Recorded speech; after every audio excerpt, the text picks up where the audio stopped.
present here at the state-level workshop on Unnati and RAMP scheme organized to enlighten and empower stakeholders on these transformative initiatives. Ngasi English ngani kun mangagi January gi tang taraga taruk City Convention Center Imphalda pangthokliba Unnati amasung RAMP scheme gi matangda gyan lawsing piba amasung sakti pinaba thauram state-level workshop on Unnati and RAMP scheme asida Department of Trade, Commerce and Industries, Government of Manipur gi mahusinjaraga pumnamakpu taram nokchari nolukchari. Unnati 2024 Uttar Purva Transformative Industrialization Scheme is a central sector scheme in India that aims to develop the micro, small and medium enterprises MSME. Ngasigi chinglimna pangthokliba thoramasi Hogdokpa Yanabagi Damakta, Akwegi Irakta, Linkshin Biriba, Akwebu, Tauzal Bibiriba, Honorable Chief Minister, Linkshin Biriba, Honorable Minister Singh, Chairman Singamadi, Honorable Emiligi, Mafamda, Ahanbada, Langjariba, Kodopot, Macha Amamtang, Ling Amadi, Buke, Pidunikai Kumnaba, Uchebagi Tanjadu, Luxury. So may I now request Srimati Yumnam Robita, IAS, Director, Trade, Commerce and Industry, Government of Manipur to honor and felicitate our respected dignitaries on the dais.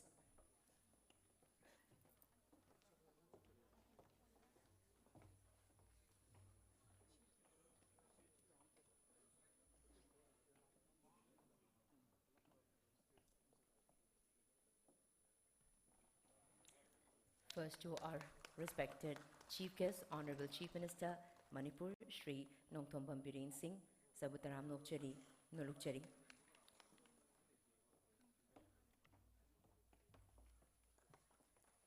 Ikaikunajariba, Honorable Minister Shri Thongam Bispajit Singh, Power, Forest, Environment, Climate Change, Agriculture, Science and Technology. Mathang the Linkshin Biriba, Honorable Minister, Public Works Department, Youth Affairs and Sports, Shri Govindas Konthosam. Mathang the Ikaikunajariba, Honorable Minister, CAF and PD, Shri El Susindro Singh, Taram Nokchari, Nolukchari. Mathang the Linkshin Biriba Kaikunajariba, Honorable Minister, Social Welfare, Labor, Fisheries, Sri Hikam Dingo Singh, Taram Nokchari. Mathang the Honorable Minister, Transport, Animal Husbandry and Veterinary, Sri Kasim Bashum, Mathang Taram Nokchari. Linkshin Biriba, Honorable Emily, Langthabal Assembly Constituency, Sri Karam Sham Sarbusu Taram Nokchari, Nolukchari. Honorable Emily, Wankai Assembly Constituency, Sri Thangjam Arun Kumar, Nolukchari. Linkshin Biriba, Honorable Emily, Moirang Assembly Constituency, Taram Nokchari. Mathang the Linkshin Biriba, Honorable Emily, Salokin Bashu, Taram Nokchari, Nolukchari.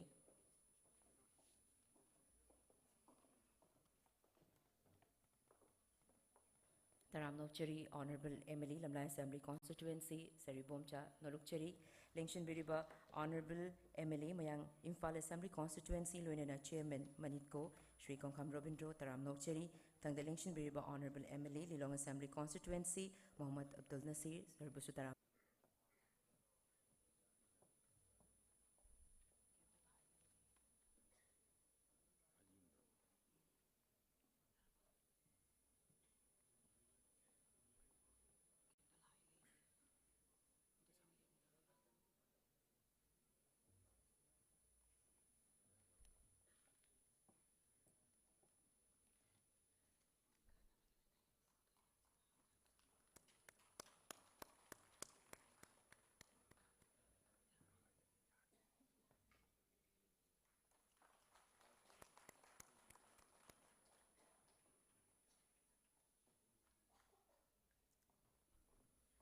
Ikaikunajariba, Nasiki Thoramasigi, Chief Guest Loinana, Linkshin Biriba, Mitunglen Singbo, Tagachaba Fongdokchari.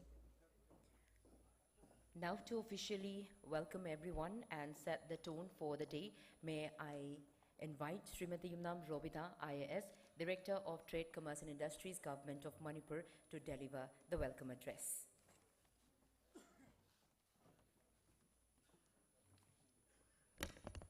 Good morning, everyone. Mayambu Ahambada Konglupna Khoramzari. Akoi ngasi daista lengkhapiba khoigi chief guest honorables khoigi state ki chief minister Sir Sri N Biren Singh yam graciously akhoi si function je yauge haina akoina yaubiyu haina request tawzarubada yam graciously yabirakpagi. Thank you sir so much and welcome to the workshop also. On the dais, all the honorable MLAs and all the honorable ministers and the MLAs which are present on the dais, our new Chief Secretary, Sir P.K. Singh, our Sri A.K. Sinha. The first and foremost, I would like to welcome all of them for this workshop for Unnati and REM scheme. I would like to welcome all the administrative secretaries, head of department, which are present here today and who have very graciously come to grace this occasion when we requested for this. I would like to welcome all the SLBC members, all the lead banks, all the bankers who are present here, then all our business entrepreneurs, business association, our industrial state associations which are present there, our MSME entrepreneurs, last but not the least, all the print and media person who are present here for this function. I would like to welcome each and every one of you. And my heartfelt welcome goes to our my colleague from DPIIT who has come as a resource person for Unnati, and then our colleague from Grant Thompson, our consultant for RAM scheme, who have very graciously agreed to come, and they've come all the way from Delhi and Guwahati for this workshop specially so that our entrepreneurs benefit from this. So welcome to everyone for this function and thank you so much for coming.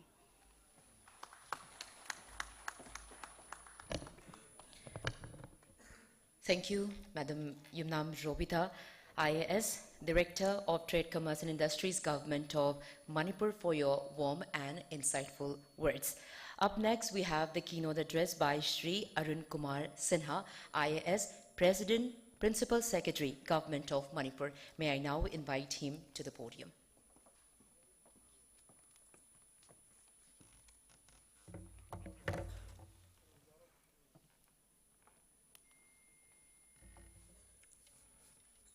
Respected Honorable Chief Minister, Government of Manipur, Shri N. Biren Singh, Honorable Ministers, Honorable MLAs, Chief Secretary, Government of Manipur, all the administrative secretaries present here, all the entrepreneurs for whom this program we have arranged today, and ladies and gentlemen, I really welcome you on behalf of the department in today's function. Today we'll be taking you through the two schemes which Government of India have launched. One is raising and accelerating MSME performance, which is operated by MSME Ministry, and the other one is for Northeast, which is Unnati.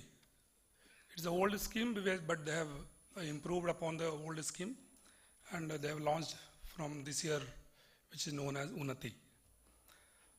I'll be taking you through these two schemes, very salient features, and the rest of the thing that you will be knowing in the technical session. The fact that we have arranged this program at the level of Honorable Chief Minister, it shows the commitment of the state government in improving the industry in the state of Manipur.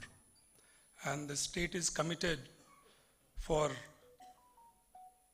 the improvement of all the industries that are here, and we hope that it creates lots of jobs for the youngsters in Manipur.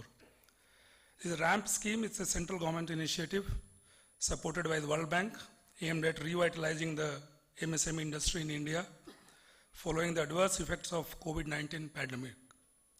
The scheme is expected to benefit approximately 1.5 million MSMEs and contribute to employment generation, increased productivity and skill development within the sector. The primary objective is to enhance the performance of more than 5 lakhs MSME in the country by improving market access, facilitating credit availability, strengthening the institutions, fostering collaboration between the central and the state government, addressing delayed payment, promoting sustainable business practices, and expanding the reach of existing MSME schemes. As far as Manipur is concerned, we have near about 1.8 lakhs MSMEs. Out of that, 73,000 are registered under Udyam, and our 47% of the MSME workforce in the state are women, as per the Ministry of MSME Annual Report 2022-23, which is significantly higher than the national average. However, the sector faces many challenges in the state, which includes access to finance. The state MSME sector also have very high NPA. The lack of access to technology, infrastructure, awareness on the government schemes. Manipur also has major skill gaps in finding market and logistics challenging. The MSME in the state also lack enough exposure and participation at the national level, and therefore remain unaware of the initiatives and advancement made in other parts of the country. We have prepared a SIP which we have submitted to the Government of India, and while doing that we have done our survey of almost 1,000 industry in Manipur, and some of our findings are: we have a lack of proper formalization of MSME, unavailability of skilled manpower, lack of advanced processing machinery and technology, limited market access, non-availability of timely and adequate credit from formal sources, transportation bottlenecks, insufficient supply chain with weak backward and forward linkages. Based on these, our finding, we have submitted a proposal to Government of India for 484 crore. And most of the intervention that we'll be getting here is there in soft component. For example, we have proposed major chunk in interest subvention and transport subsidy.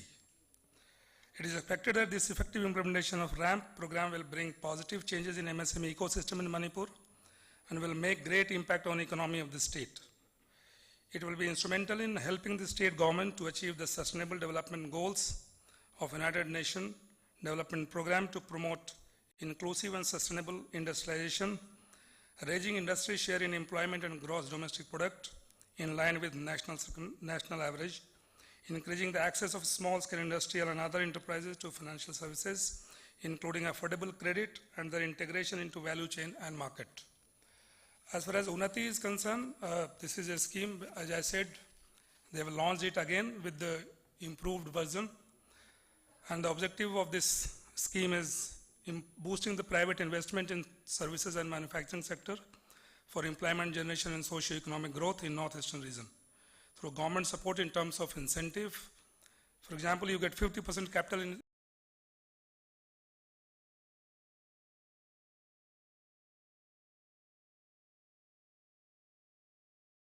crore for Northeast, out of which the amount allocated to us dedicated for Manipur is 335 crore, and there is 4,000 crore which is open to everybody on first come first serve basis.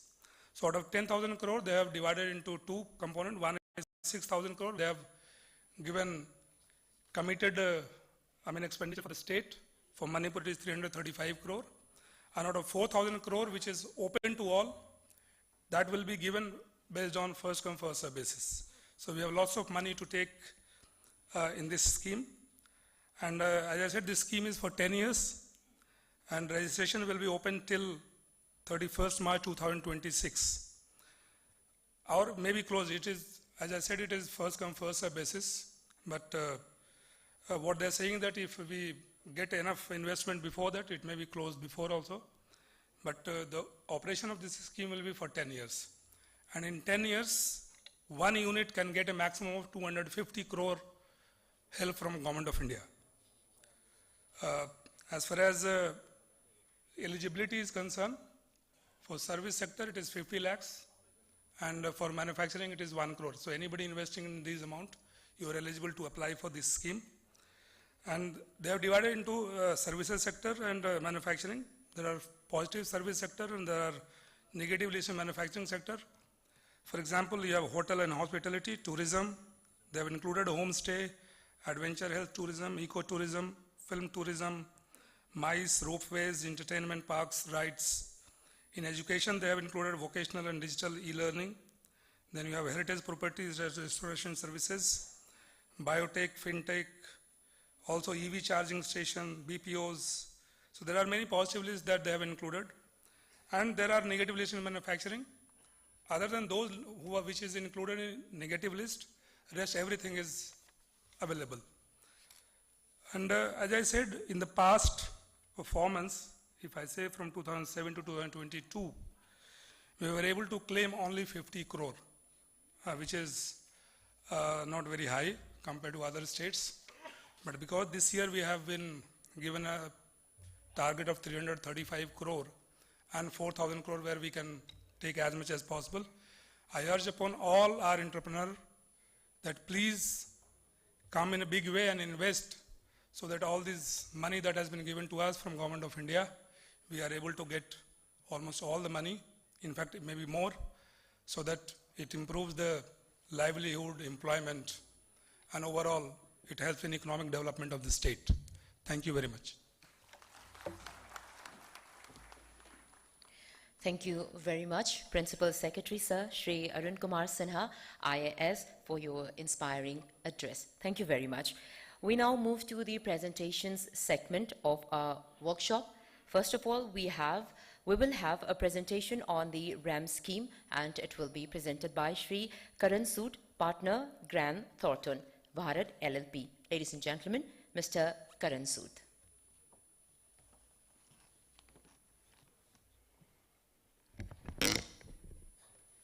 Thank you, ma'am. So I would like to start with a brief introduction of myself. I am Karan Sood. I am partner with Grant Thornton. Grant Thornton is working with the MINITCO, Manipur Industrial Development Corporation, for implementing the RAM program.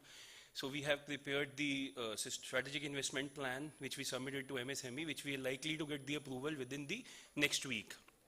And now we'd like to welcome Shri Biren Singh, the Honorable Chief Minister of Manipur, along with other dignitaries on the dais, and my all distinguished guests.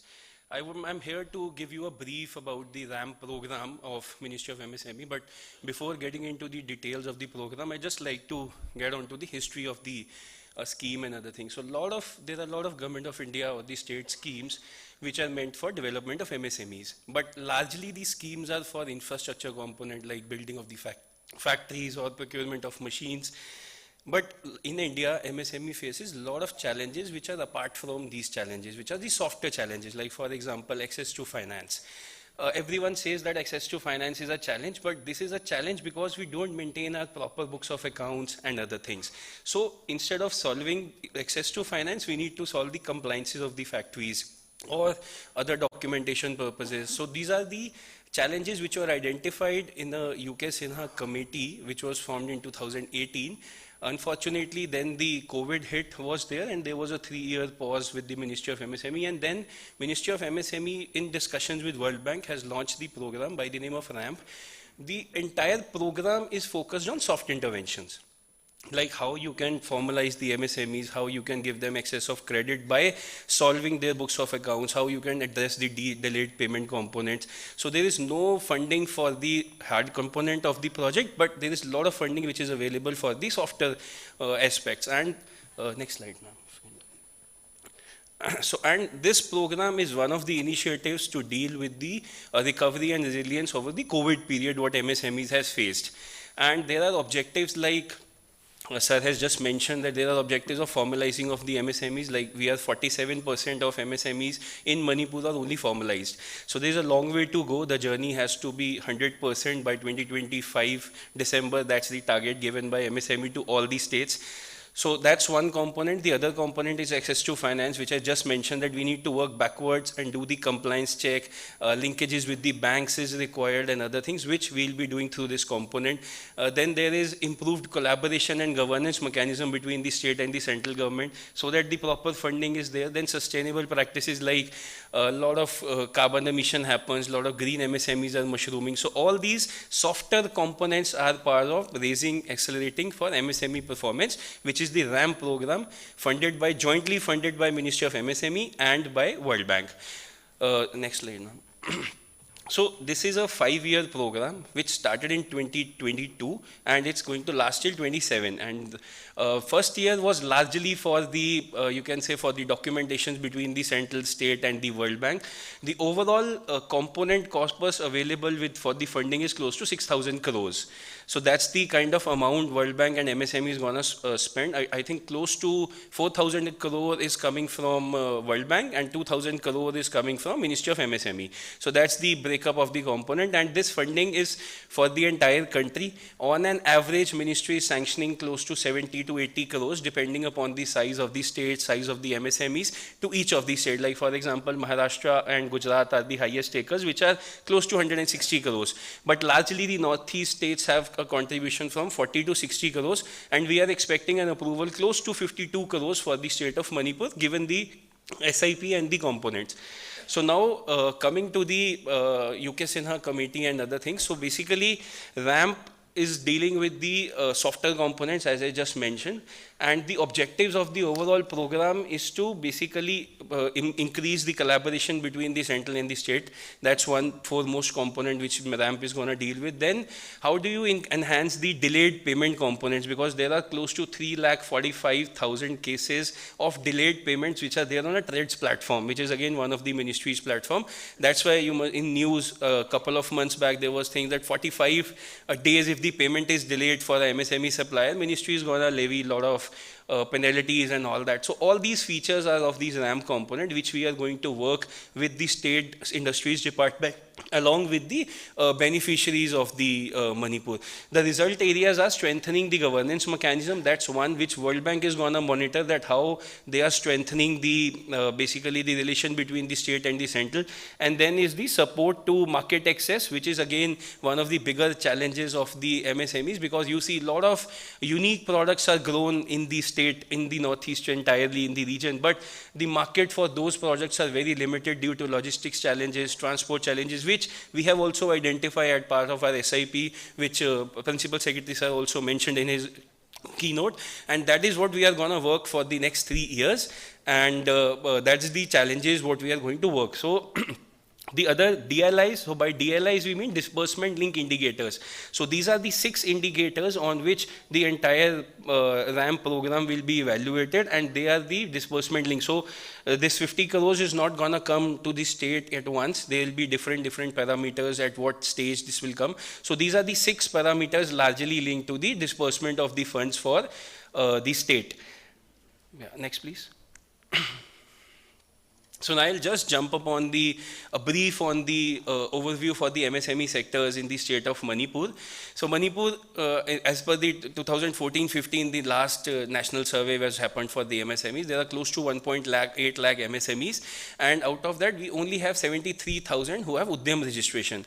So that's the kind of scenario. So other 53% of the units are not eligible for any benefit of Government of India, because if you are not having Udyam registration, you will not be eligible for any other benefit. That's the foremost, or a kind of a driving license for a MSME. That's in layman language. So if you are driving a car and if you are running a unit, it's equal, Udyam registration and a license. So that's the foremost agenda what we are taken up, and within 2025 we will ensure that all these units have a formal registration with them, so that they are eligible for Government of India schemes, for a bank loan, for another other aspects. The good parts, or the for the state of Manipur, as mentioned by Sir, is that the women workforce and the women-owned MSMEs are the highest in the country.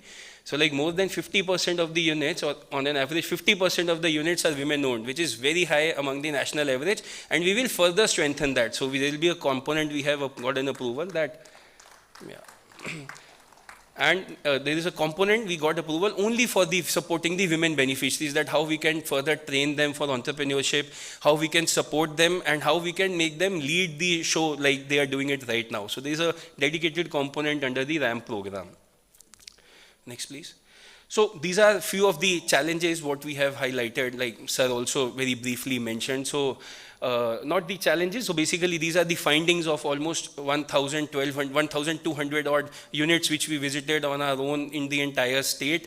That's the kind of benefit we have got. So there are a lot of things which have been highlighted on the slide. So it's close to 25% contribution coming from the MSME sector, which is comparatively low to the other states. So this has to go up by at least a 10% after the RAMP and the Unnati collaboration, because Government of India is focusing a lot on these MSME, because if you have to achieve that 1 trillion or a 5 trillion economy, MSME has to be the backbone of that. So all these states has to go up. Ranking, I'll not go into the details, there are a lot of other aspects and all things. 82% of the MSMEs are in the valley districts, and 17% are in the other.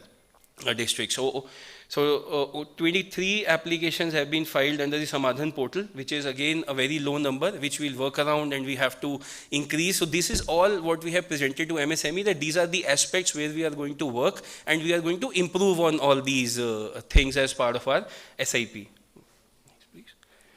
So these are the challenges what we have identified. So biggest challenge is again on the credit support. So this credit means the formal credit from the banks or from other sources. So there is a lot of informal credit which goes up, like the lending from the family, friends, but they are very costly. So if the rate of interest goes high as 24 to 30% sometimes.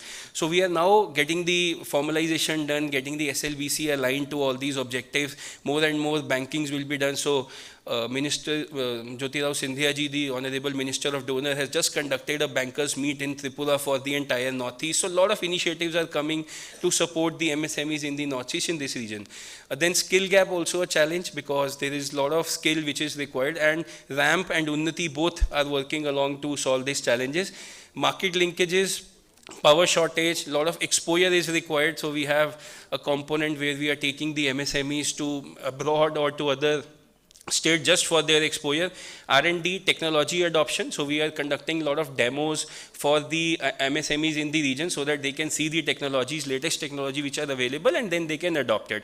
And transportation issues. So these are kind of prima facie the overall canvas of the challenges what we have identified, and we will work along the MSMEs and the state government to issue and to resolve these challenges.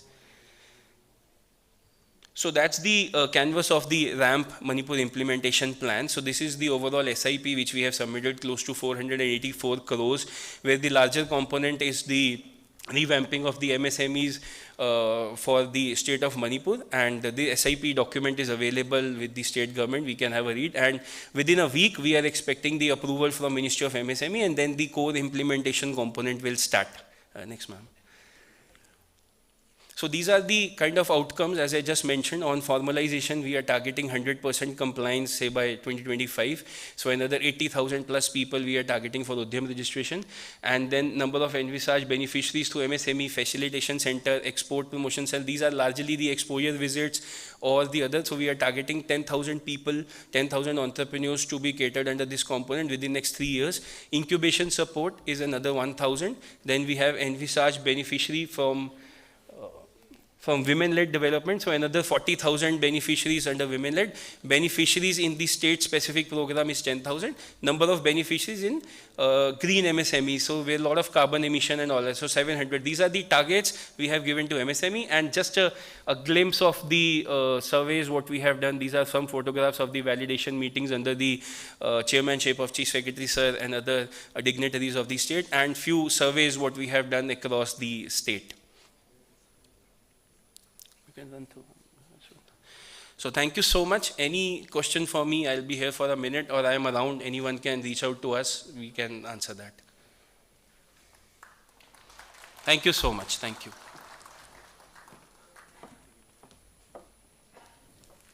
Thank you very much, Mr. Karan Sood, Partner Grant Thornton Bharat LP, for your detailed presentation on RAM scheme. May I now invite Dr. Karampal Singh, Nodal for DPIIT, to give his presentation on the Unnati scheme.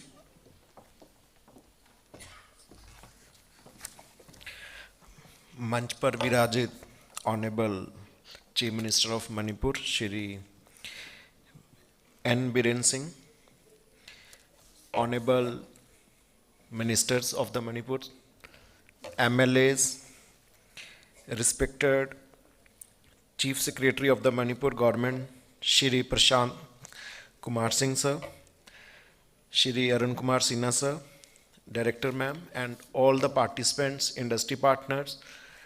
I really thankful to all the state missionaries who invited us to represent and to aware the investors on Unnati. What is Unnati? I will not take much time, but I will explain. Earlier before me, Shri Arun Kumar Sinha Sir has explained very well the main fact and the points of the Unnati scheme. And after this session, we have another session on detailed presentation, but I will explain just how Unnati's benefit for the Northeast region. As our Prime Minister sir has explained, Northeast region is the Ast Lakshmi for us. And without the industrial growth of the Northeast region, we can't expect the growth of India. Sometimes we have the perception we are the last state, but no, we are the first state when we are entering from the South Asia. So Unnati basically launched by Prime Minister sir on 9th March 2024 with the objective to increase and promote the sustainable and environmentally friendly growth of new and expanding industrial units. The new as well as the existing units who want to expand their business can get the benefit under this scheme. Earlier we have the NEEDS and the NEEP scheme, but this scheme is very different from that schemes. Second, generating the employment opportunities within the Northeast region. Then focusing on the regional growth, because regional growth is very important. You will able to get the jobs within the state, within the region. Then developing a efficient institutional framework with the help of DIC, Directorate, NETFI, and the other institutions, PMU and the PIU, who are working to make this scheme success. Next slide, please. Next. So this is the scheme timeline. This scheme is launched for 10 years with the 8-year more committed liability. But before that, you have to go for the registration. And registration will last till 31st March 2026. And when you will get registration from the DPIIT, you can start your commercial production within the 4 years and you can go for the claims. Next, please. Next. This is the important slide, the financial outlay of the scheme. In the earlier scheme, only the incentive fund is there, but this time, Government of India want to empower or to support the state to make it aware and to create the awareness among the masses. Then what is scheme, how they can get the benefit under that. And under the part B, we have the 300 crore for the Northeast region, under which we have the PIU and the PMU units who are helping our investors. Then how to apply for the incentives, how they can get the money, and how they can get the appraisals, how they can prepare their DPRs. So from the part B fund, we have deployed number of agencies, and we are also supporting the state to organize these kind of events where investors can get the awareness. Next slide. So this is very important slide. In earlier scheme, NEEDS or NEEP, maximum chunk of the incentives has been taken by the other states, but not the small states. But this time, first time, we have earmarked the budget which is reserved only for a particular state, and rest 40% is open to all. That is only FIFO waste. So this, out of 6,000 crore, Manipur has reserved fund of 335 crore. And rest 4,000, first you have to book your investment under this, then you are open to the 4,000 crore. Next. Next, please. So this is the crux of, this slide is the crux of Unnati scheme. There are 3 incentives that will be given to the eligible registered units. The first is capital investment incentive, third is capital interest subvention, and third is MSLI. As to implement this scheme, we have divided the all districts of the northeastern states. There are 129 districts in the all 8 states, and we have divided into Zone A and Zone B. And Zone B has the maximum incentives. And luckily, all the Manipur districts are under the Zone B. So this is a benefit for the Manipur industries. Under the Zone B, under manufacturing, eligible plant and machinery cost, but in case of subsidies, it includes building cost plus plant and machinery cost in service sector. And that 50% of your eligible investment you will get under capital investment incentive with the cap of 7.5 crore. Then second incentive, interest subvention. If you have taken the loan from any bank, then 5% for 7 years will be given by DPIIT. Till the loan amount should be till 250 crore.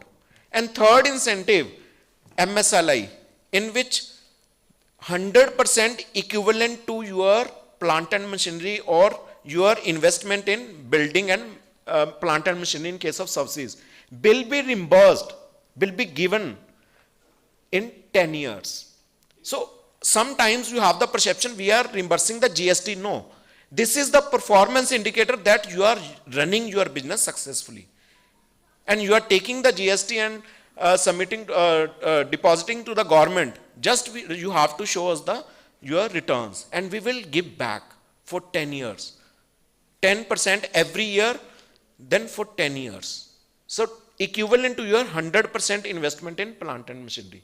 So it is our request to all the participants and the other industrialists who want to establish new units as well as want to do expansions, kindly take the benefit under Unnati scheme. And it is my opportunity, as in the earlier stage we are doing the sessions of the respected MLAs in the legislative assemblies, because every time MLAs are the representative of the people.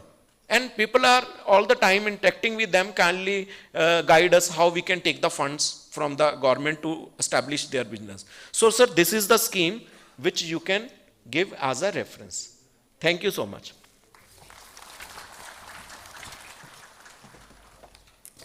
Thank you very much, Dr. Karampal Singh, Nodal for DPIIT, for your insightful presentation of the Unnati scheme. Thank you, both the speakers, for your in-depth insights. Ladies and gentlemen, it is my privilege to now invite Shri Prasanth Kumar Singh, IAS Chief Secretary, Government of Manipur, to address the gathering.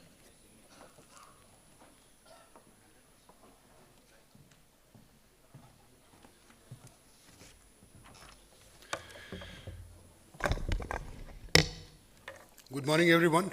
Honorable Chief Minister, Chief Guest of today's function, Honorable Ministers and MLAs seated in the dais, dignitaries of the dais, entrepreneurs in the state. I deem it a privilege to be here. It is my third day in the state. I have just joined recently. But I'm very happy that these two bright schemes have come my way in the very beginning. The first one, you got a presentation on this raising and accelerating MSME performance. This is more of a soft intervention scheme where we look at capacity building, market linkages and all. But the real meat of the scheme is in the Unnati scheme. Now that is something, and I'm so happy to see that a scheme has been tailor-made only for the Northeast. Normally what happens is Government of India schemes are made pan-India, and then states in the Northeast find it very difficult to access funds. And most of the time we end up spending only 20-30% of what is allocated. The bigger states tend to enjoy more and they get the major chunk of the budget. But this scheme is a very good scheme in the sense that it is focused only on Northeast. It has, if you have seen the presentation carefully, two components. One is a reserve component, just about I think 345 crore out of 6,000 crore, but a whole 6,000 crore up for grabs by anybody who is performing better. Now I would straight away give a target to my Principal Secretary Industry that we should not fall short anywhere below 1,500 crore. 345 is what you will get if you do a normal course of business. But looking at the number of people here, looking at the kind of things which are coming up in the state, I think 1,500 crore access should not be a problem if we all move together in tandem. Let me also tell you that yesterday was my second day, and luckily for me, the industry DPID secretary is a very good friend. So I spoke to him that, look, your consultant has come here to brief us, but that will not suffice. Let us first understand the scheme, let us all explain to all of you. Then maybe by end of January or by the first week of February, I have asked for a bigger team from DPIIT to come and interact individually with the entrepreneurs. It will not be as part of a function, but maybe yes, we can have smaller groups divided into sectors and then do the hand holding properly. Because the faster we move, the better it is, because other states are also trying to, eye that chunk of 6,000 crore. Thereafter, we'll quickly move the first round of proposals and try and access further. So let's be all prepared. Please be on the lookout. I would request the scheme guidelines must be available in on the website, and you can contact the industry department. Any kind of further assistance required, you can meet them and find out. I would also say that of late Manipur has been in the national news for all the wrong reasons. But let us take advantage of that. A lot of people have come to know about the state. I mean, I look at it that way. People who are not even aware of Manipur, today talk of Manipur. And there are a lot of people, there are a lot of philanthropic organizations, there are a lot of helping hands who would at this stage help us all to develop and establish market linkages. That is most important. I've seen most of the products, because I was gifted a lot of products for welcoming me. The quality has really gone up. It all depends on how you package, how you do standardization, what quality you observe. The only missing link is market linkage. That I think we have to work very closely, and we'll lend all support to all the entrepreneurs here. We will do some kind of a mechanism. I just discussed with Honorable Chief Minister that we'll have some kind of mechanism to fast track this process, because this is something which is beneficial to all the young people of the state, all the bright, qualified, aspiring people of the state, and I'm sure that we'll go a long way in this. I think that is all from my side. We'll hear more from our dignitaries on the dais. But let me tell you, the doors are all open. Anytime there's any problem, feel free to write to me. We have to carry this scheme forward to success. Thank you so much.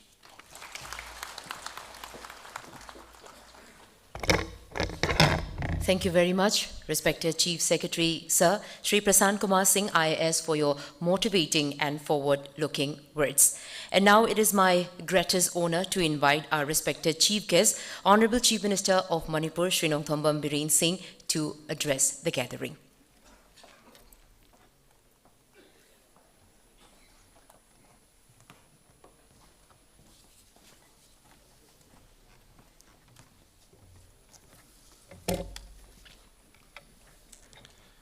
Very good morning to everyone. A session, technical session, kari mayam la evening na matam sangna log juro ge. Sigis maina kugi anobu scheme. Honorable Prime Minister Modi ji nas the launch to biba Unnati and RAM scheme. Manipur ki share se 340 crore. Yam handarami kari gino khangde. Koi irang sina handar libra do. I have to speak personally to the concerned ministry to increase the allocation of the Manipur share. The Shige Shumba conference workshop sidai da There is election biriba. I one by one chala roge. Honorable Minister Singh, Honorable MLA Singh, Chief Secretary, Principal Secretary Industries, adug ate officials, Dignitary Singh, the mang the election biriba, government officials Singh adugoloyana, entrepreneurs Singh, Industrialisation, the invitees. Punamak, media ki silnausing, ladies and gentlemen. Koi hujik shodam koi ki momentum handa banate. Koi momentum towards the development. Koi 2017 dagina koi hai mamang dasu. But I could portion to Papa on part 2. I was 17 Dagina, 17 March Dagina, which about the life, spite of COVID-19, Yam Satiba, upon top where the me box home of the Basay and Makayam, Hogragosu. I give Huzik toy but Hogo, she talks Ragosu. I quay development gi Kutang da. Industrialists, mayam samkat pa MSME ki startup ki agriculture sector da horticulture sector da akoi adum akoi sigi momentum si lepte hoi marak ta khara disturbance lai hari basiki scheme si under the visionary leadership of Prime Minister Modi ji Northeast he already frequently ma mention to wani growth engine of new India haidana Northeast the lady by koi potential koi mayam se yangong sai hujik mai moi ani lakpikriba Government of India ki representative oina lakpikriba koi kenoda official ani na hoje moi gi phajana utkre sidaida ado nupi sing all India ki oina koi gi entrepreneurs MSME ki sidaida involved to was koi nupi sing si Manipur no first ni ais koi Manipur da koi gi mi sing sigi talent moi gi hona ba kan ba mayam amade koi am sakthuk chaningai ni even nahan gi army veteran day gi da aina haijabada around 350 officers as my commission officer niko kanonate makha gi ranking do to so the 350 gumbale navy air force aduga army da sisi per capita yeng bakanda de where the highest koi nation gi da suma yam discipline force da koi contribution to us and koi am na bharat sida yam sakthok chaninga weba aduguma community amani aduma state amani koi aduna koi MSME mamang da khambiram gani 2018-19 the people of Manipur are highly enterprising. Manipur topped the list of micro, small and medium enterprises, MSME, business registration amongst the Northeast state. As per the annual report 2018-19 of the Ministry of MSME, Manipur alone has 12,438 MSME business, the highest in the Northeast region during the period of 2015 to 2019. MSME gida. Aduga 50% of the business is owned by the woman.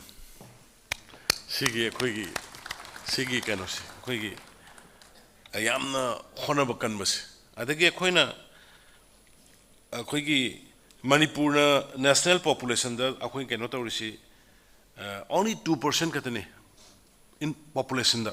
But whereas MSME ki share da koina 3%, 0.3% akoi share to web. Population dana 0.2% share to we, aduga MSME ki thabak sida di akoi 0.3% percent ma hankal lebe. 0.3% kai no to web. Ano hujiki Unnati ne aduga ramp haina laiba posi ai ngarang sarar ji du ngarang ai gida lam jama yam fazana mana Manipur sama adagi moina targa lai du se leiram mising manga ena narrative sa delhi da thoba madum laiba hai tare khara adu se leiraga de dum accept hoi mafam khara da dum awana lairi is okay but almost mayam sangdana hona budagi koi mayam gi support gi kum normalization si lapa tari leiram mifam ji ubada ma nga ena ma ingon da tam aduna ma su yam thowa yauna hone ado khoi gi set government ai khoine tawba pot khara hujik shu akoi gi mi sing si honti hona di habna te adu khara hena hona ninge akoi youth sing tabok phangre na leiriba educated unemployed na leiriba or unemployed and lady was Karahan Honaninge, Karahan Tigananinge, Maram di Karigino Harkanda Koigi, Koi Hujuzik, another 500 crore Gumbama Koigi, Manipur State Credit Guarantee Scheme Makada, kind of the bank, Travisik, Targale. Akoina MOU Masantone, Credit Guarantee Fund Trust for Micro and Small Enterprises, to increase guarantee coverage of loans to MSEs and startups. Startup ki some success for the handing there. The bull startup na koina hogdoki ba matam do dagi huji pawda I really appreciate. Handaki hujiki war ba matam sida startup dagi my successful startup my tare nipan tara ga tholaga IDP the lady but displaced person sing koi na thabuk pini ga en tok dana almost 300 IDP dagi personnel individual has been given service to their enterprises.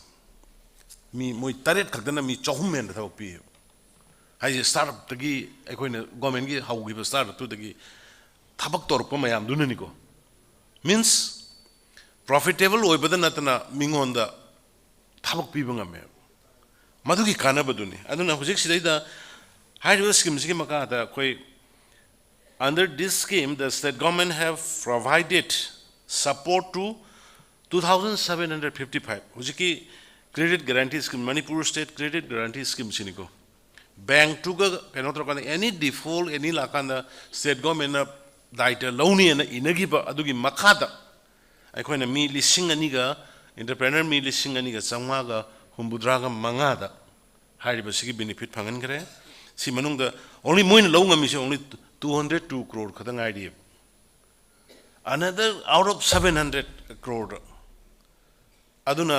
500 crore gi mayada music bank da mayam lawba yari Manipur labor praja singna hojiki Manipur state credit guarantee scheme sigi makhada another 500 crore ma hoji lawba yari ba masisi semang da phambi riba khoigi w hoi koirajian hoi moi hana khangaba singsiga tana biragai ba kamaina moisi lawgodage kamai to even aigi industrial department industry gi leiriba aduga planning gi leiriba singda tana biraga hariba se avail dogyu kana ba phangbiu guarantee gi kari yamna collateral tawna ba yamna kuppa mayam do ayamba state government dai purga to gudabnina amna sigi khudong saba simasu lahoningi adagi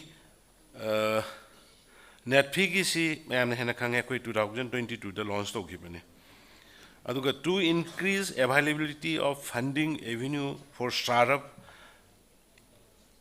si mayam thabio startup tanatana koi economy revival gi schemes planning department ge makada ange handa ekoina in spite of having agriculture department and a horticulture department ekoi planning department da ekoi sale am tongana hange economy revival particularly in agricultural sector agriculture and the horticulture sectors da masi ekoi amona tongna ba tongna around 6 crore muke ekoi maru marang leiraga kanogi normal loina agriculture gi leiriba maru marang sahi gi leiriba pibam thokpa aduga horticulture gi leiriba adugi mathakta another ekoi budget gi ekoi 6 crore ma coffers phanoina thamaga madudagi leiraga na koi paksana handakse maru marang thahalle yenthoi aduna handaki lakada barabi crops ki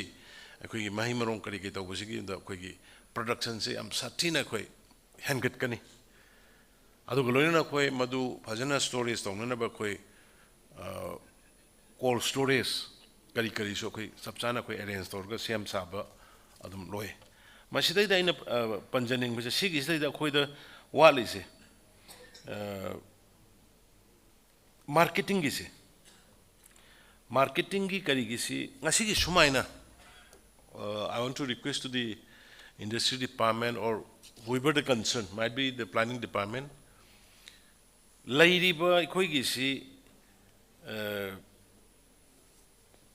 buyer seller meet kumba production ji putho kanda suppose those who knows they are sending our products to even the European country da sahau thari pineapple thari adagi koi Delhi da Pune da Mumbai da koi gi stall hangaga koi gi production si ada yole but khangdaba mayam su leiriba khangdaba mayam sigi sumasi sumaina ekoi gi khara machin thong masina industry gi dagi woiro amadagi woiro torokanda buyer seller gi mit ka khara tobi mapan dagi agent buyer kangbu sing ko bi ka sidai da kamai yon ga dagi ka dogu dagi je khara toina tobi ba ma khangan ba ma sange pike maduma industry department da tog sira aduga planning le arrange tog sira adugumba khara adagi ekoi da major challenges khara hojiki ekoi gi sida su dum mayam gi da yawbani sida koina thengnari porsi technical support kari leibadagi ekoi MSME gi kari gi si registration gi da udiam gi sida da khoi madugi awat pa leiba ason ba leiba lack of technical support and awareness gi am thok dai awareness aduga kano gi da MSME gi si 70% gu ma moi si report ma na khoi gi payment se payment delay to ba MSME gi masidi khoi government and about entrepreneur ani sigi understanding ma aduga bank sing sisu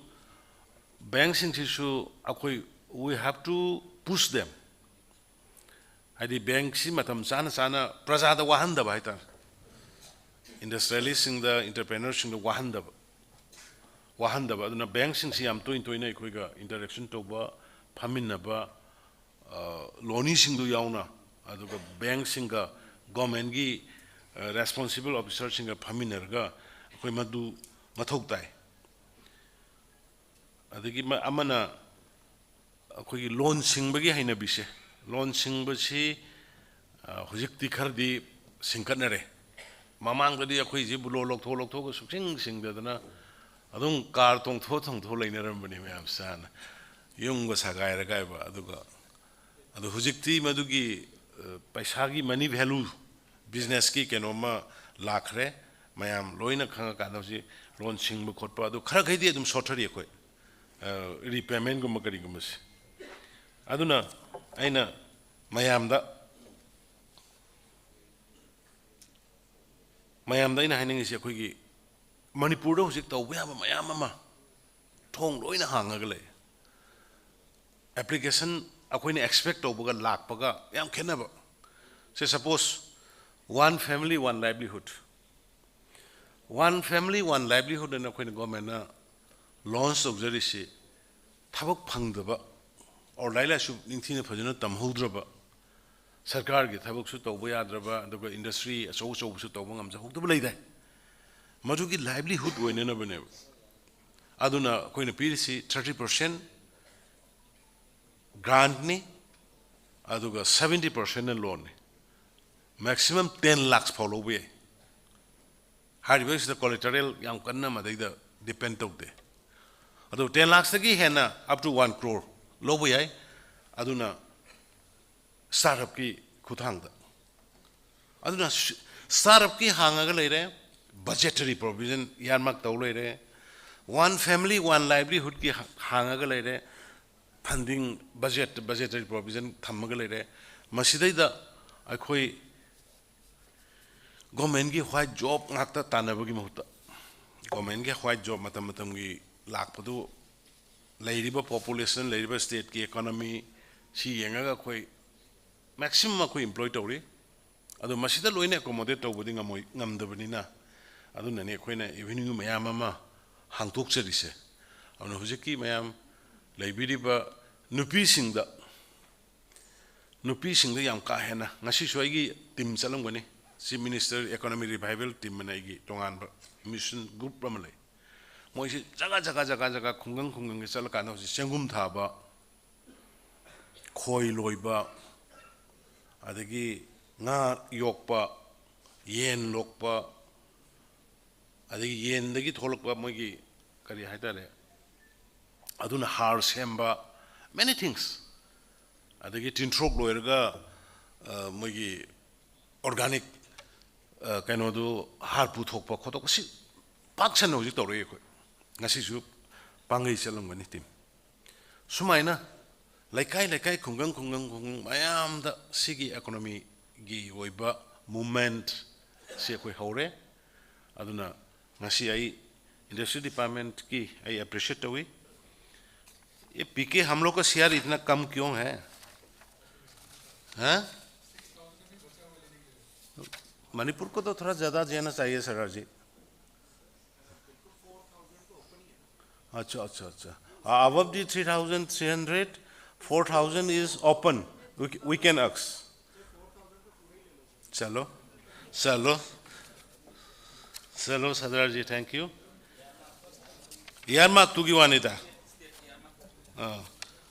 मसा ना aduna aina mayam ngasi tinbiriba mayam industrialist mayam ama yaure government employee tawdaba se private entrepreneurs sing private industrialists sing piriba employees su angakpani se koi hospital gi hotel gi tawbiriba mayam sina su mateng pangi se employee piri se angakpani aduna koina koi government na hairiba sugumba successful entrepreneurs sing industrialists sing aduga upcoming makoida idea leiba honaningba financial paisa funding di leitaba kangbu se koi moise makut paira ga purga pusal la kan moida koi paisa pinana ba moina tanan banataba those who identified those who know those who have the potential moise koina moina loan thaba taina ba mota koina satlaga pigena aina han bagi koi startup hogdor paise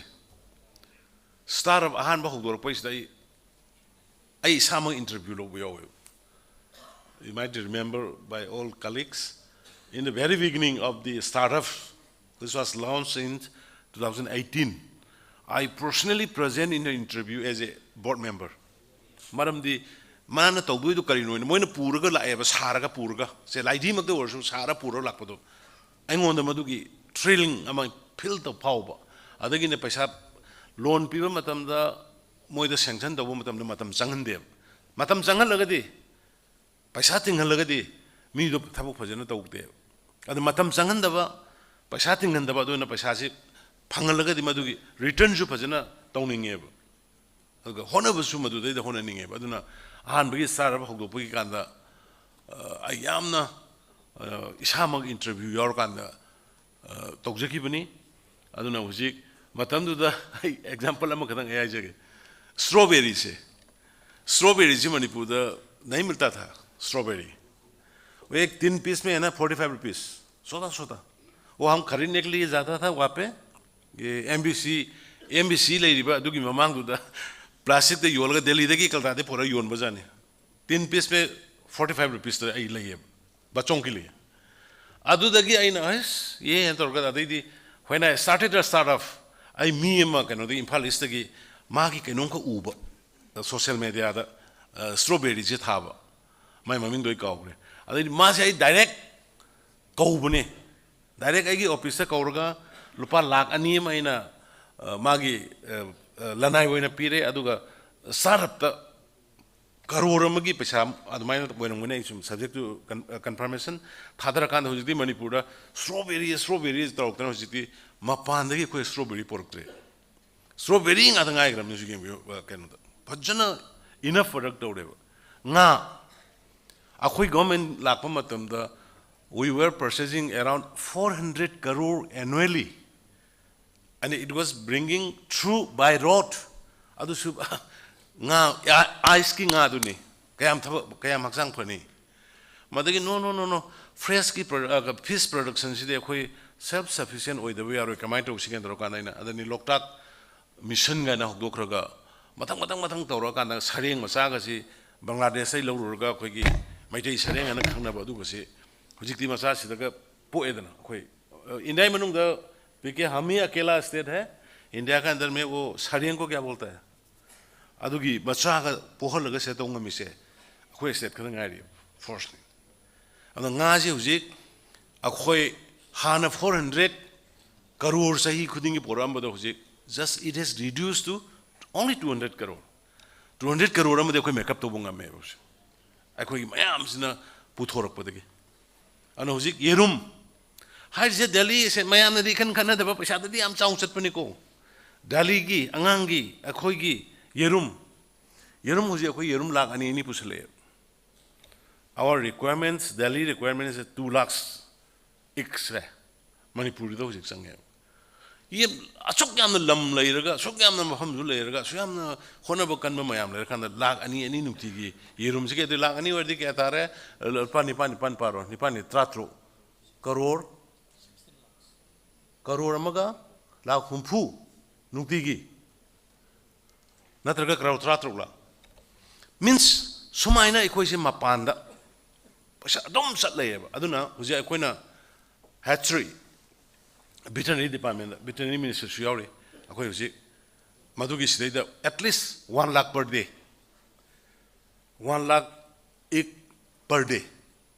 Putopoya, we machine any Sida Toga, apply to Kore. So, Mina, Masa, the economy, electric, the Queen Navier. Aduna Nequina, social sector, lying Bagi Sachala Lataba, Si Minister Haxel getting bang. Adigi Ayusman Bharat card. Adudi Yum the lying Bagi Salam, I'm just saving to. Then school fagrancy. Private school the P.T. Bagi, Adagi, Kano with taxi, Baragi, tuition, Baragi, Salam Mamando, Madu saving to. Sumaina, school fagrancy, the saving to school expenditure, the textbook labor, the uniform labor, Salam Pasamayam, Imundugi, saving to Jerapa, lying Navagi, health for all, free the test over Mayum the Tarakpa, CMSC, Panna, lying Jagramina, lying with the Sang the Pasa saving to. So my masa saving to Rokanda, living of standards in general, the Masi Abli Turpa, Adugni. Aduna, am Kana, Tamna, Akoi, Muba, Simapung Pavakana Shokde, Akoi Shu, Swibi Mayama Malay, to Mayam the advice, suggestion Lorga, Akoi, Honor Javani, and the Makata and Akoi, State Shida, Jikoiba, Ilang Sinuaite.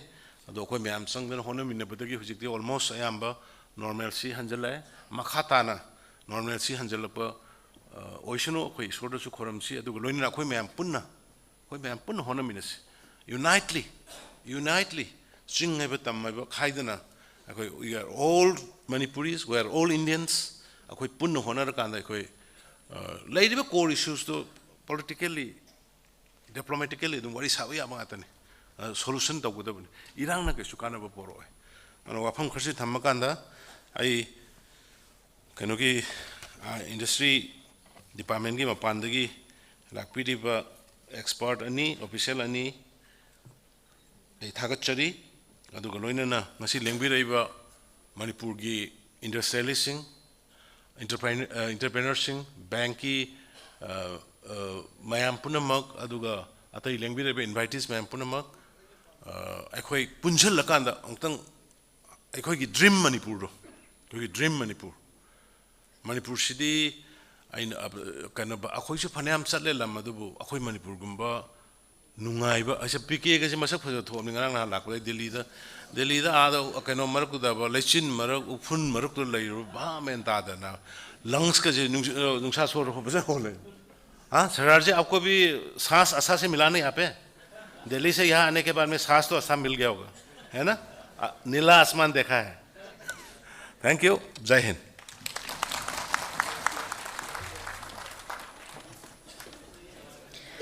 Thank you very much, Honorable Chief Minister Shri Nongthombam Biren Singh, for your visionary leadership and encouraging words. To conclude the formal session of this workshop, I invite Shri S. Daulat Khan, Additional Director, Trade, Commerce and Industry, Manipur, to deliver the vote of thanks.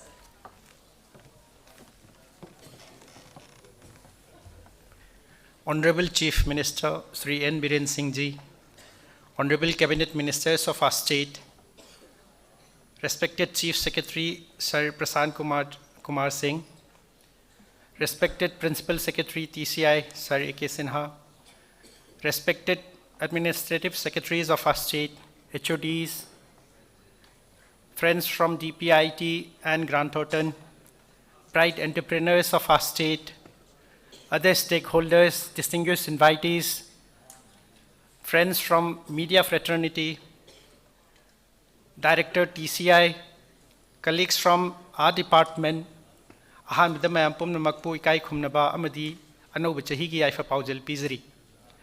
It's indeed a matter of great and immense pleasure, pride and privilege to present a vote of thanks today.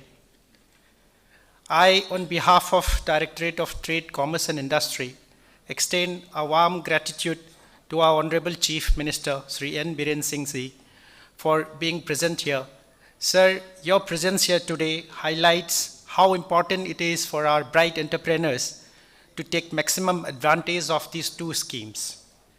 As has been said, these two schemes has immense potential of unleashing economic activities, many economic activities and job creation in our state. And this can definitely lead towards a more prosperous Manipur in the coming days. I also extend a very hearty word of thanks, my gratitude towards all the honorable ministers, all the MLAs, our Chief Secretary, Sir P.K. Singh, Sir, Sir A.K. Sinha, Sir, all the administrative secretaries, all the HODs, all the bright entrepreneurs, the media fraternity, everyone present here. And we look forward to having a prosperous Manipur by taking advantage of these two schemes with active participation of all the bright entrepreneurs. I would also request all the stakeholders to kindly stay back throughout the technical sessions and actively participate by clearing yourself of all the doubts regarding these two schemes towards the end of the session today. Once again, I thank each one of you for being here. Thank you very much. Thank you very much, Shreyas Khan, Additional Director, Trade, Commerce and Industry, Manipur, for your heartfelt vote of thanks. Thank you, sir, for expressing our collective gratitude. And I would also like to take a moment.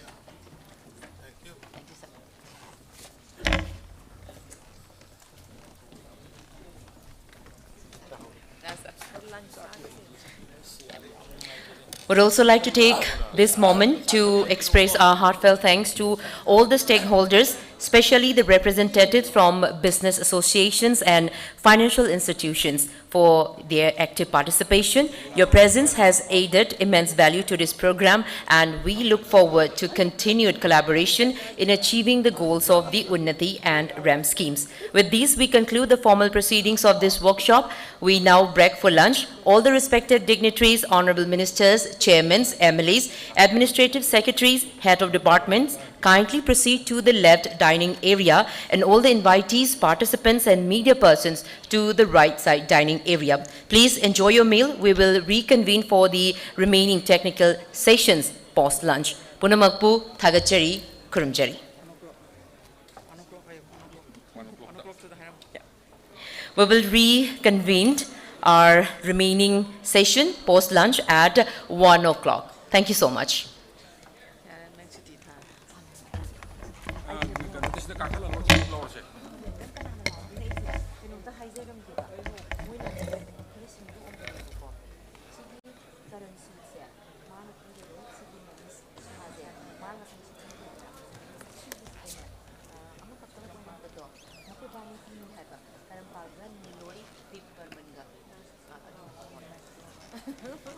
Thank you.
Hello, check. Hello, check.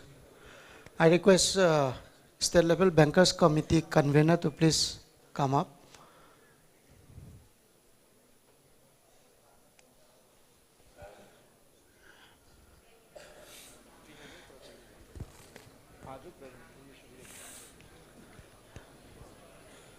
So to begin with, a very good afternoon to you all. I am Polem Lenin Singh, Manipur Civil Service, and I'm presently working as Joint Secretary to the Government of Manipur in Trade, Commerce and Industry Department. So I'll be moderating this session, technical session on Uttar Purba Transformative Industrialization Scheme. And with me I have resource person from DPIIT, Ministry of Commerce, Government of India, and also a senior official from Northeastern Development Financial Corporation Limited, NEDFI, and with me on my left, State Level Bankers Committee convener. Also, I would like to request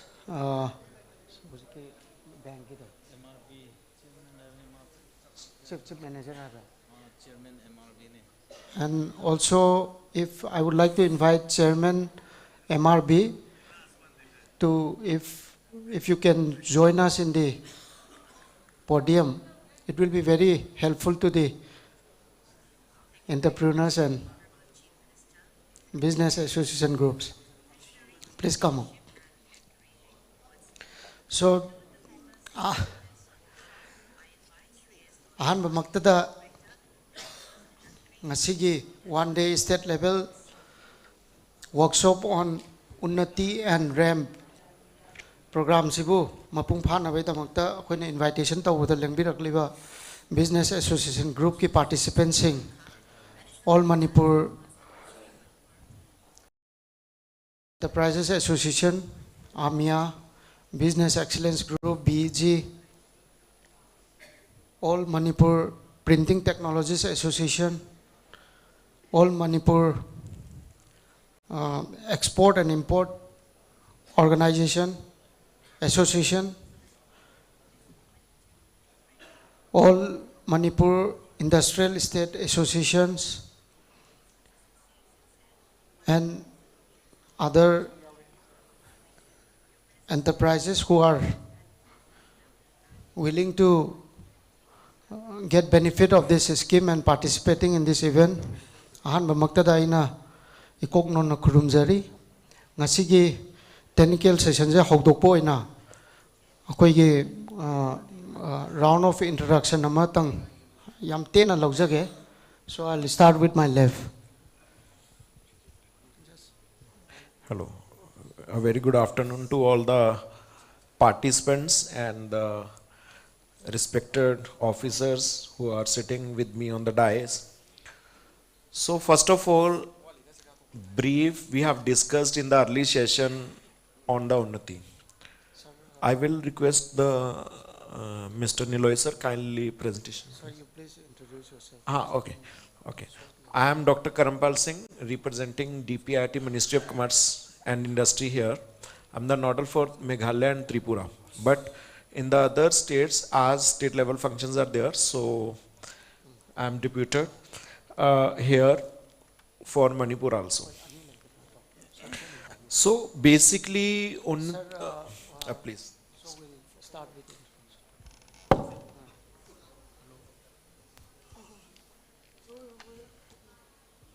Hello. Very good afternoon to all the participants of today's state level workshop on Unnati and RAM scheme. Myself, Saurajit Thongam, I'll be representing Northeastern Development Finance Corporation Limited. In short, it is known as NETFI. This is part and parcel of this Unnati scheme. Thank you. Very good afternoon. Myself, Abhay Kumar, Chairman Manipur Rural Bank. Basically, our bank is a state-specific bank which is very close to the Manipur people. All the employees, all the branches have the same dialect, same color. And we are very connect with the industry department and government of India for delivery the banking to the deep corners and all the enterprise to be benefited with the Manipur Rural Bank. Thank you.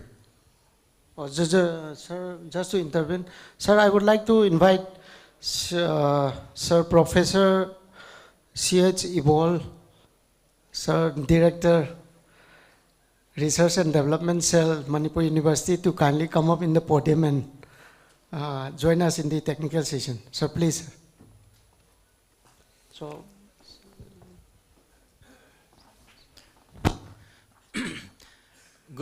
Good afternoon to all the participants. I'm Kangba, Coordinator ESLBC State Level Bankers Committee, representing the banks. Thank you.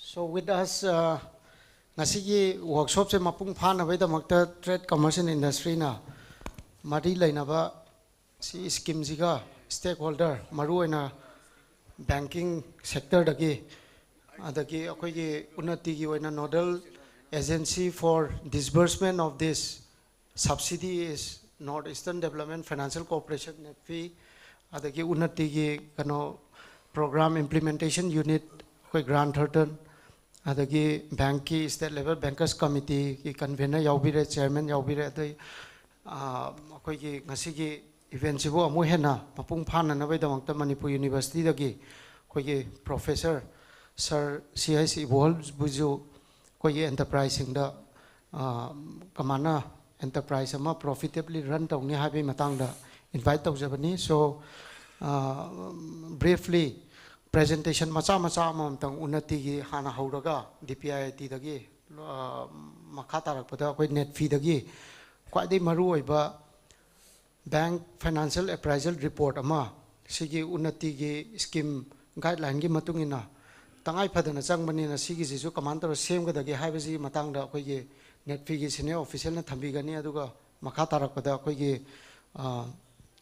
Professor Sir C.S. Ibol na how to run a enterprise profitably aduga koi gi uju challenges me ama kano me am jisu yam marik chum tawiraga. That will be followed by open discussion. Ado ahan boina I'll give my mic to Sir Karampal Singh. You please take your time, sir. Thank you, sir. In the early session, we have discussed a lot about the objectives, salient features, the timelines, and the the incentives which has been designed for the eligible investors under the Unnati scheme. Now the second part is how we can enter into registration part, because that is most important part.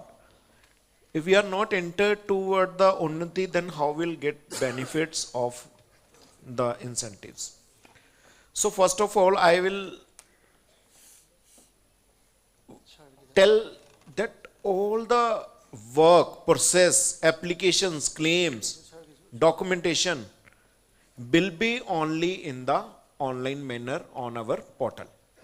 There is no any single movement of the paper from applicant to DIC, DIC to your directorate level, then SLC or the DPIT or any part. So this is very important to keep in mind. Every work is on the portal. And portal is unnati.dpit.gov.in. And it is operational since 9th March 2024. And it will open till 31st March 2026 for the registration. After that, claim part will be there. Then when you will claim, after the registration, when you will get the claims, so you will again go on the portal. So in the registration part, first it keep in the mind, first you have to take the registration under the Unnati as per the detailed guidelines. And each and every notification, guideline, amendments, whatever we are doing, or information handbook, everything we have put on the web portal, Unnati portal. And when you will visit the portal and you will register as the unit holder or the individual, simple fields are there which are required to fill by the investors or the unit. The name of the unit, whether you are in the manufacturing, you are going for expansion, you are the new unit, in which zone. Zone is not a problem in Manipur because all the districts are in zone B. So, but you have to keep in the mind the things that are required, the documents required for your registration part. The first and most important document as per our scheme notification and the scheme guidelines, DPR, Detailed Project Report, is very important. That is kind of the, the X-ray of your unit, or what you want to do, what will be the financial aspects of your business, what will be the source of funds, what will be the operations of your industry, what will be the target customer, what will be the employment target, then what will be the scope of your unit. Each and everything should be in your DPR. And model DPRs we will release soon, or we have the PIU team which can help in number of questions. Grant Thornton and the resource from PIU is sitting with the directorate office. You can visit anytime. Then second is land document, whether it is lease, you are taking on lease from the government of state, whether you are doing lease with any other individual, whether it's your land, you are the landowner, then land ownership document, right? So these documents be required, and these should be registered with the registering authority, not attested, registered. Then appraisal from the bank or the financial institutions from where you are taking your credit or loan. But in case of self-financed banking, self-financed units, then net fee is the agency from where you can get the appraisals. Moreover, within the time, we are also thinking about to board some kind of the other national financial institutions for the appraisal part. But now, recently, we have taken some institutions, but till now, only net fee is the agency from where you can take the appraisal if you are self-financing unit. Otherwise, you are open to your bank from where you have taken your credit. Then copy of incorporation certificate in respect of the firm and the unit that you are going to start, or you have started or registered with the government norms. Then certificate from the CA stating the details of owners, directors, and the partners of the firm. That is very important. Then copy of PAN, copy of GST. This is very important. New GST is required because out of 3 incentives, capital investment, capital interest, and MSLI. These three incentives are available for new units. But if you are existing unit, you want to expand your operations, you want to do expansion, then minimum 25% of whatever earlier you did, you required to do, but only two incentives will be given to you. The first is your investment incentive, capital investment incentive, and second is your interest subvention. But MSLI will not be given in case of expansion. But if you are a new unit, then you are eligible for 3. For that, we need new GST for new unit that you are going to establish. And within the same GST, single unit can avail in a particular state. Right? So new GST is very important. For example, you have taken new GST in 2017, but no work has been done. Then we will take in writing from the client that this GST has not been used. Then state will verify it. Although we request to all if you are thinking about new unit, kindly go for the new GST for a particular unit. Then Udyam registration or entrepreneur's memorandum. Then any other related document or information required time to time or case to case. For example, you are entering into tourism or hospitality. Maybe some kind of FSI certificate is required if you will serve the food. In case of pharma, maybe some kind of the drug license required for running of your business. So any other document, if required, that will be required in an online manner. Right? So these are the documents that are required at the time of DPIT, at the time of Unnati. Now the process. Process starts from the applicant. Applicant will fill the application. And when it will be submitted on portal, it will be shown in the portal of your concerned DIC, District Industry Center. In District Industry Center, then DIC manager will organize a field visit report. Whether such unit exists or they want to establish, who are the partners, their documents, and they will take the geological pictures with geolocations, geographical locations, geotag pictures, and they will make a report. If any clarification DIC required, then online manner they will write on the online application part and will return on the portal. Then again it will be shown in the applicant part if required any information. If DIC is satisfied with the documents, all documents are in order, then it will go to the director office by your DIC. DIC will approve and send to the DIC. Director office. Then again director office will scrutiny all the or due diligence of all the documents. Then if there will be any clarification required at the applicant part, again it will go in the back manner. Otherwise, if they are satisfied, then they will conduct SLC, state level committee, under the chairmanship of Secretary of the Industry Department of the state. Then they will approve or they can reject whatever the decision they will take. Right? If they will approve, then they will recommend for the registration to the DPIT. Then it is in our bucket. Then we will again do the scrutiny of papers. If there will be any clarification required, we will again send to the SLC. If there is no any requirement, all the documents are in order, then DPIT will give you the registration certificate. When you will get the registration certificate, online you will get. Then you can start your commercial production within the 4 years of that registration certificate. Right? And after your commercial production, you can go for the claims. Right? Again, very important timeline. In the earlier schemes, we don't have the timeline. You applied maybe 3 months with the state, with the DIC, maybe 6 months with the any other center department or in any kind of the other financial institution. and you are waiting for your incentives. You invested a lot of money, but you are not getting on time. But in this scheme, first time, we put the timeline in every part.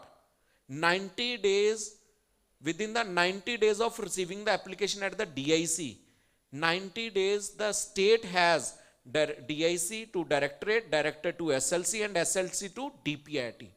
Within the 90 days, state has to take the action, whether to submit for or to send for the approval or for registration, or they have to reject with the reason. Within the 90 days, they have to take the action. If beyond 90 days, it will be deemed approved by the state. Then it will be in the DPIT. Then DPIT again has the timeline of 30 days. Within the 30 days, DPIT, Ministry of Commerce and Industry, has to take the decision on it, to seek the clarification, to reject the application, or to grant the registration. Timeline is very important. Again, in case of claims, we have the timeline, which is very important. Timely incentive to the eligible investors. Right? Next is your positive and the negative list that you should keep in the mind while you are taking. The two things. These are the three incentives that we are offering. Same may be offered by other ministry, but you have to decide from which you will take. Some, for example, some MOFP, Ministry of Food Processing Industry, if food processing units are getting capital investment incentive from us, so they are not able to take from that. If they are taking from that, they can take the another two from us. You have to decide which incentive you are taking from us or you want to take from others. The second, if these three you are taking from us, if the another, any ministry or your state is offering, you can take. For example, interest, MSLI and your capital investment we are giving. If your state is giving your labor subsidy, insurance subsidy, land subsidy, you can take. But the same component that you are getting from us, you are not able to get from the others. This you have to keep in the mind. Because we have some of the cases from the other state, they are taking capital from MOFP, but interest they are taking from us. MSLA they are taking from us. Right? So these two or three things you have to keep in the mind while you are applying for the documents. Right? This is the registration flow, process flow you can see in the application, on the screen. Application move from applicant to DIC, DIC to director, director to SLC, and SLC to DPIT. Right? In same flow, your claim applications will be go. Right? So these are the committees, but this is not important for you because it will be intimated to you at the different time. At the time of claims, there will be a committee will come in which the representative of state and the DPIT will be there to check the total investment. And before, at the time of registration, DIC level committee will come. Right? So this is the crux of the registration part, which is very simple in these days. Every query is you can put on the portal, and we are 24/7 available for your queries. Right? In next, after these workshops, we are organizing your DIC level workshops, where our portal person will come. Your state machinery will be there, DPIT will be there to see your queries, your problems, your challenges in filling the applications. Right? So all will be taken care of that. Thank you so much. Thank you, Doctor. Akwai ujik Unnati ki application je only online da thajan gadawni haiba ma akwai khangminare aduga magi thajan ba matamda kai document changi habitumsu akwai note tawbiramani na khanje mathangda registration process detail oina su takpigre. I'm sure query adum lerangani na khalle adu will take the questions after everyone's presentation is over. So next I would like to hand over to Sir George.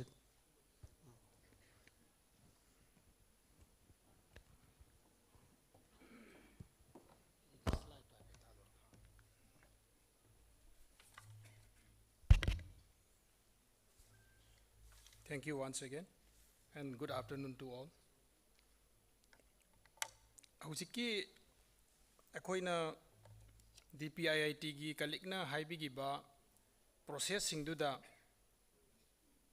ahanba DPR adegi ahum subada bank appraisal gi report ki matangda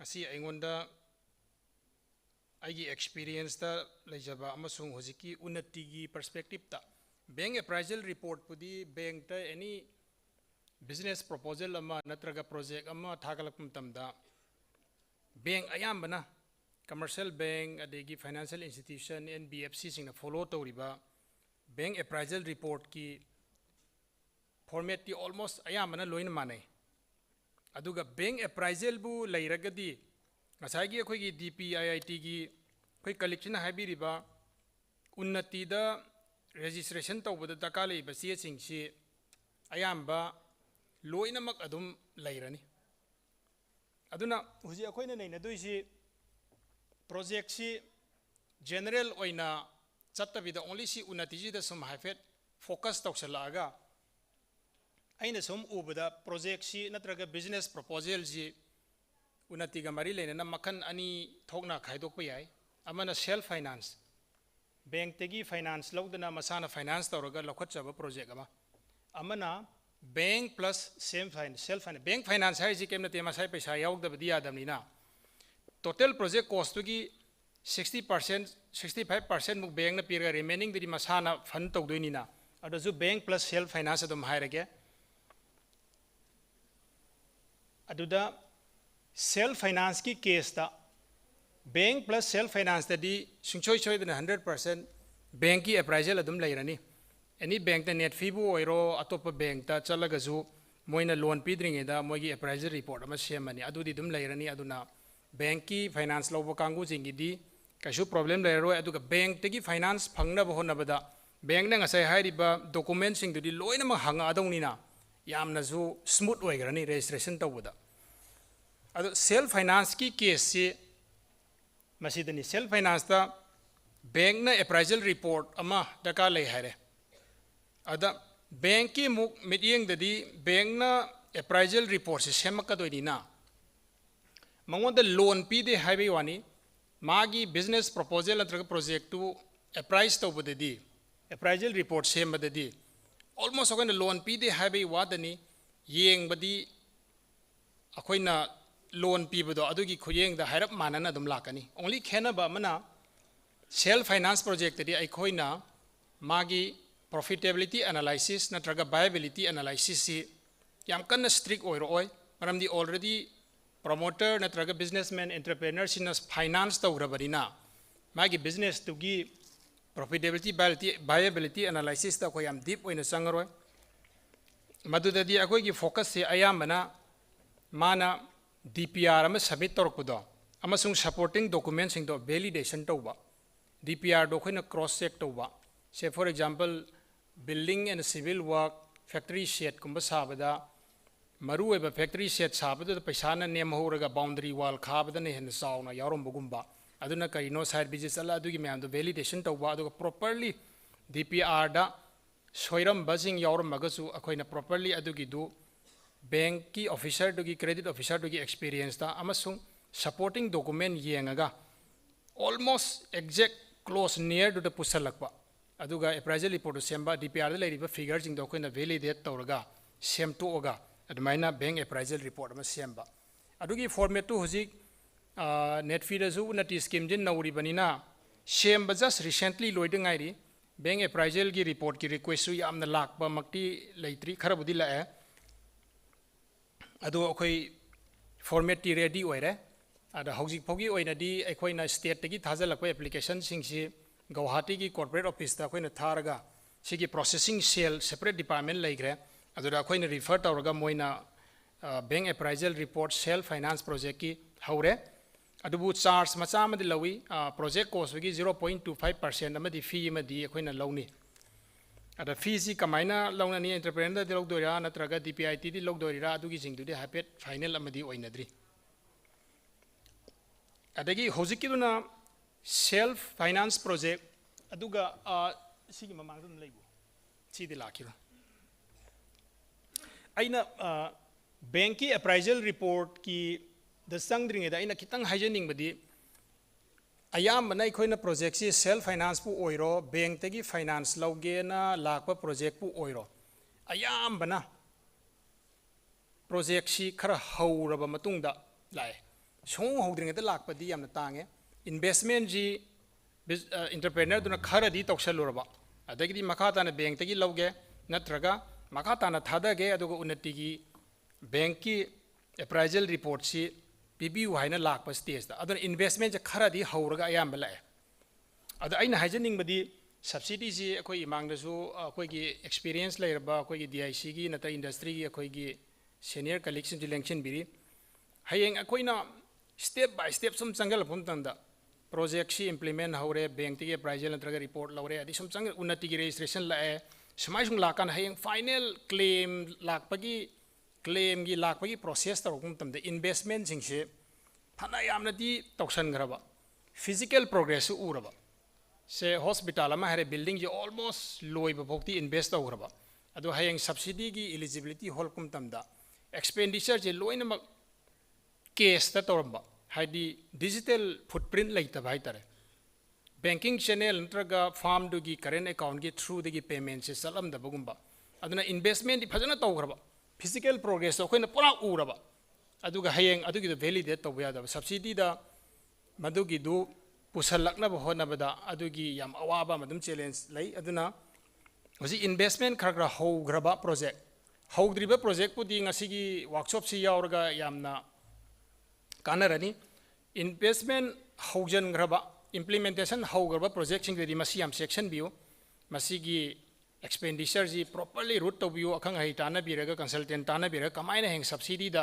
maximum benefit to lobo yaga da ge du mayam munne yeng bi ho masi mane aina hajening je ani bank finance da zu de self finance da zu matang akoina DPR ji budi just indicative list ni ayamba consultant tana raga si almost loi manner ni bank ki koina yeng di masini DPR da yaw do ji singak tani constitution proprietorship la company ra proposal lui matang khare irani location land background of the promoters director background of the project organization structure technology in se kano yam tarka laiba project oiragadi product and marketing and selling arrangement process involved raw material consumable arrangement utility adagi cost of the project means of finance sima ya maru oi cost of the project ni maru ina koina self finance ki bank appraisal report masana finance targa tawda koina check tawdoi je cost of the project cost ne koina yamna maru ina validate tawdoi je moina thaja leiba DPR do koina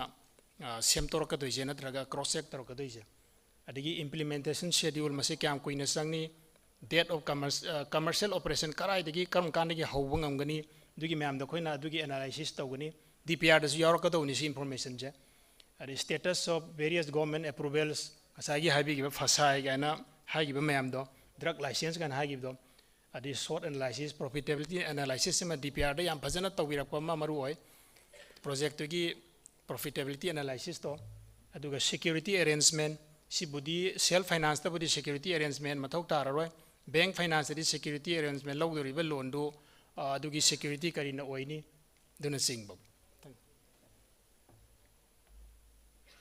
si kan gro ya samana aduna ngasai aingonda aingonda ngasai piriba main agenda dubudi bank appraisal report haibani adu dane lakchari je adu mamang na ina kitang kana gadra na information khara do bijabani bank appraisal report so ayamana bank ayamana follow tawiji samane akoina tawdoi ji area mari manga ji da khatani appraisal tawdoi je kupna nei na doi je assessment of the borrower do individual obi company obi trust obi society obi adu matanda yamna detailed assessment nama tawgani adigi second assessment of the project business proposal do yam phajana detailed assessment nama tawgani adigi assessment of the financials project to gi viability profitability analysis to ma yam kupna tawkani adi security government ki consent and approvals from the government aduga terms of sanction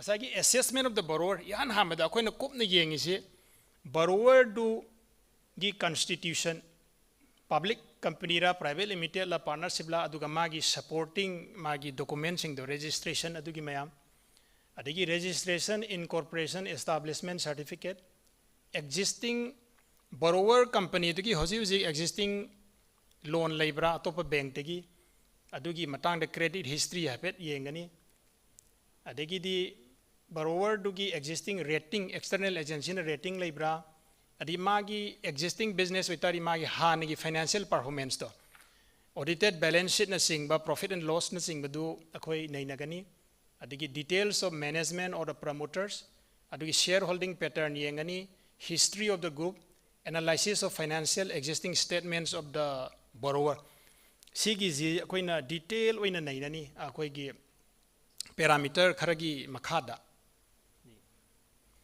the assessment of the project borrower gi assessment lom tung the analysis lom tung the project tum analysis torani project ki analysis na koi na ayamba project si kari product no service no offer tok doije adigi project si location ya maru oi adu location no kari advantage oi dorib no adigi sigi project si MSME type kari oini adigi magi article adigi association memorandum adu kopna yengani project si expansion la anobra adi magi install capacity ni kayamung laigani adi technology yam darkar laigana technology kai darkar laini manufacturing process na karino aduga plant and machinery kari sangni adi date of commencement of commercial operation masik kayam thuna karam bakanda commercial operation hobangam adugi matungina ekhoina repayment schedule loin sema ani adi important inputs raw material consumable adigi SWOT analysis ayamana DPR da yawba information ngakani DPR da yawdo ekhoina amuk khara kupna muk naina bai wani khoi credit officer duna magi experience da masung magi supporting documents yengaga almost exact oiba real life scenario gi nakna puna ba hona ba haitare adidi assessment of market demand supply market marketing and selling arrangement aduma yengani project to gi products and services to gi matangda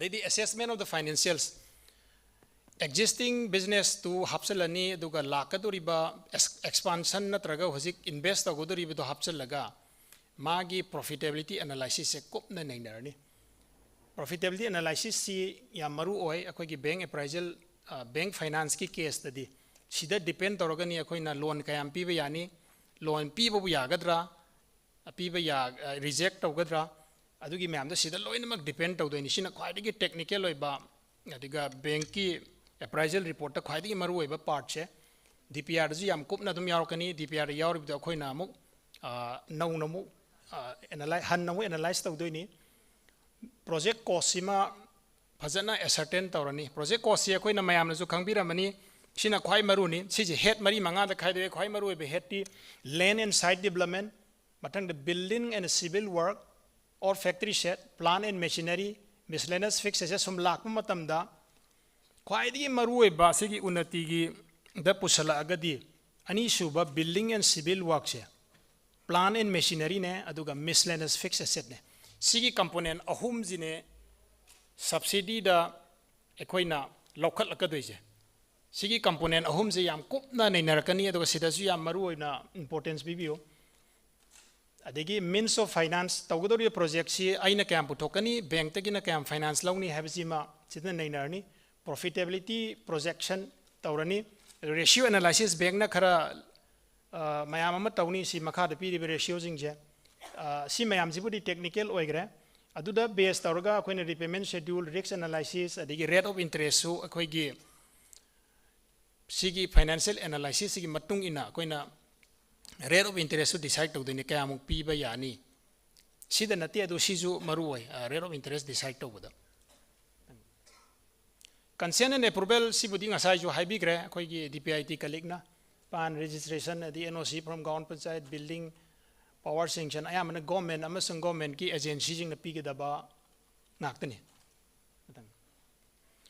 security ki part sida self finance ki the important oidre the bank finance the primary collateral and other security primary budi ki project side che project dogdori ba side chi mortgage to ya gadra ya roidra haiba ma collateral sina duna sufficient oidra kanda atop security ma jupi ba other security sina as and when required koi committee na decide to orga mapu do ga yanarga adamai tawrga additional security lawba yawe dei loy thank you aigi presentation gi oinadi sida loijare ado horen happy discussion gi session da adum hangbini malarga judum khanase thank you. Thank you, sir. Unnati scheme gi registration ta uda tangai fadana DPR ama amadi bank appraisal report ama changbagi changadawni na hujik DPR ama sa matamda kai kai machak changi amadi akoina kai kai factors singla importance pigadabno habduma takpi bedamakta mayam akoi net fee gi senior official bu thagachari mathangi siti akoi sir CSE bold dagi presentation amatang how to run a business, how to start an enterprise and run profitably habagi matang jita presentation amatang thambina hajarisa.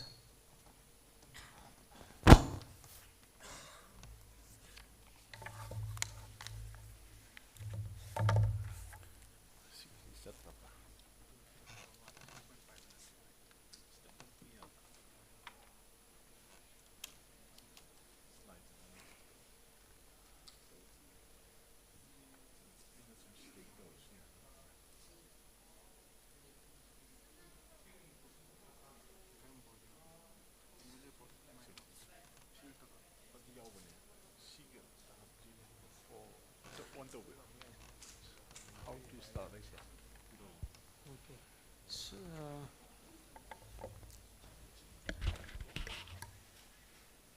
sir, marak thadna koi kano sing dagi enterprise sing dagi kano amtang request amtang lakpa songi concern dom tum haibiu mic on to yaram gadra na khali.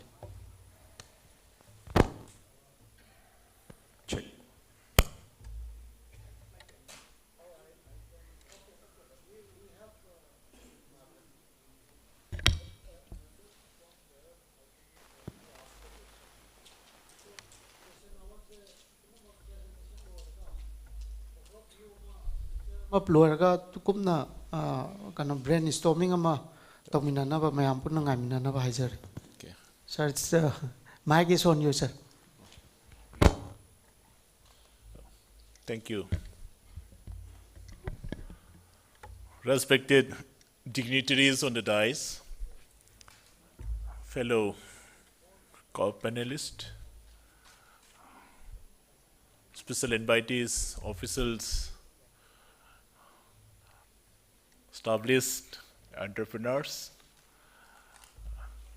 ladies and gentlemen, a very warm good afternoon, everyone.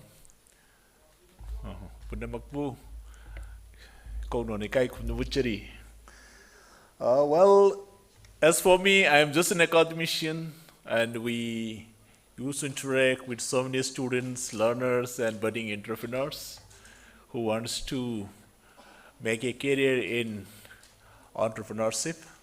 And in fact, many of are doing quite well in their respective field of activities.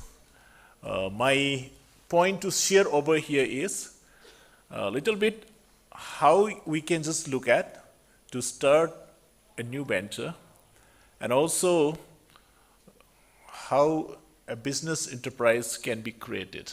Basically, for the young and budding entrepreneurs who wants to avail of certain financial incentives, and at the same time, the kind of requirements or the incentives, that part I will be just sharing with you. In fact, all of us know today's youth's tomorrow's future. Mapungda nahasingda oina katang focus tawjaba domda kanosi thamjage ayamba. Many of you may be quite aware what are the things there, but I just would like to emphasize one or 2 points. It may be of some benefit or some use in some way or the other.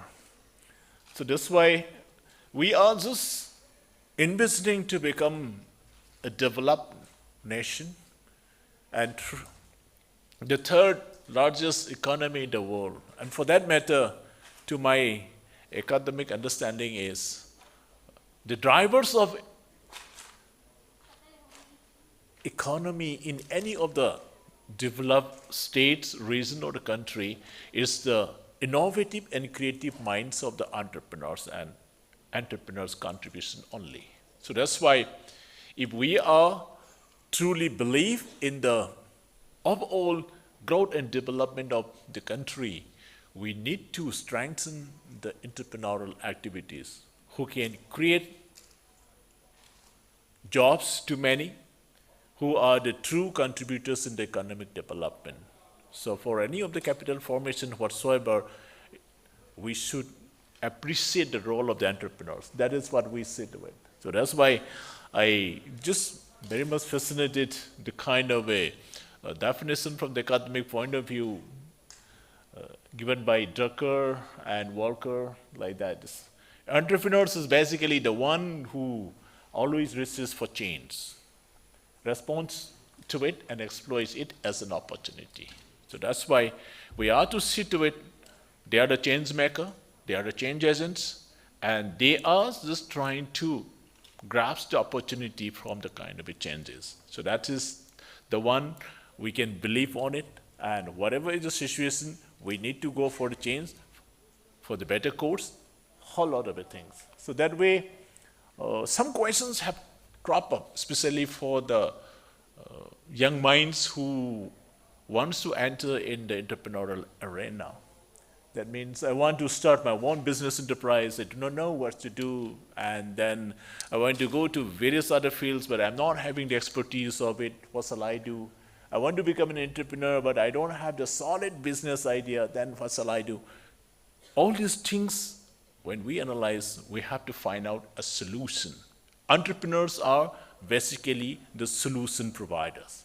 So that's why any product, the service, or the activity we do, we are to find out the reasons for having that and also the kind of a solution it has to provide. If you fail to provide a good solution, means you may not be successful in that arena. So that's why we need to understand the solutions. And then who will be just taking my services, my product? That is how the whole gamut of marketing and the whole gamut of customer awareness, brand positioning, everything will be coming. So moving ahead, why I appreciate these entrepreneurs? Because entrepreneurs are the person. In fact, it's a person who takes the risk of converting the new ideas into reality. They try to translate the ideas into practices. That way, they are just taking the risks, and risks are to be mitigated well. And then by taking that kind of a risks, they will be just earning good profit. This is what we just require today. And India to become a developed nation, a Vikasit Bharat, by 2047, we need to have at least $5 trillion economy in the next couple of years, failing which we may not be able to reach the third position. So that's why strong focus on the enterprise creations, etc. But some of the points I just would like to share. Many of you are already practicing, they may be knowing, but basically for the young learners, we have to sit with, conceive the business idea, and for that matter, conduct some sort of a market research, observations, etc. We will do it. And then write a business plan, and also sit with about the business model.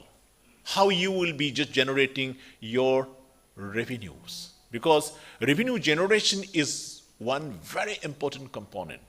And for that matter, we are to sit with in the business plan, then how I can just make use of my ideas for better things. Then fund the business financing, then financial planning, pick the business location, choose the business, choose the right kind of a business structure, the legal entity, registration, including others, GSTs, etc., opening the bank account and other compliances. These are some of the basic formalities we have to begin with initially for the young startups who wants to enter in this entrepreneurship arena.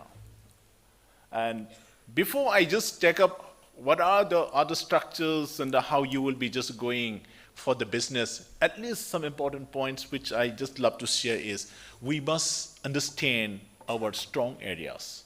Why I shall be going in this business?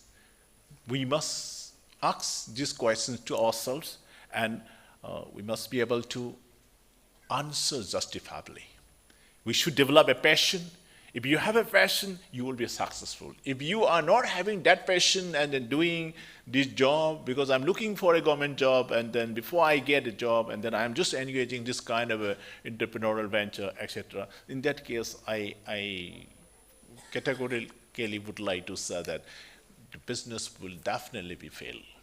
So that's why commitment, conviction, and honest effort with the passion is a must for the success of any enterprise. So that's why we need to create this kind of a mindset. I don't want to go into the details of the other aspects, but at least, are you really clear what you are supposed to do? Two simple questions. Are you clear what you are supposed to do? Number one. Number two, are you clear what you are not supposed to do? But let's try to do the things what we are supposed to do. So that's why, just to move ahead, at least we can align with our SWOT analysis. We can align with the SWOT analysis. That means strength, weaknesses, opportunities, and threats. So many a times people just indulge in the area without having proper examination or assessment of their strong points. So I simply narrate small stories like, when there is a race between the tortoise and the hare, who won the race? Tortoise won it because it moved continuously, non-stop. Whereas the hare ran very fast, but stopped in between, the tortoise took over.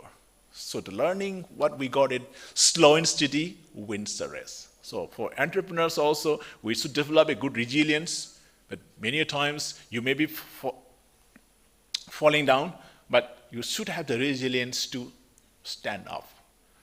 If you fail, then if you are not waking it up or standing it up, then you will fail forever. So that's why you have to just develop continuous persuasions of the things. So when the tortoise had won the first round of a race, if there is a race for the second time, who will be winning? Here definitely will be winning, because here got the previous experience of defeat. So if there is a race for the second time, it will be running very fast, and it will reach the destination faster, quicker, and will be winning the race by multiple folds. The learning which we can get it from this second kind of a race is, if you are fast and consistent, then it will be very difficult for the others to beat you. So that's why we have to be very fast and consistent, reliably. Then nothing like that. Entrepreneurs are of that type also today.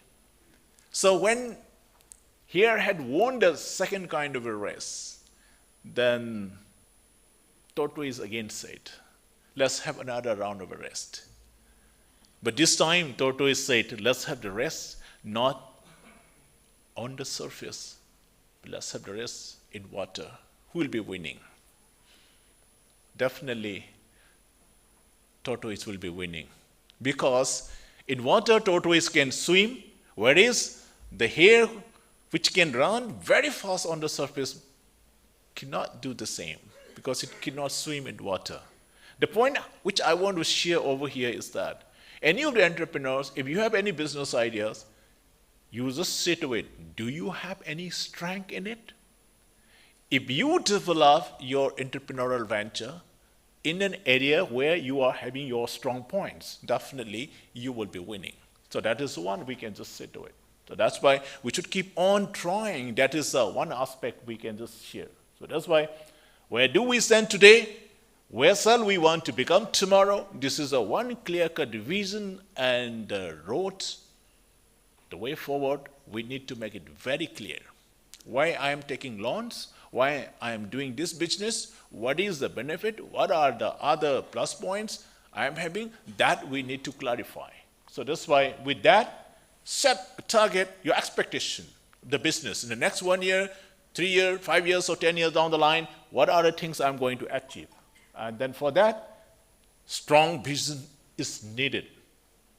So just to move ahead, overview of the business plan. My business plan, we have to set up a description of the product or the services where I am just going to take up the business. Then what problems the customers you are trying to serve. That means I must have my own customer and in what way I'm going to serve them. So that means the problem they are facing and I am supposed to provide a solution. So how your product or service will solve the problem. If you are not providing good solution, your product may not be moving in the market well. Maybe anything, roti, kapra, makan, or any other damn product, it has to serve in some way or the other. So that's why it is the job of the entrepreneur, their creative minds, their areas where they will be striking on. So that's why the most important component is go to the market strategy. That means how do you plan to enter the market? So that's why for that I just would like to spend 1 or 2 points. First understand who is your customer. Maybe segment the market. Market may be very large. Segment it small, geographically, demographically, then sex-wise, age-wise, profession, whatsoever. There are different ways of segmenting the market. Once you segment it, you target it, then you position. So that's why simple formula which we can do it for success of any business. At least understand your customer, segment it well, and target, then position your product or the brand name in the minds of this customer. That is what we do term as a STP, that we can follow it. With the foods, everybody is feeling hungry sometimes, then we used to take food, but the kind of food items one is consuming is altogether different from the others. So that's why all varieties of choices of foods, clothes, or any other we are having. That's why the success of the business is very much dependent on the kind of a fair acquaintances of their likings, desire, aspirations, tastes, and preferences of the customer.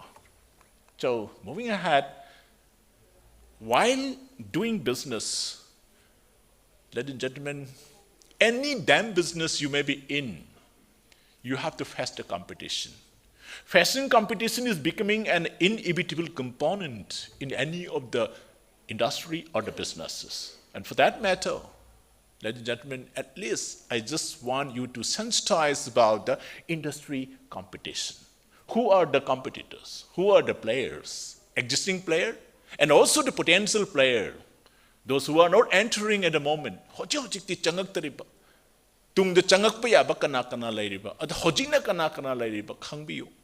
Benchmark. In what way your product or services is different from the others? You must be able to identify and should be able to acquire something on it. And who are your suppliers? Supplier that hong na amasung matam chana supply to ngambadu adum advantage later.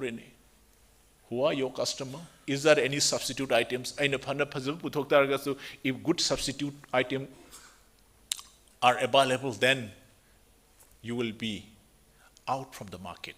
So that's why we have to plan all these things. These are the good dimensions of doing business. So blindly we should not do it, but at least we must be able to get thorough, justifiable answers when we just enter into business on these parameters.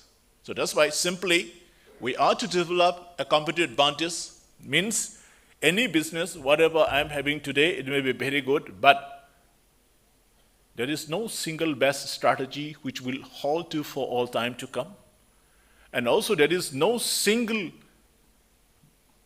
best strategy which will hold true to all the companies. It may vary from company to company, product to product, and it may change from time to time. However, I must have something which the others are not able to do it. Others may find it very difficult to do it.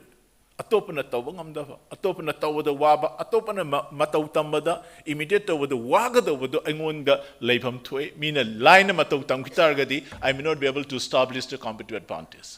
So that's why what distinguishes my firm and what provides the firm the above normal profit. May am the tanariba profit to get in Karihina Tangido is a combined cannot talk the in terms of transport, in terms of raw material requirements, in terms of the credit facilities extended from the banks and financial institutions, asina chingba. Aduna punamakshi yengakanda tangai fatana aina suggest taujaningba all the businessmen, entrepreneurs, existing, established, or even the new one. We need to see to it why the customers will buy my product or not. There should be some unique features, technological innovation, any other specialities, and certain competitive advantages. That together will bring some sort of a unique selling proposition.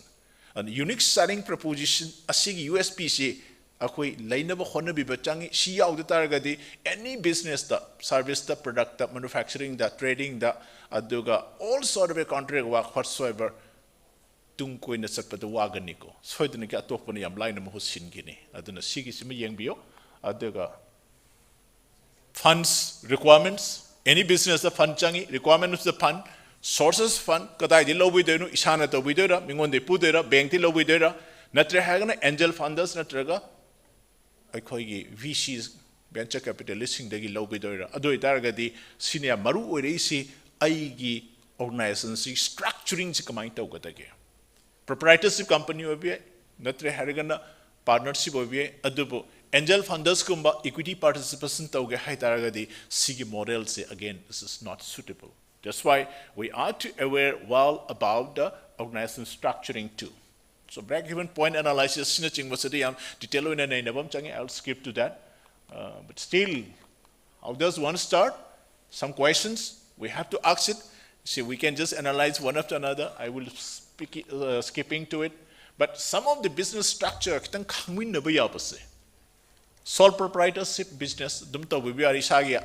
Kano sa pan card tuma tauraga maming ama tholaga dum sole proprietor am laiba aduga kano sa da tax su dum khar benefit lay jaga do ba dum oi adubu atoba business level tawge hai targa di expand dorok madam na di sole proprietorship sigi handicap oi area mayam leire. Partnership, resar oina, unresar oina tawiare, limited liabilities partnership, farm CMBBRA under the Ministry of Company Affairs ta. Aduga, yamna popular oina chatna bayabase, companies form of business under resar of companies resistant tawiga dawa. As a one-person company should form tawiyai. Aduga private limited oina, mi anibu suragadi, private limited CMBBRA, aduna up to a maximum of 200 akoi shareholders sing si akoi hojikti shamba yare hana di 50 katang oiramani hojikti 200 phawa yare adu public limited oiraga di government companies listed companies national stock exchange da sina chingba list over unlisted loinama sina akoi gi public limited ki lai khre aduga under section 8 company da su koi company khara si shamba yai mase akoi gi that is about the non profit businesses maram di dividend shareholders sing si dividend oina yen be yaroi do ba dugumba company ma oi adu sisu adum akoi gi particularly social entrepreneurial activities to whether the is quite common aduga societies actor resistance to ba trust oina form to raga su business set to bodi yai adu hayeng dividend profitable venture ama to whether the shigi limitation ama lere aduga needy company NBFC non banking financial companies under the RBI Act ki matung da to biga da aduga farmers producers company especially agricultural producer APCs aduga units resa MSME UDM gi kari gi mayama khoi tawbire kano sing si MSME makhada micro small and medium enterprises gi category sing gi benefits lo binana badum tawba CI aduna all these things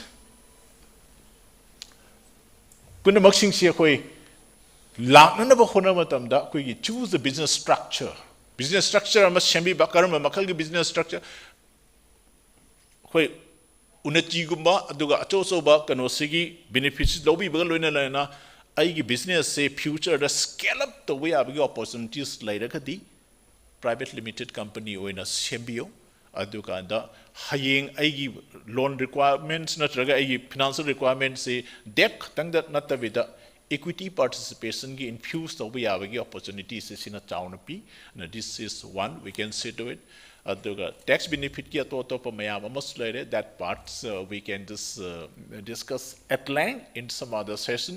However, basically, a professional way the changbagi machat amakak lakpanina private limited sina yamna comprehensive oi kitang khoigi compliance ki taxing oiba area khadi lay aduraga so this is a one must entity we need to just have it for starting our entrepreneurial venture in the right perspective aduga atopa patents brand mayam sinai brand sing khoi patent tawnabagi changwali patent filing tawbiyo register trademark akhoigi lobiyo adu kanu the ownership to khoigi kano the company dugi or hanbiyo logo fazana sembiba logo singje registration tawbiba se khoi tawhanningi natatargadi hayeng madugi conflict tholokpa natraga atopana kano tawhi matamda ai khoigi ownership amasung ai khudong chabadu mangba yai ana sigi khoigi trademark registration gi channabi sima khoi lehanningi aduga GST pan tan asina chingbasi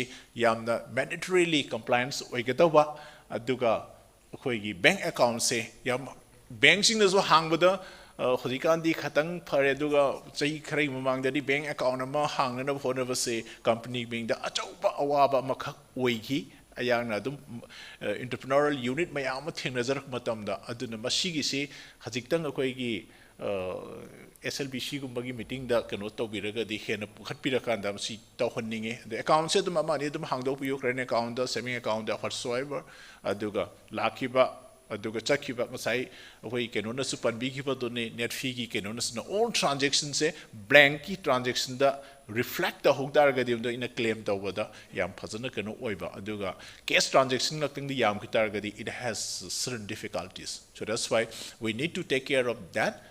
Then apply the other licenses. Mayama aduga export oriented oina to bigi hergadi export import code ama lobi bachangi madu khoige pan card amana DGFT dagi apply tawraga lobi ga dawni adu dagi di RCMC khoige registration come membership certification haidana khoige export promotion council amada aina tawjadriba business natraga ITM duga Mari lene ba do khoi madu membership lobiraga export import si tawbiba yai and export import is another very good opportunities which includes even the services and various other elements aduna subchin jarakanda aina lorakpada habit thamjinning base Manipur gi oina akhoi some areas of opportunities for doing business especially for the young learners or young or budding entrepreneurs haijabatare young biba abase healthcare medical services ki related oiba ancillaries part macha masa sabase dum akoi masigi atoba opportunities laigani tourism and hospitality but because of the prevailing situation as of now we have got so much of problem however I'm quite hopeful if everything goes well in the coming days definitely tourism is another very good potential area of doing business. Then IT enabled services which includes the fintech, AI, etc. Then digital media, entertainment, jewelry is a domestic consumption kaktanatana export tawada yamna potential oiba area ni and the jewelry say a India gi oina the second largest exporting sector way. Adu khoi Manipur da khoi yam kar haini khoi gi khucha hiba mayam ama skill workforce laborina jewelry park kumba jewelry ki khoi gi special economic zone gum amaka tawra agadi ai yam kanaba phangada na khalle aduna net fee amasung director of khoi gi trade commerce and industries ki policy planning da kitang special emphasis pibiraga jewelry sima India ki oinasu the world ki oinasu adum market si yam thina kan haitar thriving market oiba area ni mase koi pungning chingchen bi yaina thamjage aduga education consultancy foreign language tamanba angang singda skill pin na ba hona ba placement pin na hona ba sigumba sing si kana ni handloom handicraft need not to speak much of it because it's one very flagship area for the state of Manipur agro based agricultural related and agro sila kan de koina kitang innovative say agricultural say akoi primary sector da oina tawada agriculture sina input oina sinaraga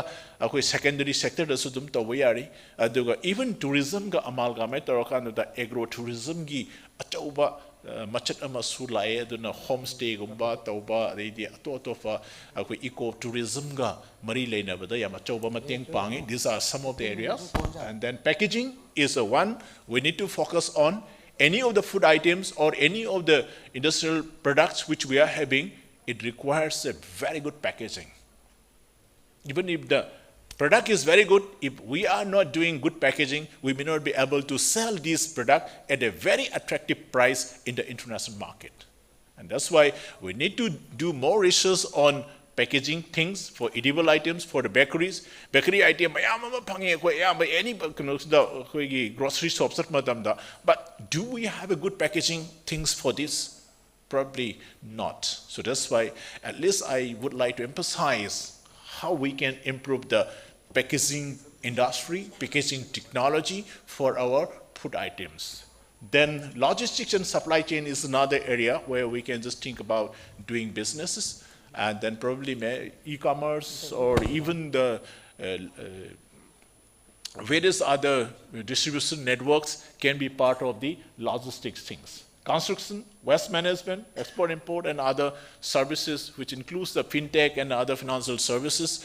So these things are some of the areas, because we know we have so many young, talented people, and for that matter, the future is again in the service domain. So trade in services, exporting of the services area could be another area of opportunity for the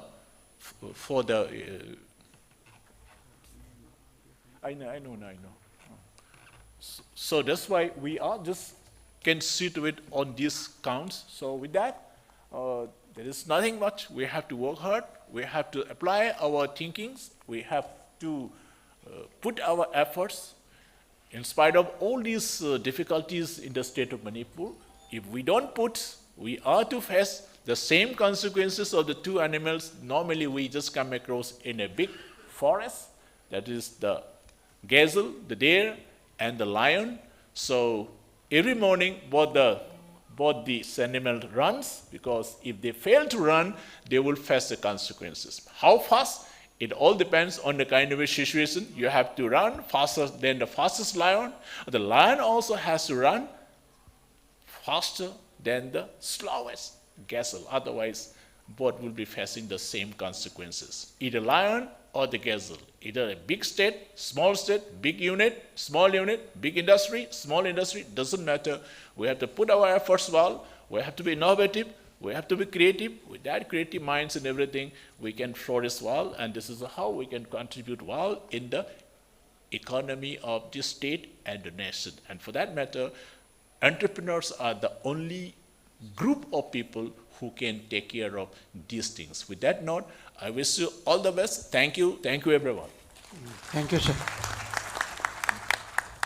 So, presentation question thambinaba ming aduga somna thambiriningiba question answer pambiriba kanodusu adum thambinaba haijari. So discussion je another request na akoige inakta yaubiriba DPIIT gi ju maju flight case ta udongni na anambana Unnati gi registration ga mari lainana amadi Unnati gi scheme ga mari lainana hana thambinaba ningsingjar. So now the discussion is open. I'm Dr. Suraj Singh. I wanted to build a hospital, in the first phase, kind of with the hospital, but the equipment cost will be very high for me to invest like that. So can I do stage-wise, if first DPR phase-wise, can I do DPR should be in the composite manner, but you can build your hospital in phases, and after completion of all the phases, then you can come for claims. Okay. Like phase 1, I wanted to have this thing production, start my hospital, then the equipment part like MRI, CT, if I can install in the second part, Agree, but when you will complete all the phases, then you can come for claims, not in between of that. Not in between that, okay. Sir, a very good question. Same thing, yes. I just want to follow up. I was imagining in the leaflet, it was said that the maximum eligible incentive to a single unit from the component of the scheme is 250 crore. So and another limit is 7.5 crore. So how come one unit can avail this much of 250 crore? It is good possible question. only in No, phase. no, good question. For example, if you are investing in hotel industry, for example, in service sector, you are investing 250 crore. Then maximum capital 7.5 crore you can get. Then interest you can get. But MSLI, that is equivalent to your 100% 250 crore. Then maximum you can get. Yes, MSLI, not GST reimbursement. Again, MSLI is a performance indicator. We are taking GST. Here we are not talking about state GST or SGST, IGST or CGST. Here, composite manner, if any state can reimburse SGST, they can. So how come a hospital, suppose? How come, in what way you are going to... In hospital, if GST is not there, then 10 crore is there. In interest, you can take maximum. Yes, Okay, here you are right. So there won't be any MSLI?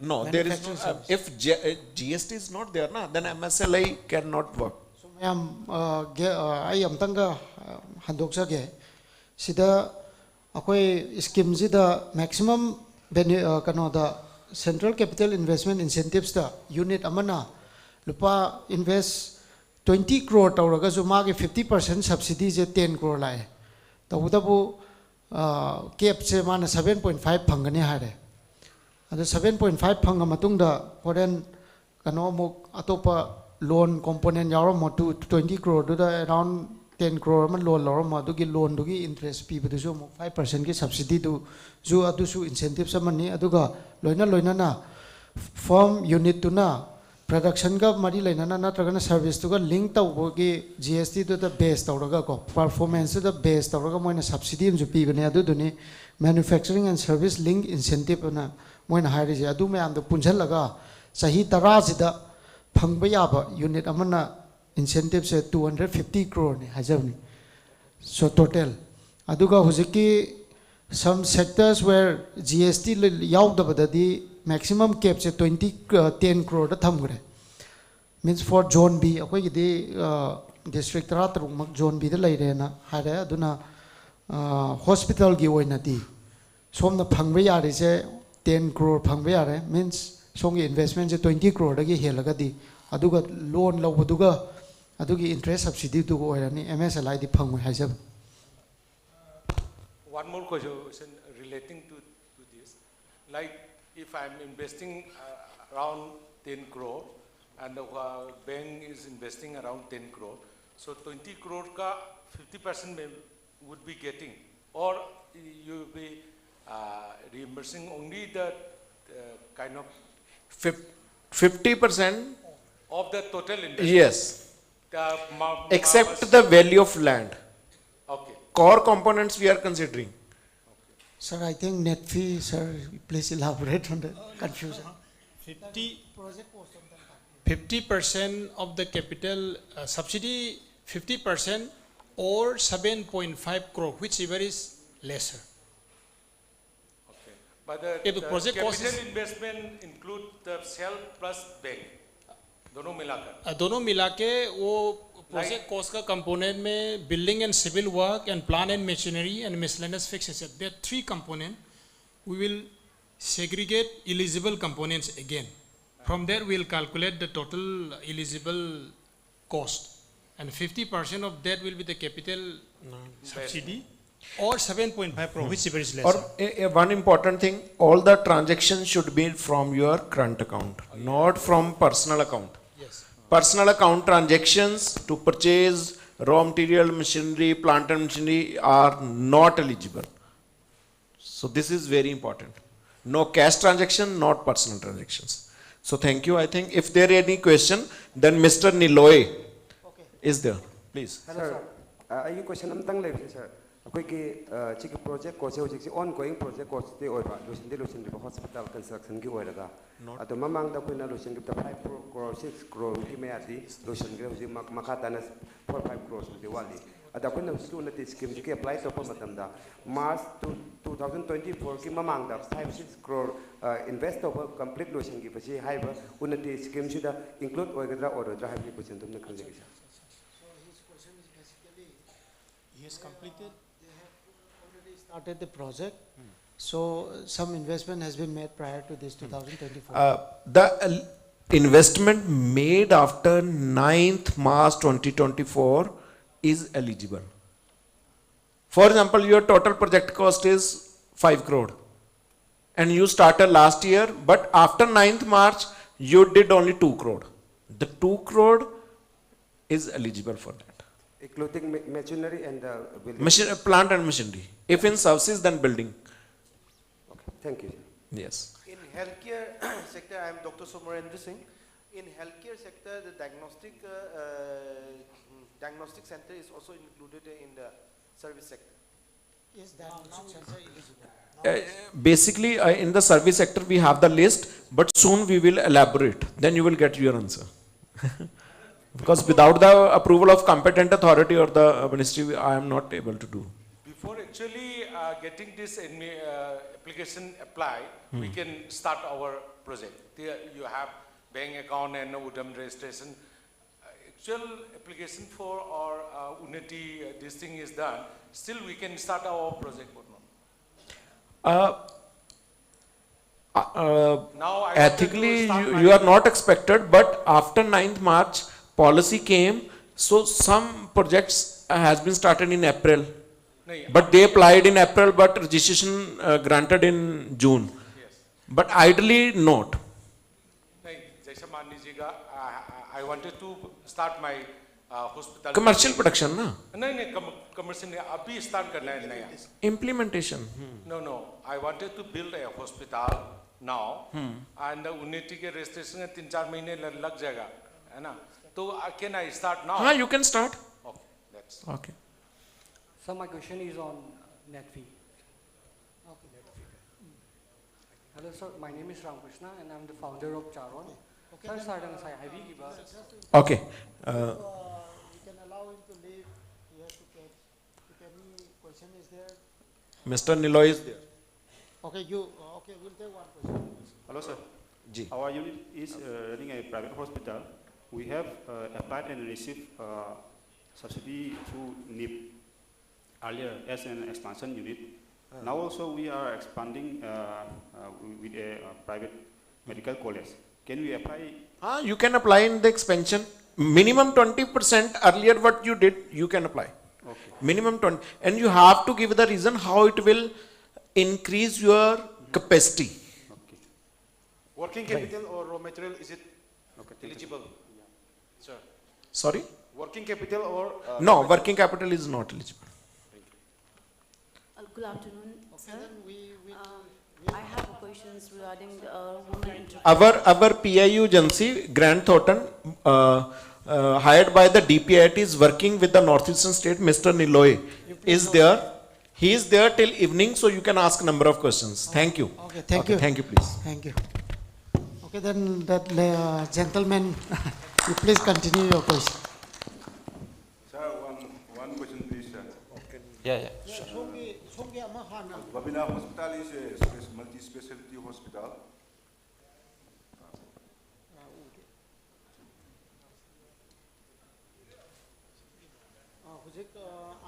Question okay, continue. Sir,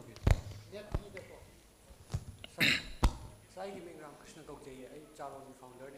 I am chili oil business. I am chili oil. I am loan opportunities functioning.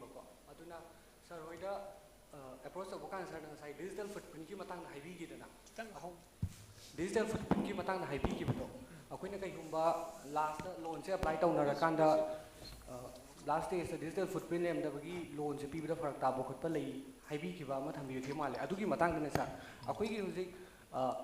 online payment already I have the online payment sir any online mode payment yabibra aduga current account saving account other current account online any mode of payment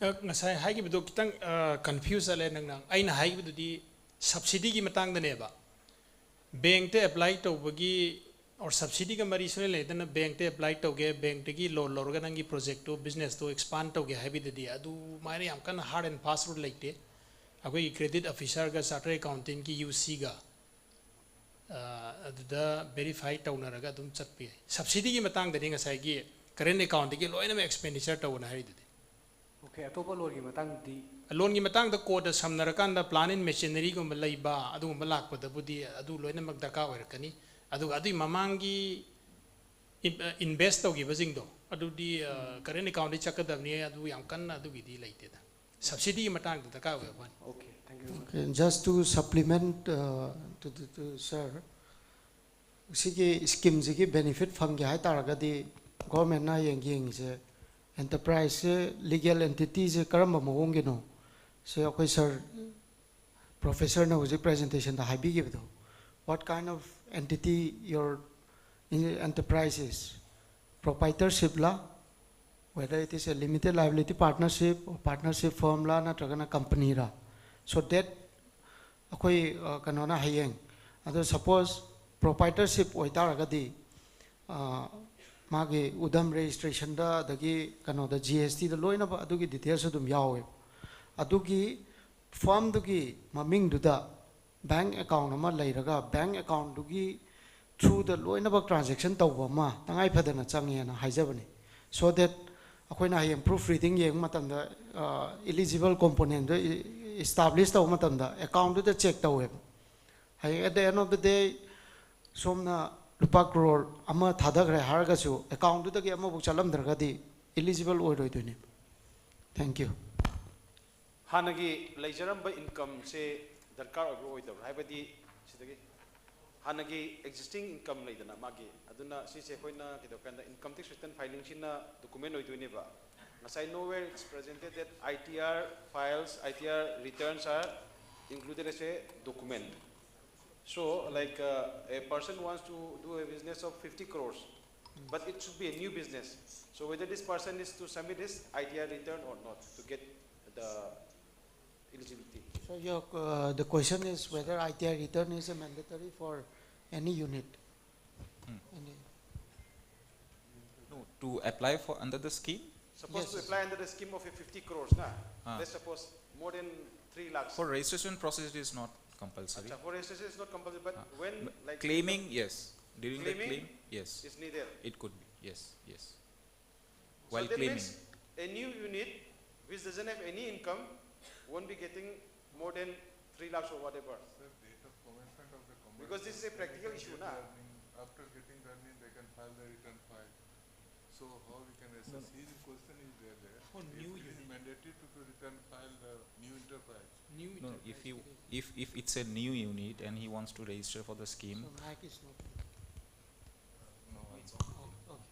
So if it's a new unit and you want to register for the scheme, ITR return at the registration stage is not mandatory.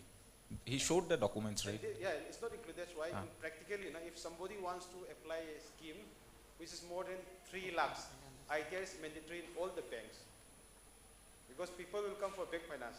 So your question is actually related with the bank finance, I think. Yeah, because if it's not self-finance, if it's self-finance also, whether you are not going to see the ITR of that person. No, I'm not going to see. Nowhere is mentioned in the slide. That's what I'm saying. ITR. During the registration stage, I'm not going to check your ITR. And without checking his ITR, the person is eligible to get grants of 50, whatever, 7.5. Sir, I'll just supplement. I understand. Sigi Unnati ki sida stage ani ne na khoi na lo we ahan ba je registration part ni. Registration compulsorily phang matung da mage date of commercial operation haibadi unit to na operate kana mage service natragana manufacturing product to pitho matung da income generator ka doi ne adung kan du da di hujiki kana do ITR ke du dum automatically it will fall in line but ahan ba registration ki stage sida di sir na hai se ITR document je daka oiroi tawdabu once aduga project kano sida scheme guidelines sida hai sisu ngasai gi incentives ahum central capital investment incentives natragana interest subvention ꯑꯗꯨꯒ ꯅꯠꯇ꯭ꯔꯒꯅ MSLI ꯍꯥꯏꯔꯤꯕꯁꯤꯡꯁꯦ commercial operation ꯇꯧꯔꯕ ꯃꯇꯨꯡꯗ within 1 year claim ꯇꯧꯕꯤꯌꯨ ꯍꯥꯏꯕꯅꯦꯕ ꯑꯗꯨꯝ ꯀꯥꯟꯗꯨꯗꯗꯤ ꯗꯔꯀꯥꯔ ꯂꯩꯒꯗꯧꯕ ꯃꯥꯜꯂꯤ I have to hijack. Okay. Akogi si claim si akogi invest over dugida aduda kano tawdu. Aduda sika it is not related with earning profit or not. Aduga pro kanogi aduna ITRC akogi darkaliti.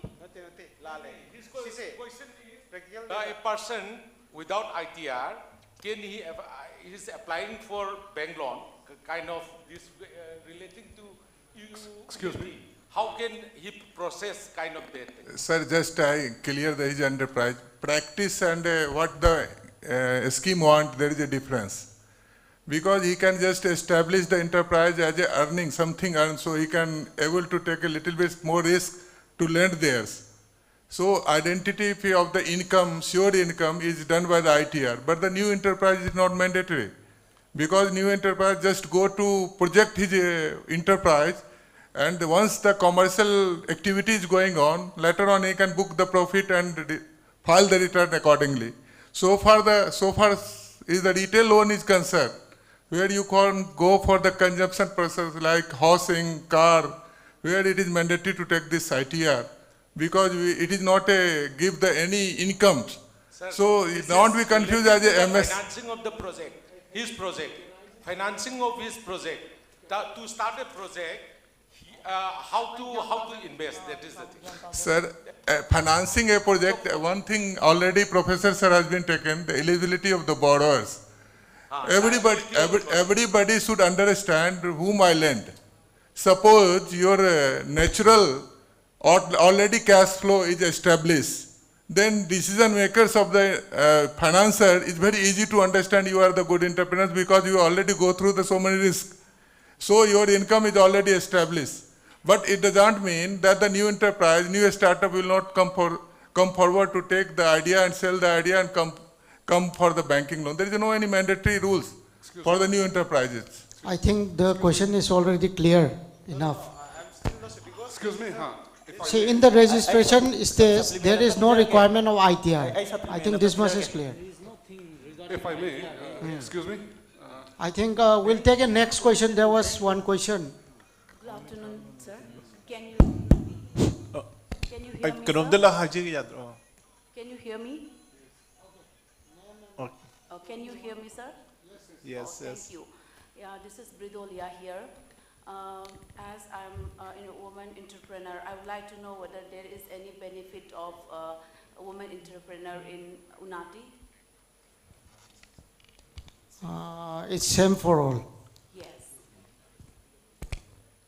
Since I do have enterprises and also I do have OPC Private Limited. Since past 3 years, I'm maintaining all the ITR and also GST, I'm maintaining it. Only thing is I don't have the collateral to take the loan, in the bank. Songi question do specific oina thambiyo ai. No, I would like to know whether there is any benefit of women entrepreneur in Unnati. So in Unnati there is no. No, it's same for all, ma'am. As a woman entrepreneur, we appreciate your initiative, but under the scheme, there's nothing extra for you. You will be treated at par with the others. Yeah. Hello, sir. Sir. Please raise your. Okay. Sir, under Unnati scheme, it says all the transaction should be through current account. Supposing if I'm having 2 current account and that also 2 different bank current account. So my question is, all the transactions should be from 1 current account or we can use both? Sir, the question is all the transaction to get eligibility should be from a current account? Yes. So the answer is yes. All the transaction must be from a current account of the firm. Sir, I have bank tongan but ani hang ba? I tongan ba bank da? No problem. Thank you, sir. Excuse me. Excuse me. Sir, supplement up to No, but the answer is if you the same person and the same enterprise, same name, because PAN card is raising, have the two current account, then it's okay. If there is a differ in the name, so it can't be taken for your subsidy purpose. Sir, supplement up to the income tax sonda. Ngasai income tax kido, capital investment kita have to kenoneva. Kayumba ay income tax wala ikre haraga su ngasai income tax tagi hay adum sapkala kaneva somda ay supplement to the ngasai keno income tax to the have to kayumba ay income tax swap file to the miem na kamay na 50 lakhs capital investment pro kenova nangi source of income to karay nova ada nang na either nang 3 lakhs na taga 5 lakhs ki capital investment have to the income tax na except to we nang some savings level di 50 lakhs na taga 20 lakhs ki abot sa karga di income tax na nang ikala source no la kaneba either nang business to existing hoy kera okay I understand sir namtang pibigatra registration gi matamda ay da haijagena huzikit as for this khone claim tawba matamda claim tawdringai da registration tawdoini registration tawdoi se farm gi mingda tawdoini haba because no claim or registration whatsoever I can hijrake registration tawba matamda tawdriba company fraud tawdoi se who are the promoters you can be one of the promoters and then all the credentials will be taken care of when you just registered that very company. So that's why if the company is new, then bank will not ask any IT returns of the company. However, who are the promoters of the company? Maybe you are a managing director or a director or any other. Then you should have your credential. How about your paid up capital? How you are just running this company? That definitely will satisfy. That's the thing. So that's why individual credibility is needed. If you have a strong individual network, that's good. However, as for this Unnati first registration part and all, I think it's not required in the beginning. That is the thing. Only requirement is once the registered firm has started earning revenue, you can claim, you can just apply for the ITR filing, etc. That is the simple understanding we have. I think the answer is satisfied, or should we give to our convener, state level bankers committee? Convener is also here. If I may add, I think it's clear, no? In registration stage, ITR filing document is not required. Yes. If I may add, there is a bank appraisal before in the process of application. If somebody is using black money to invest. Okay, you please tell me your name and to whom you want to put question. It's about the ITR. So even if this process it doesn't require ITR, the bank appraisal will flag it. They will ask the promoter, where is your source of funds? So ITR may not be a requirement, but if somebody is using black money, he'll get a notice from the ITR. So I think our bank, sir, is the competent person to satisfy you. I think this is the last question. We'll focus on this. Otherwise, we'll miss the opportunity. Basically, the margin, whatever you are telling, the margin of the project, right? The firm documents has to be proved that where is the margin available. Suppose some farmer has the farming income having the regular FDR with the bank, they have the already balance in the saving fund. That can so easily. That doesn't mean that you have to file the return file. I don't know what the quantum of the project is theirs. Because it depends upon the quantum where the described margin, maybe the 25% margin is theirs. That should be, you have to prove through the documents where you can getting the money.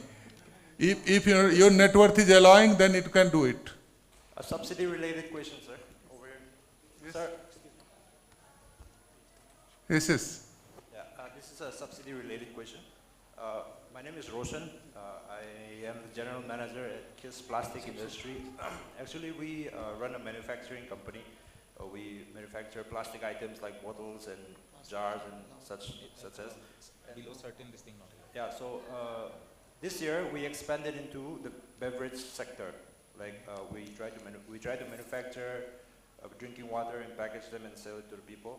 So the question I want to raise here is, all the investment in plant and machinery, including, let's say, the tiling of the floors, partitioning of the machinery, sanitation for sanitation purposes and such, which is actually recommended and compensated by BIS, the Bureau of Indian Standards, and FSSAI, the Food Safety, the Authority of India. So it's all compulsory. The tiling is compulsory, the partitioning are compulsory, and sanitation is compulsory. So all the investment which has gone into that, including the labor charge, the installation charge, can we apply that for subsidy? That is the question I want to raise.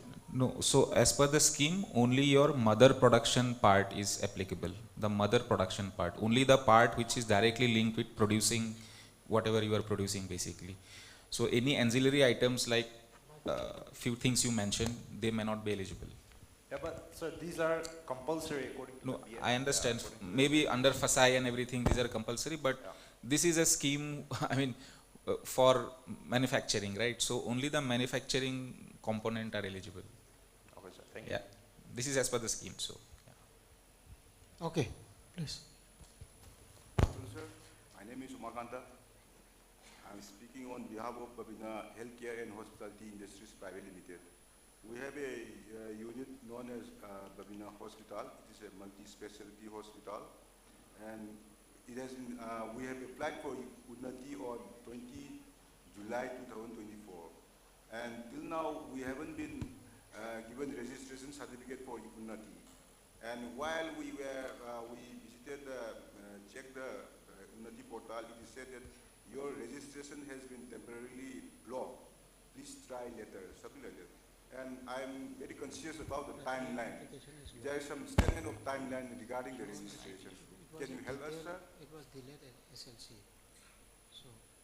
No, so I think there is nothing to be concerned about as such. If the state SLC has forwarded it to DPIT, it may be at their end, pending at their end, because there are a lot of applications which have come. So how do such grievance redressal is met as per the scheme guideline? No, but what is the grievance? That grievance is that whenever he tried to check the it's status, showing as locked. so it's locked. I think in this case, it may be a technical issue because DPIT is currently redesigning its portal.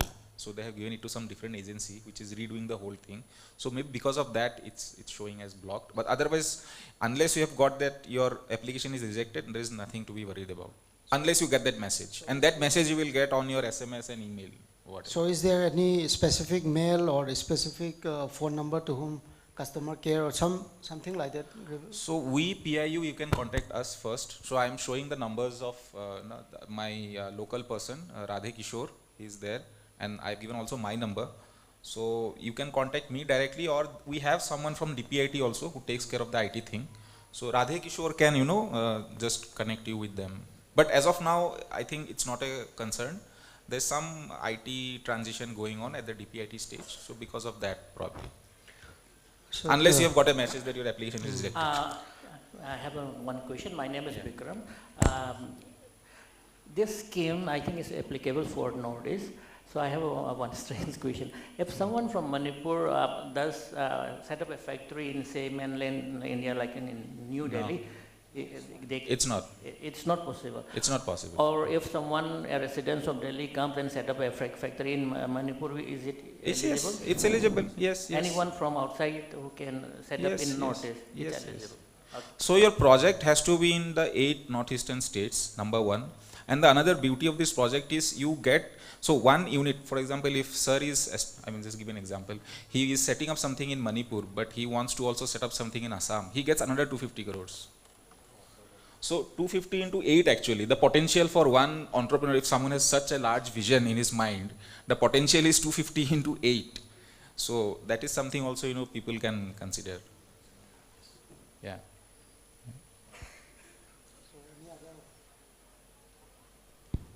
Okay, then I have a question. No one has. So the scheme guideline clearly says that the unit has to be, if the unit has to be a new unit, it should be established after 9/3/2024. So when it comes to GST registration, is there any mandatory that it should be, GST registration should be before 9/3/2024, or any unit can? Yeah. So the simple thing for us or for DPIT is to just check whether the GST number is registered after 9/3/2024. But there will be few cases. There will be few cases where people have registered before 9/3, but they still have not used it. So those cases will be taken up on case-to-case basis, because that checking is not possible right now. I cannot check, right? If you give me your GSTN number, I cannot check whether you have used it previously to 9/3, because that is, I think, it's with CBIC. Only CBIC or the state GST council, or those agencies can tell us. So in those cases, yes, DPIT has that comment, okay, we need to check whether it has been used or not. So the only concern of DPIT here, or PIU, when we check the applications, are that used GST for some other purpose or for some other product is not getting benefit under the new category, because under the new category only you are eligible for MSLI, but in case of it's an expansion case, you are not eligible for an MSLI. And the beauty of the scheme is such that they have made it in such a way that your capital incentive is, let's say, maximum of 10 crores. Then you get a CIS, the interest, but the maximum quantum, which my assessment says, is the MSLI. So the government is forcing you, yes, the government is forcing you that you set up a unit, you run it for 10 years. Because previous experiences of the government, and if you ask me also, since I've been working in this sector for last 10-15 years, we've seen so many examples. People get the money upfront, they lock it up, they run away after 2 years. But the beauty of this scheme is the government is forcing you to run the unit for 10 years and you get the money, no issue. And I just need one clarification from your end. I was under the impression that after 9/3, suppose a unit has started implementing, say, in 2023. He has made almost all the required investment. Commercial operation has not started. And his last invoice or last bill of plant and machinery is after 9/3. Will he be eligible to claim for the whole plant and machinery investment? No. Or our colleague was telling only investment after 9/3 will be taken up? He's right. He's right. He's right. Only the part after 9/3. Only the last invoice? That whatever, last or second last. I mean, only the part after 9/3. 9/3 will be considered. Will be considered for calculating the incentive. Incentive. He is eligible to apply for the scheme, but incentive will be based only on that part. I think, and one small thing I think which is very important for a state like Manipur. We have all spoken about the minimum investment eligibility, right? For manufacturing, we have said 1 crore. For services, it's 50 lakhs. But within manufacturing also, there is one provision in the scheme for micro enterprises. So basically, so micro enterprises, so there they will see the 50 lakh investment in manufacturing also, right? So, yes. But it has to be in the micro category. And for the micro category, the advantage they will get is that we'll also consider the cost of building, so that we push them into the 50 lakh category. Understand? So if their plant and machinery is, let's say, 20 lakhs or 30 lakhs, but if their building cost is another 20 lakhs, so I as a PIU, when I assess those documents, it's very clear for me, right? I can check it. So I will push them into that category so they can avail the scheme. But again, the other side of this is there will be few applications who will try to take undue advantage. Okay. They will deliberately keep their this thing under 1 crore, and then they will try to take. But then let me be very clear, we as PIU, we are very thorough with our work. This will not pass through our eyes. We will catch it and we'll write it as it So is. for the benefit of all, I have amtang thamjage MSME ek matungina enterprise micro, medium, small. Handak the revise amuk tawgre micro weragana up to investments up to 1 crore. Aduga small weragana up to 10 crore. One dagina 10 crore buki manung the investor wiragadi enterprise to small nena lawi aduga 10 crore to 50 crores in a medium ni.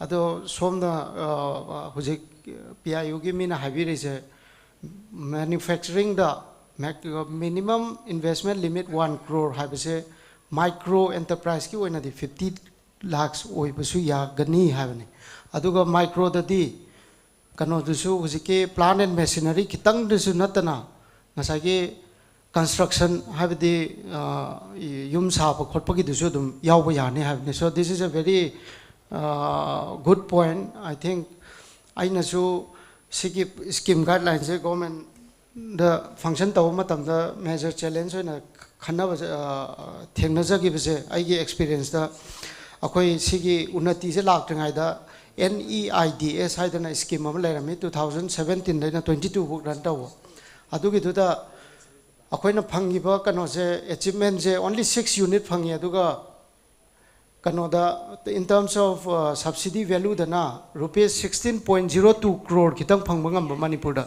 So now ngasai presentation ahan ba piba matam da akoi ki Manipur ki oina target allocated earmark to target se 335 crore ni. So how kayani quantum jump ne akoi da pi riba achievement kay target se 16 crore kitang akoina how gi mamangi sahi manga da ngam gi se sahi tarada 335 crore subsidy low have je. It's a very human guts task. No doubt we'll do our best. Tawdabu ngasagi investment ta was a micro na number ni na MSME sing da akoi hujur udham registration da 70,000 muk lai basida micro da lai je 68,000 na lai bane do small da su khar kitang ne medium da di only few 15 16 ko ado micro enterprise amana how comfortable he will be to invest that 50 lakhs adugi do area do maram oiraga akoi application se kitang yamoidra nai khanaramane do hujur expert na ju takpi gre micro enterprises ki oina di manufacturing sector da su 50 lakhs pawa yai habise mayam ngasi gi kano sidagi workshop sidagi purna khabinabda kana minani nai khanje. Any other questions? From the Thanbiding kano dum tanga haibiu. Hi sir, this side Joda. I have a company. My question is related with the bank appraisal. In order to register with that, it's require a bank appraisal. So many people are asking regarding in that matters only. My question is, see, bank appraisal is required. So in order to get bank appraisal, DPR is required. So in DPR, the bank will decide how much I will get as per my profile. Let's say I'm required 20 lakhs for the particular project. So in that case, the bank requires GST or ITR or not in order to get bank appraisal for this Unnati scheme. Kanoki self-finance ki bank appraisal the Not for self-finance. I need maybe from bank plus self-finance. Because I require 20 lakhs in order to get to approve my project. First of all, the bank will give bank appraisal in order to get, then only you can proceed for the registration and further. Just my toba marakuri thalep. Minimum investment is 50 lakhs hai buko. Aduda new unit nang haji ITR darkar lebra na hari neba. ITR se bank na igi project ki matung ina singai low yani interest singai lakani haibam lakani na. Adu kanda aina say bank na finance ro matuna kona subsidy laksa ga dawne ba. Bank na finance to go 30 lakhs ina pami pose adu daida apply to kanda hayeng bank na loan pirak pa kanda ITR GST ke kaloi darkar ta ga hai ba.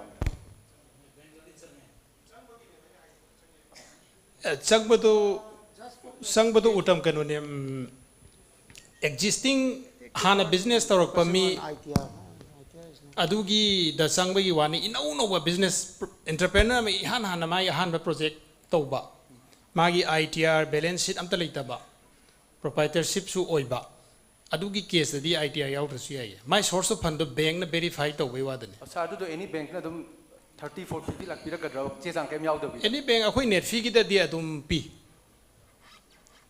atai bank ki di mai magi kanu di lei adu mi man ihan hana mai project to ma masa hana entrepreneur work ta ba hoi mana magi personal balance sheet business doctor zu magi hana government gi thabak toram ga retire to barantra private company ma da ma thabak toram ga retire to ga si gi thabak business da sangak pra adu gi ma hana gi private company the thabak toramba natraga government the thabak toramba gi di ma di ITR return adum leijarani masagi adu ju sunglai leitaba mi amana my business ama ho gya de haitar di my source of fund bu di khone verify ter kai de gi puthok ko doino ma la yang khai gi project do doini mana lakh kun leire adu ga lakh kun thana bank ti loan loan ne mai lakh kun do krai di oi dono hai du budi tigali keno kan my hanai business ki credit history di my business ki earning keno do ITR do yam leiroi ba du budi leitrajo tum consider tawi du sir just to sir supplement business ki business government ki tongan tongan ba program lei Unnati natabasu ado aina haijaning is a first generation enterprise amana ahanba sarkar ki benefit lawa yawa scheme di prime minister employment guarantee program na PMEGP loan anam lei adu di credit link subsidy ni tangai phadana loan law daba ya de adu ki subsidy je phang ya tar gadi adu ga whereas in Unnati minimum limit is set 50 lakhs investment like that na adu ga su credit link na te sidi capital investment incentives ne somna self finance ta roga su loan law daga su ya have zima ai thamja any other questions sir hello sir tabi brosa oh sir can you sir I say my name is B Gurindra Sharma from Thangmaiban actually I hujik sir waste management gi kogi waste management gi thabak tawba sir hujik se ada sir aina hujik pamjari se akoi se 2006 7 dagi sir koi still ngasi bok continually ashi thabak se koi tawr la isagi oina farm leijare restart tawre duga koi farm maming da current account leide sir ko aduna ITR filing tawre but GST di koi hujibuk tawdri ba kai gino haikanda waste management se kana GST exam tawwe gadget notification gi mato ina government ki aduna huji aina lakchadingi point se akoina hujiki neti haiba scheme se sar akoina paisa loaning ba targadi sigdagi akoina loaning ba targadi sa hujiki GST se makata na koi restart tawba da kar laigadra adu akhang ba sa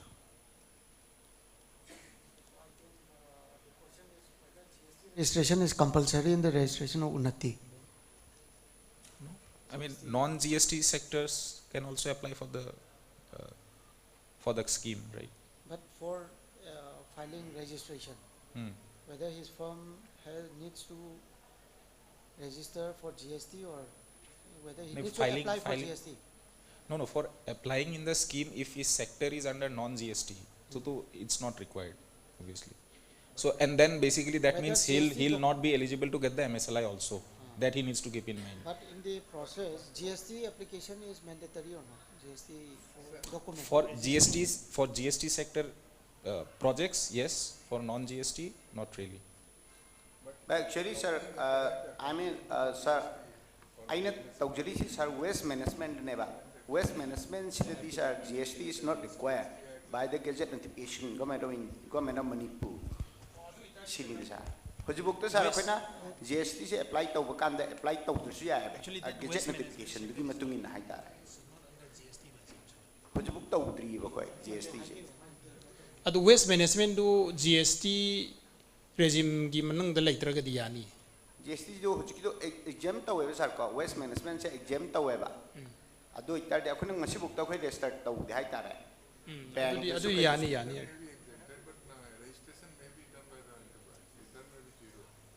Gazette notification I have on it. Or registration to where the GST. GST to the car late by GST to buy something according to the cannot in Adugidu or Session in a sa. Adokina the car late the minute of the white tare. Adonasai unity to Canada GST is compulsory mandatory high nina. Akuna high she applied to Canada Adu the applicable oiroidra city.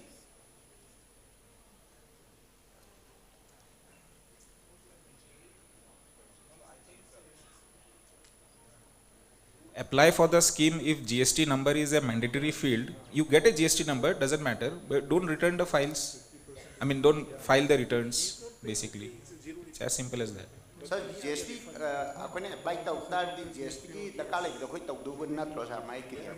Although GST Tauragati Magi, the college means Moda, I care filing a banky statement, illumine the Kalaka with money with GST Tower, the Natra. Sahi Magi, Tifam Topa, tax, Bagara, Mayam Latana, Adoki, Xiamo, considered the Munina Haikarego. So, Marak supplement of them, sir, GST is a GST T registration to zero filing and to we are Kale registration to register number to Modi Dakar Lagadana, Dumadi Kale Duga, turnover Hapazu takes to these are exempted or need T zero filing to Aduna Poma like that. So, any other questions where? But as a bankers, I will suggest you be honest in your activity. If you raise your sales, you can enjoy. Because I am facing, people are putting the GST number, taking the working capital of the 20 lakhs, his return is zero. So we are facing the problem to call all the money. Because he is taking the money, working capital and return is zero, how is it possible? So my request to the all new first-hand enterprise, come forward and be honest. You will enjoy everything because the government is very conducive and very fair to everything. All the risk, 50% risk is taken by the Unnati, means all activity success start from years. Only 10-20% risk is there. Even the bank finance 10%, 12% interest is also overcome there by the capital incentive. So be fair, go through the high, more sales. You are enjoying already, all the money get you. Even you can putting the GST return, suppose somewhere you can pay the GST and somewhere you can get the GST, so you can set up your GST. So it is just a very good, if you got some own exercise, you get the benefit. Don't be fear of this thing. Because in my enterprise, my experience of your enterprises, in that 5 years back, people are very fear. But those who are taking the GST advantage, they know they are happy and very sleeping the night in a very cool way. Thank you. Good afternoon, panelists. Thank you so much. I'm Oken from Nambul OPC Private Limited. I just want to clarify regarding the eligibility and minimum investment amounts based on new units. Can a legal entity or a business entity open, apply for multiple units? Thank you. What was the question? Sorry, I didn't get it. Can you please repeat the question? Yeah. Please repeat the question. I wanted clarity on, can a business entity or a legal entity apply for multiple units? For multiple projects? Yes, sir. For different, no, for under the scheme, you can apply only once. One entity, one project, yes. Hello, sir. Same question here. Mr. Baban, right side, or on the left. The same question, I would like to clarify. If I have an industry, and if I would like to open two, for example, in the food industry and in the chemical industry. So if I have two projects, then can I go for claiming or reimbursement on different? No, only one. Only one? Only one. Under my name? Yeah. Okay. But I think, sir, it is possible if he opens in two names, enterprises. Like just for the clarity, different, sir, we can, a company can have two separate entity can be possible. For the clarity, sir, I just want to clarify. Yes, that is the challenge. Subsidiary or something. One company can open multiple. Sir, I think your this one, there is a solution to it, sir. Please, we can have with the same PAN and GST, though it's not. But if you get different, GST, we can have multiple GST. If you get based on multiple units, we can have different GST. Okay. Different if we have GST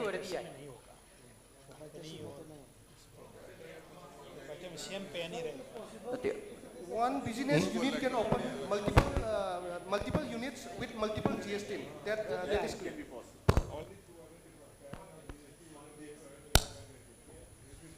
see, I think this question actually, why this question has come is because under GST registration laws, it is allowed one entity to have different GST numbers also and the GST registration laws.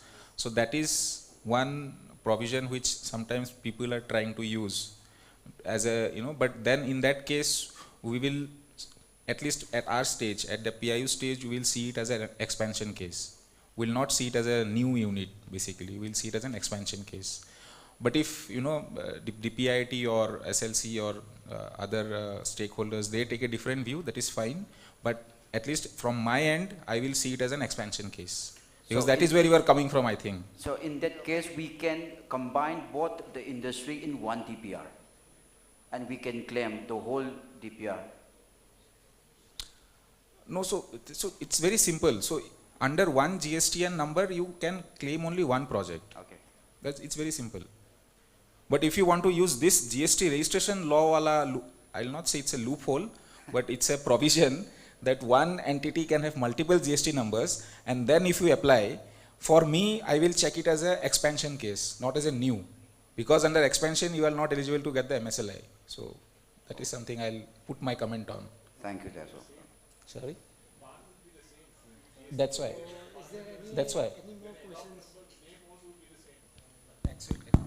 So to wind up this, I loisalakpada maru oiba bullet points karadang Unnati gi hajaramge.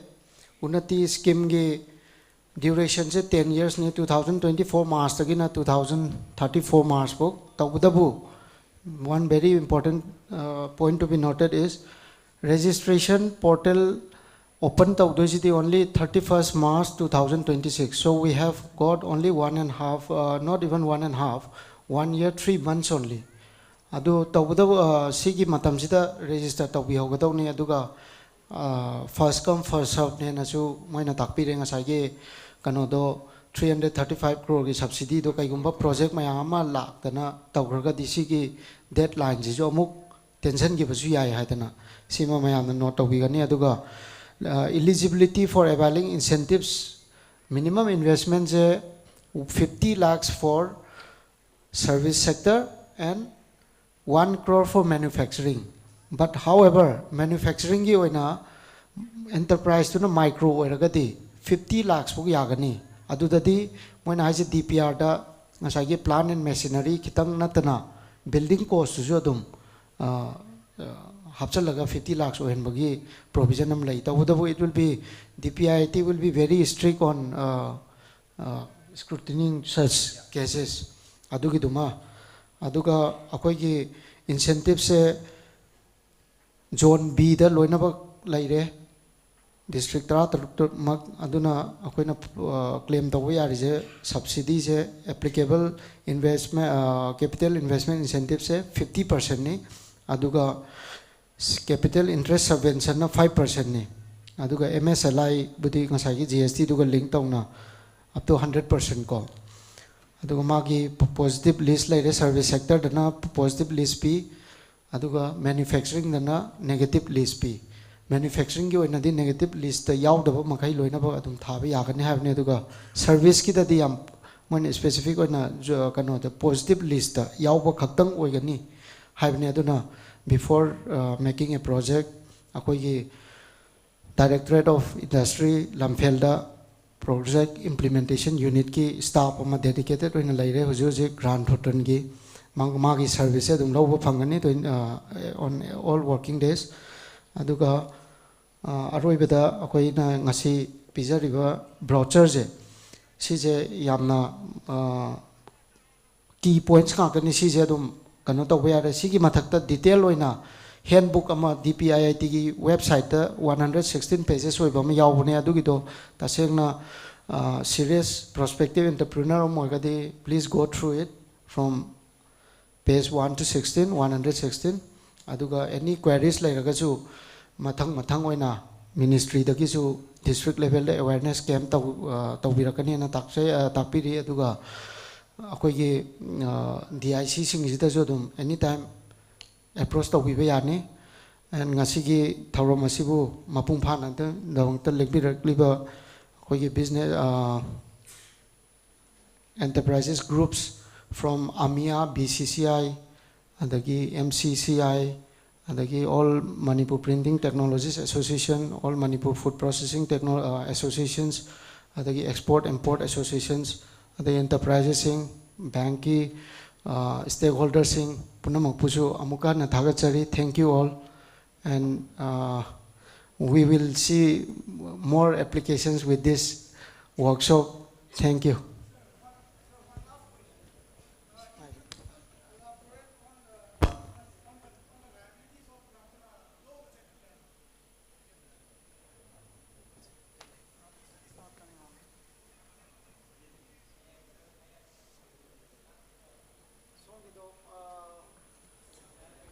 Hello. Anyone can, please, if anyone can take his Just to interrupt for a moment. My name is Sanjoy. I'm the proprietor of the catering firm called The Ingredient. So my question is, if you could elaborate on the liabilities on running a low-budget hotel on Unnati. There is a one liability, the project should be successfully complied. No. If you think if you just close anyway, then the liability pass on to you. The personal liability of the enterprise. Yes, and it is recovered with interest as per the normal law prevails. So you take it a very holistic view of the 360 view of the enterprise. Also, the other one is, can we get all the information on Google? Yes, already there is a on-site, DPIT, everything is written there. You can go through it and guide by this. Okay, thank you. Thank you. I am the break the minute tara trangamuk thoragamuk ram program gamuk changbiro.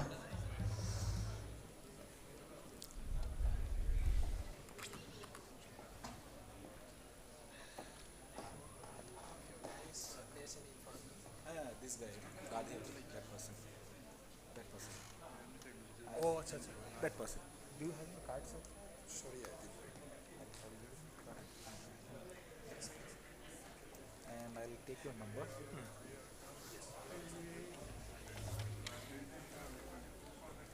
70 85 05 85 18. Please give me your name, sir. This lecture on these two topics. Please welcome Mr. Manisa.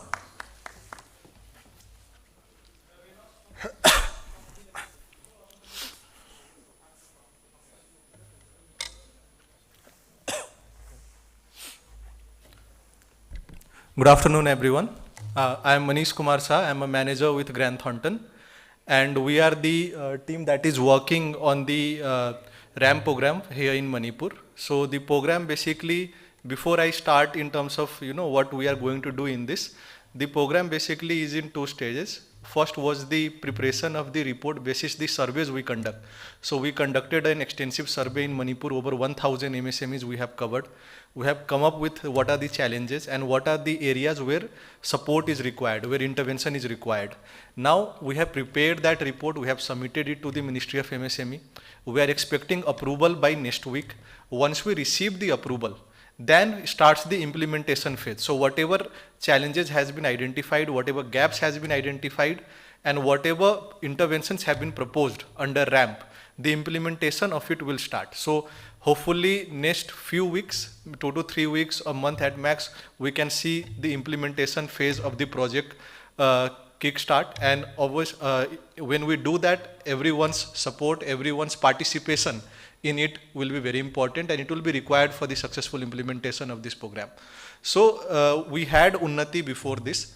Unnati and RAMP are two different programs. While different in terms of Unnati is a separate project altogether compared to RAMP. However, they are very much alike in terms of both of them complement each other. So when I say complement each other, the idea is while RAMP majorly focuses on soft interventions, you have Unnati that focuses on hard interventions. So any MSME or any industry that wants to participate, you have the right, you have the ability to participate in both the program. It is not that if you are participating in Unnati, you cannot participate in ramp, or if you are participating in ramp, you cannot participate in Unnati. No such thing. You can very well participate in both these programs by the government, and you can avail the benefits from both the programs. And they are both being done here in Manipur through Industries Department and Manipur by Grant Thornton. So that coherence is also there in terms of, you know, us supporting you with both ramp and Unnati program, both soft and hard interventions. So we have our team over here, and you can always reach out to them for any support you require. Now when we start, what is ramp? The next slide. So we have had discussions on this.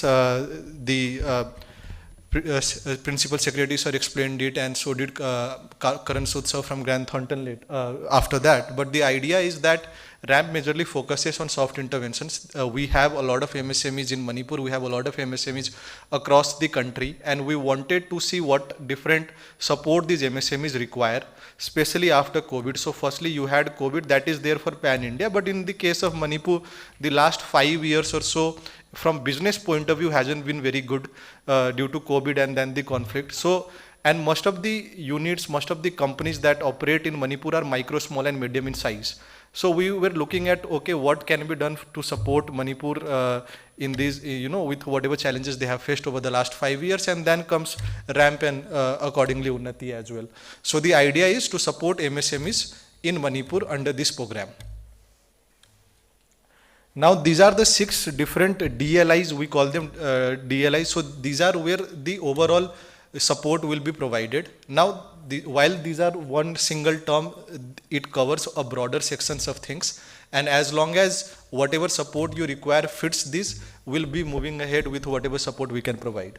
So we are talking about, you know, the MSMEs agendas. We are talking about MSME champion scheme. So MSMEs, for if you have availed any MSME scheme, one of the major schemes is the MSME champion scheme. I'll explain that in detail later, but the idea is RAMP basically is a upper version of that. It includes everything that was there in this scheme as part of the RAMP program and more. We are also looking at CGT MSc in terms of the credit. We talked about credit guarantee, and we talked about financial support that is required for the MSMEs. So that is there. Greening incentives is there in terms of, you know, what green initiatives can the MSME take up. The center and state collaboration in terms of the central MSME schemes and the state MSME schemes, and how together as part of the overall RAMP program. We have talked about finances, a lot finances to MSMEs, and we have talked about delayed payment in the sense that MSMEs usually have this issue of delayed payment. Basically sell something in usually problems that they faced over there. So what can be problems? So these are the broader terms on the basis of which this program has been designed. Going forward, I'll give you a detail of what are the things we'll be covering.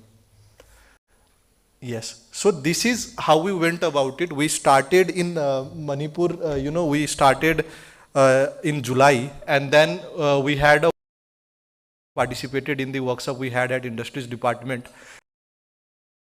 A large scale survey across the 16 districts of the state and come up with what are the gaps that MSMEs face. So we prepared to MSMEs. We also went to government departments in terms of, let's say,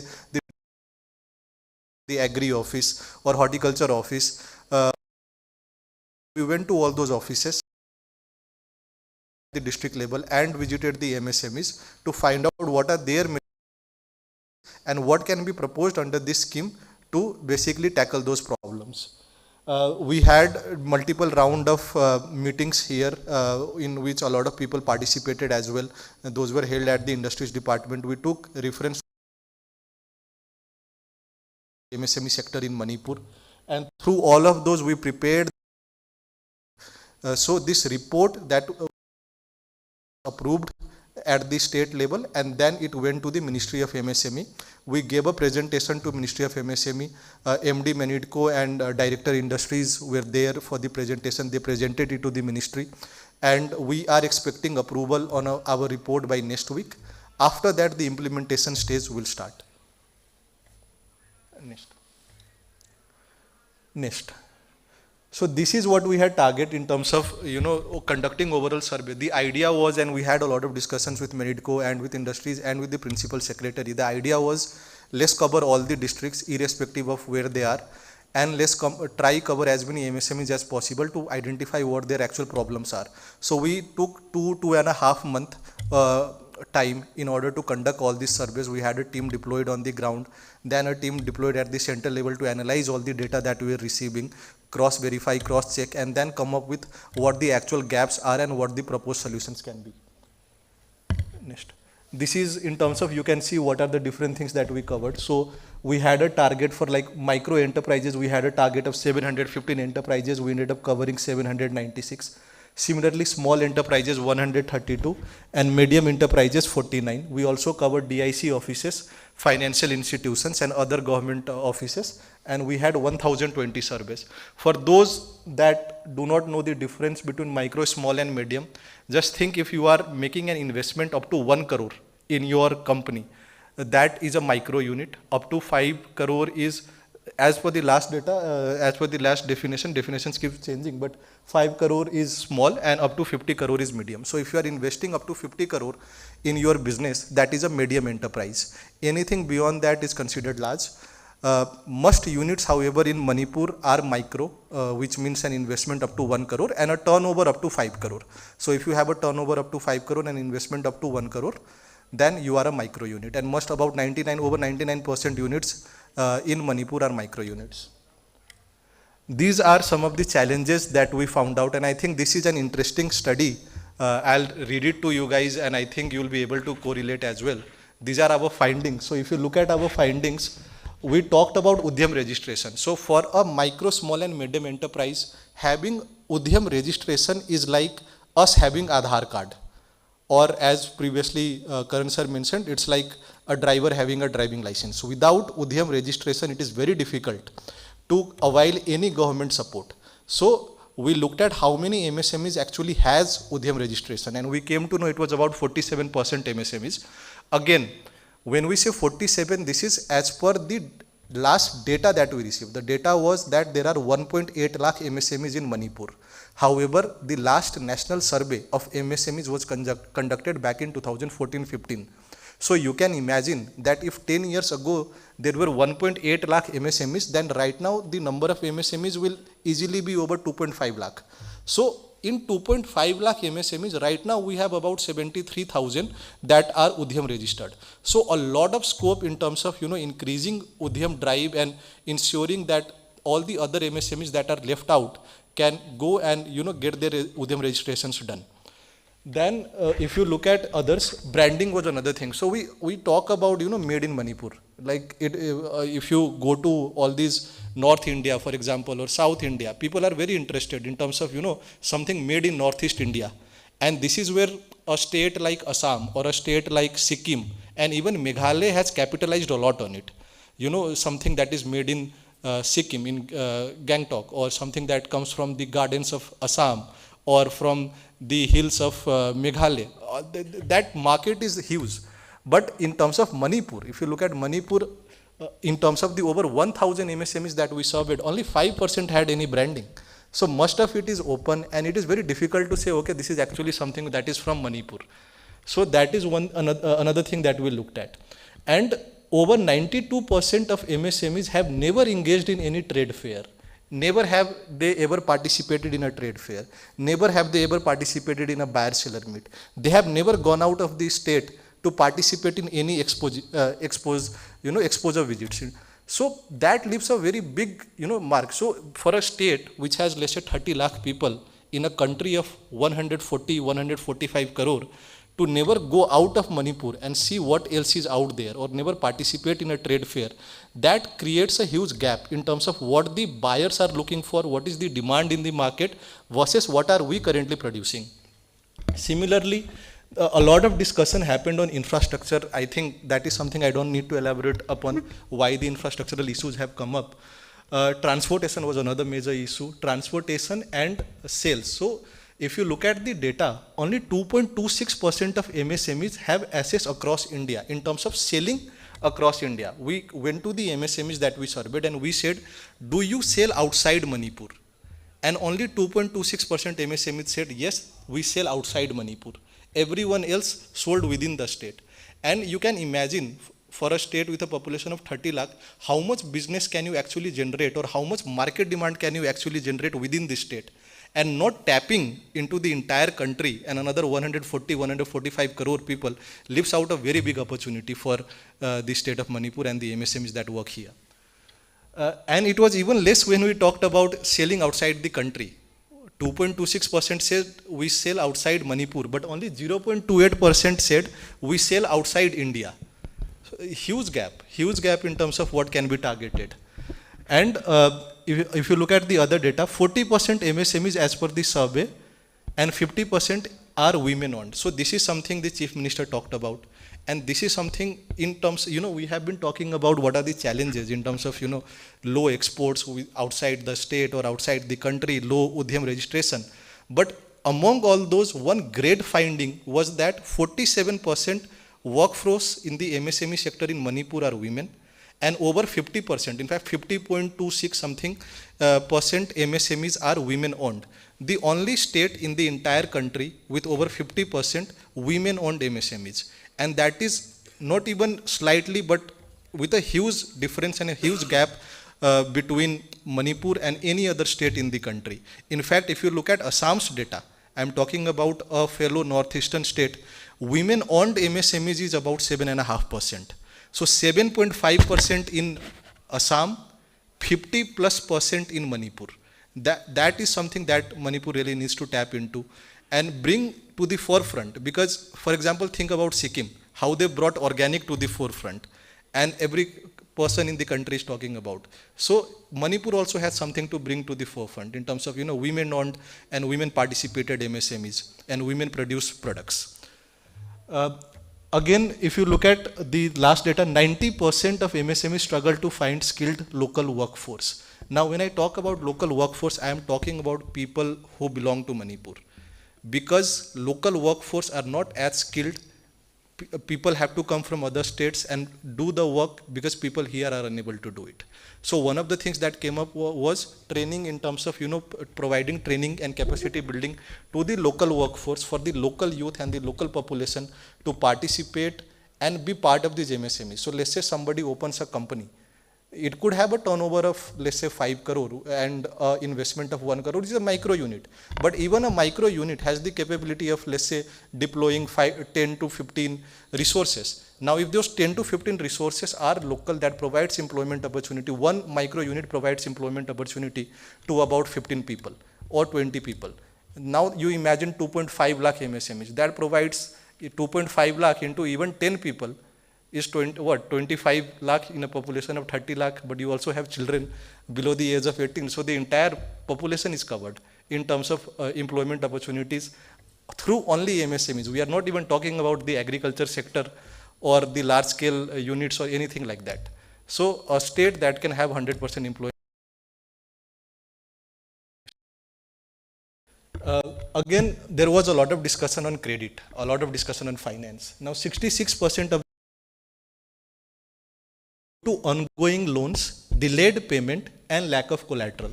A lot of this discussion also came up during the Unnati discussion. So we went to the bank and we had the data collected. Now Manipur has 1,880 crore outstanding loan. That is huge for a state of this size. Now why? And those loans are taken by 52,000 MSMEs. So 52,000 MSMEs. 1,880 crore outstanding loan. So the average loan size is 3.6 lakh rupees per MSME. Now, why is there delayed payment? Everybody understands why there is delayed payment in the context of Manipur. The business in the last 5 years, from the start of COVID 2020 March till now, has been very poor due to both the reasons. First the COVID and then the conflict. So repayment of loan has become a challenge. So what can be done to support that? Right. Similarly, we talked about homestays. So see, Manipur was a state that was really picking up in tourism. You can see even today the likes of Sikkim and Gangtok and even Cherrapunji in Meghalaya and the tourism that has started coming. Northeast India today is no longer, for a North Indian. Like for example, I come from the north part of India. There was a time when people used to think Northeast India, kyun jana hai? It will be difficult. Where will we stay? Where will we go? How will we travel? That is no longer the case. People come to Northeast India in very large numbers. And all the states during festival seasons are packed. Right? Manipur was also picking up. But now, because of the conflict, the tourism sector in Manipur has gone down. And a lot of MSMEs are directly dependent on tourism. You think about a shopkeeper or you think about a homestay. These are all dependent on tourism.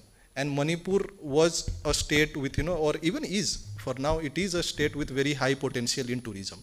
So we looked at, okay, what can be done for the homestays in the state?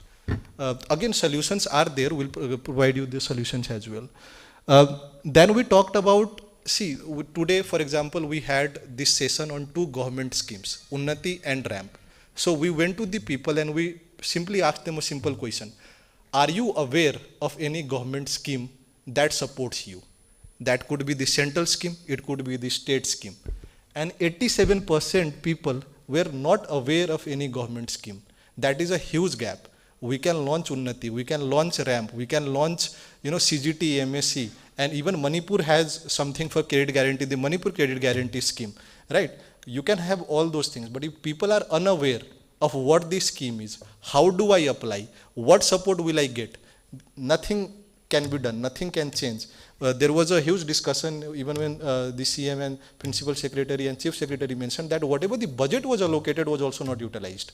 So we are not talking about utilizing anything beyond the budget, but even the budget allocated is not utilized. The reason is because people are not aware, and that awareness needs to be increased. A lot of discussion on delayed payment. 70% MSMEs faced problem with delayed payment. Now what happens is that the ministry has this rule that when an MSME sells their product, they have to receive payment within 45 days. But a lot of time that does not happen. When that does not happen, people keep requesting, please de do, when will you give us our money? Right? People do not know where to go to or what to do. There are measures to tackle that. There is MSME Samadhan, which is a government portal, a government scheme that supports with delayed payment, but people are not aware of that. There is the trades, TREDS, trade receivable, in terms of what can we do if we are facing cash crunch, money related issue, but people are not aware of that. So support is required with all these interventions in supporting the MSMEs.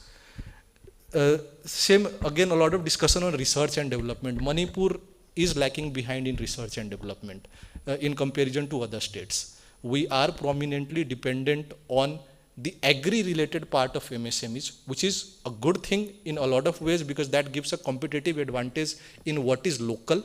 But at the same time, what is the roadmap for the next 5 years? Or what is the roadmap for the next 10 years? What are the new sectors that Manipur wants to target?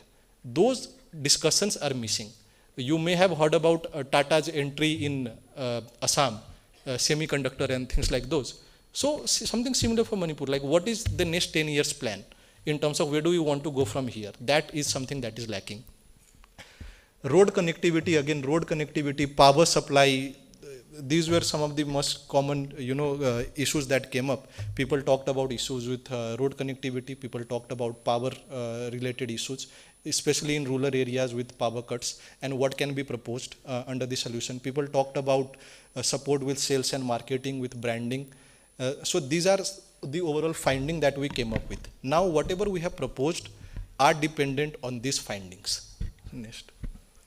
So again, just elaborating on that in terms of what the major challenges are. We talked about credit, support, transportation issue, technology, R&D, research and development, skill gap, market linkages, power shortage, and exposure. Exposure to the expos and trade fairs and buyer seller meets and things like those. And I stay in Guwahati. I keep coming to Manipur, but I majorly stay in Guwahati, and I see a lot of these trade fairs and expos and all these things being organized in Guwahati. There is something or the other going on almost every day at 2 to 3 different locations. Great participation from across the state. I understand the context of Manipur, but unfortunately, while I have been here for a while, I haven't seen as much that I have seen in the same duration in Guwahati in terms of the number of buyer-seller meets and trade fairs and all these exhibitions that is being organized. So that is something that definitely can be targeted in Manipur as well, especially Imphal at least, the capital. Next. So this is what we have proposed. Now, in terms of contributors, there are three major parties. You have the Government of India, you have the Government of Manipur, and you have the RAM program under the Government of India, but which is also supported by the World Bank. We call RAM Raising and Accelerating MSME Performance. So the idea is to raise and accelerate the performance of MSME. And the proposals, when you look at, we talked about formalization of MSMEs. The first one at the top, we are talking about formalization of MSMEs. We have mentioned three things over there. We have talked about Udyam registration, we have talked about a baseline survey, and we have talked about research and development. So what is this? So in Udyam registration, the idea is clear. We have about 74,000 MSMEs with Udyam registration. From let's say 2.5 lakh MSMEs, the number of MSMEs with Udyam registration has to increase. And we will support under this project to increase that. We'll help you with your Udyam registration. Any support you require, any query that you have, the project will support you with your Udyam registration. The idea of baseline came that we wanted to have an elaborate discussion and a study on what is produced in Manipur, what is imported from outside in Manipur, and what are both, what is produced plus what is imported leads to manufacturing of what. So the idea is Manipur में क्या बनता है, बाहर से Manipur में क्या आता है, and then what are the different products that are made in Manipur from the raw material that is grown in Manipur or brought from outside, and then where is it sold. So that entire value chain, and so you call it a value chain or supply chain, but the idea is what is produced in terms of major production. We are talking about agri or minerals in terms of what is there in Manipur, what people bring from outside in terms of import of raw material, what are the different things that is produced in terms of manufacturing and services, and what are the different things that is sold.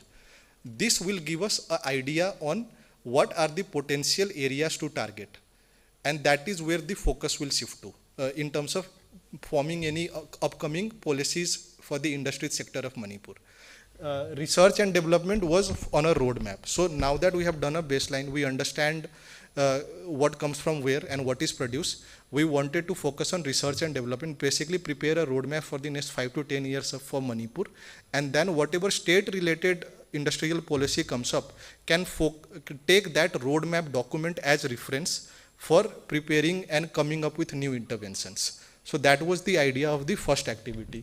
Second is Manipur Mela. Here we have talked about annual investor summit, vendor development program, and reverse buyer-seller meet.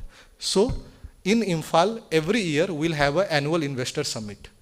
And again, all of you will be invited to the annual investor summit. Please come participate, talk to the potential investors who are willing to invest in Manipur. They could be investing in whatever you are trying to set up. So this is like basically, getting that platform to find investors for your MSMEs. So that will be done. Come participate, talk to potential investors who have come from outside the state, and hopefully get some funding from them and propose your ideas, get some funding from them. Think about it as Shark Tank, but through an annual investor summit. Then we have the vendor development program. This we'll do in all the districts. So we'll go to all the districts. There will be VDPs, vendor development programs, where buyers will be invited. So buyers will come. You can showcase your products, whatever you are making in your MSME, you can connect with those buyers and you can sell them. Same idea for reverse buyer-seller meet as well, where we'll invite both international and national buyers.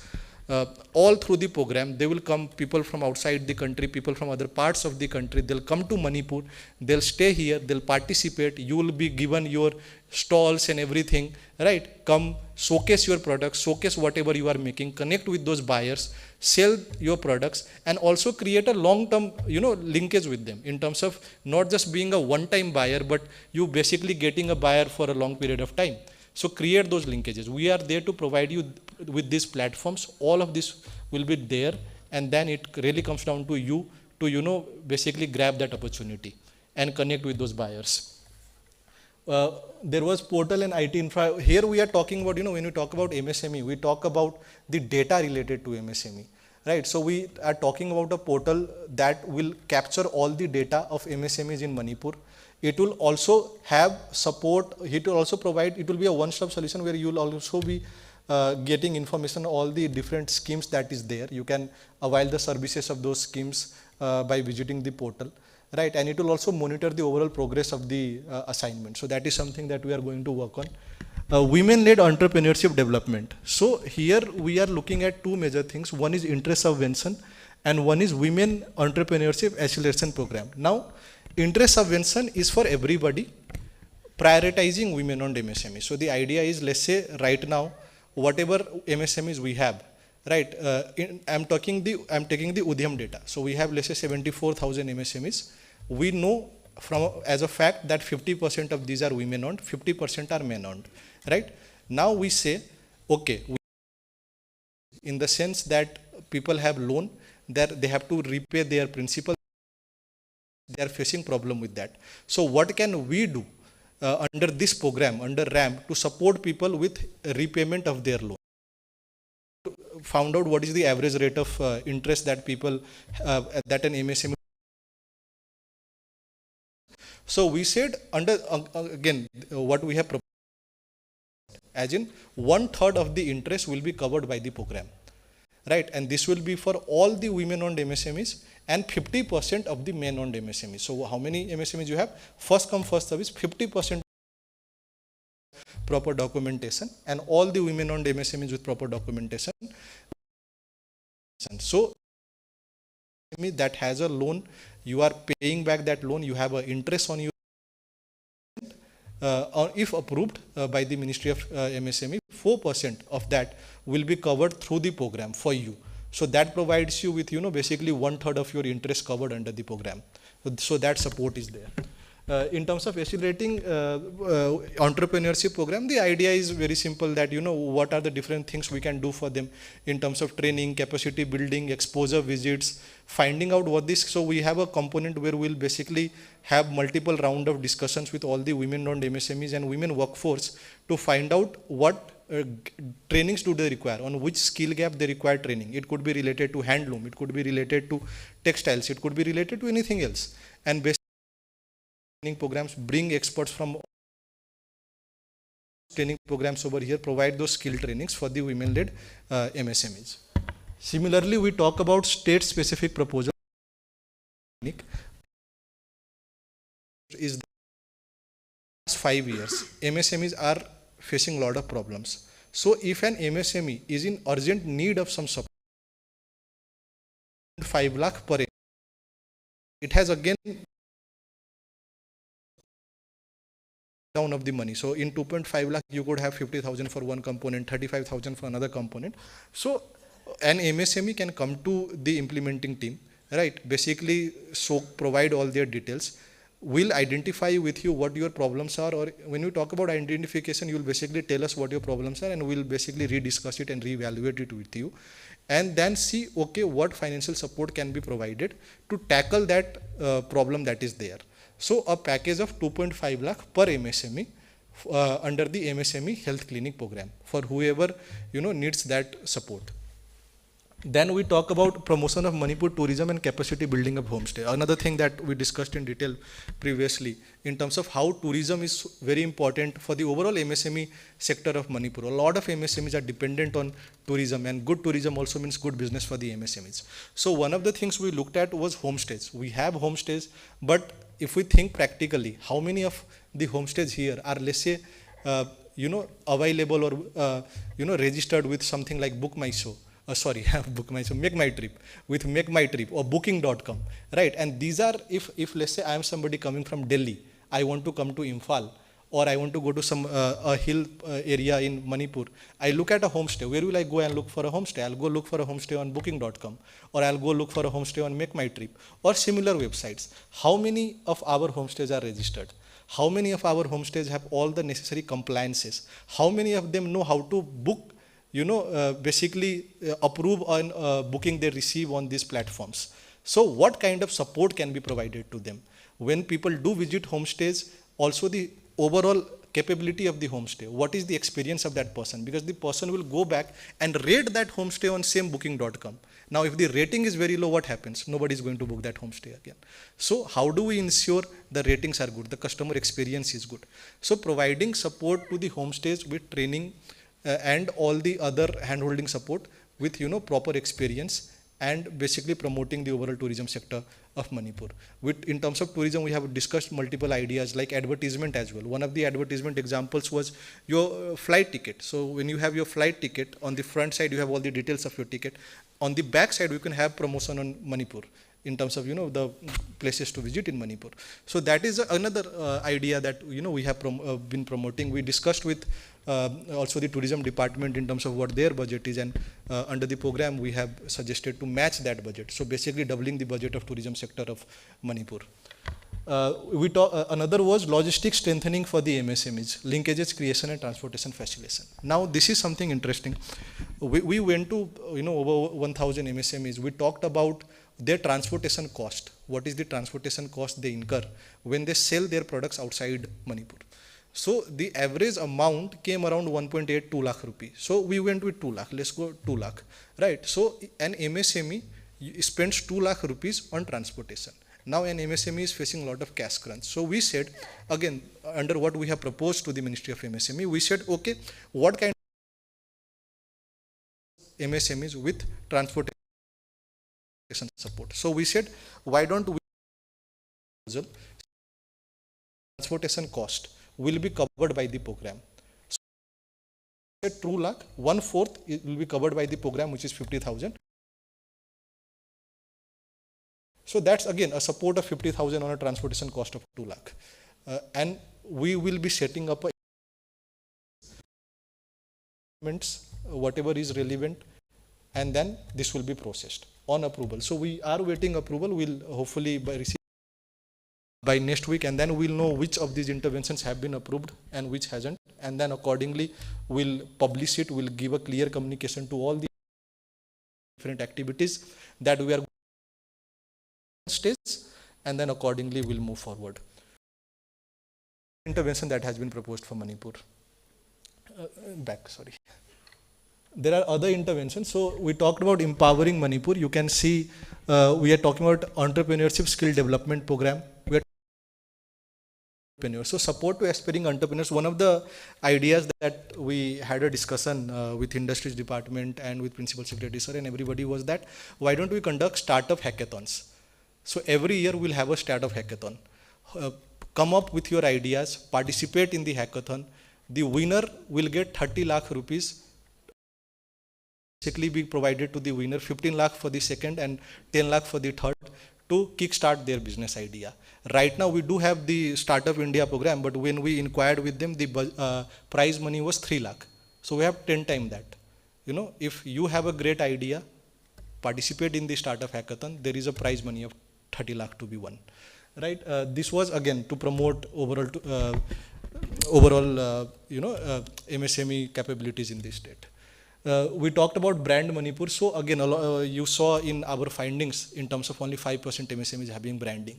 So when we talk about branding, we talk about brand name, we talk about a logo, we talk about trademark, right? We talk about packaging, about labeling, about, for example, if you are doing a mustard oil, you have the bottle, so like bottling, and then the labeling, and then the packaging, right? All of those things. So training with those, making people aware, okay, if you're going for labeling, how exactly? If you're going for branding or logo or trademark, how exactly? Again, trademark is important because you say, okay, I'm going to go with this as my brand name, and let's say you select Amul as your brand name, but Amul is already taken, right? So all those information, knowing what to select, how to select, those are very important, and that training will be provided to all the MSMEs. We have MSME support unit. So we talked about export promotion cell and MSME Sahayak, which is basically a MSME facilitation cell. Now Manipur does not have a export promotion cell. There is a team, but only 1-2 employees at Industries Department. This was something that was brought up by Director Ma'am as well in our presentation to the Ministry of MSME. And we do not have a MSME facilitation cell either. So under this project, we have proposed both a MSME facilitation cell, which we call MSME Sahayak, and a MSME export promotion cell, both based out of Industries Department and in all the 16 DICs. So one employee from the export promotion cell in all the DICs, all 16 districts, and one from the facilitation cell. Right, now what is the idea of having this? The export promotion cell will have clear-cut goals, targets in terms of promoting export from the state to other parts of the country and outside the country. And they will also support you with your transportation and logistic and reimbursement if that intervention is also approved. And for anybody who's thinking, okay, I have an MSME, I produce, but I'm facing problem with selling, with marketing, the MSME promotion cell is there at your disposal. Go to them, make them work for you. They will work for you, right? And they will help you with sales and marketing of your product, whether within Manipur or in any other part of the country or outside the country.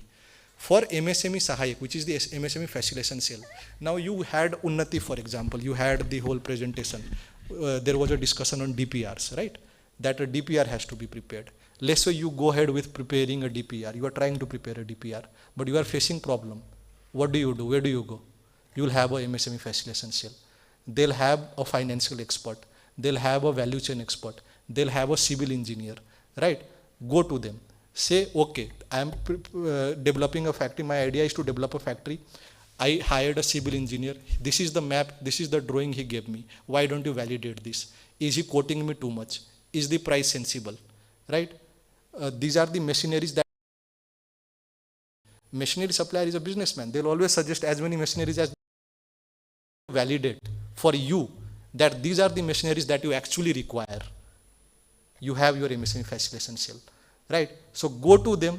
Both these cells will be a lot of support to you if you use them.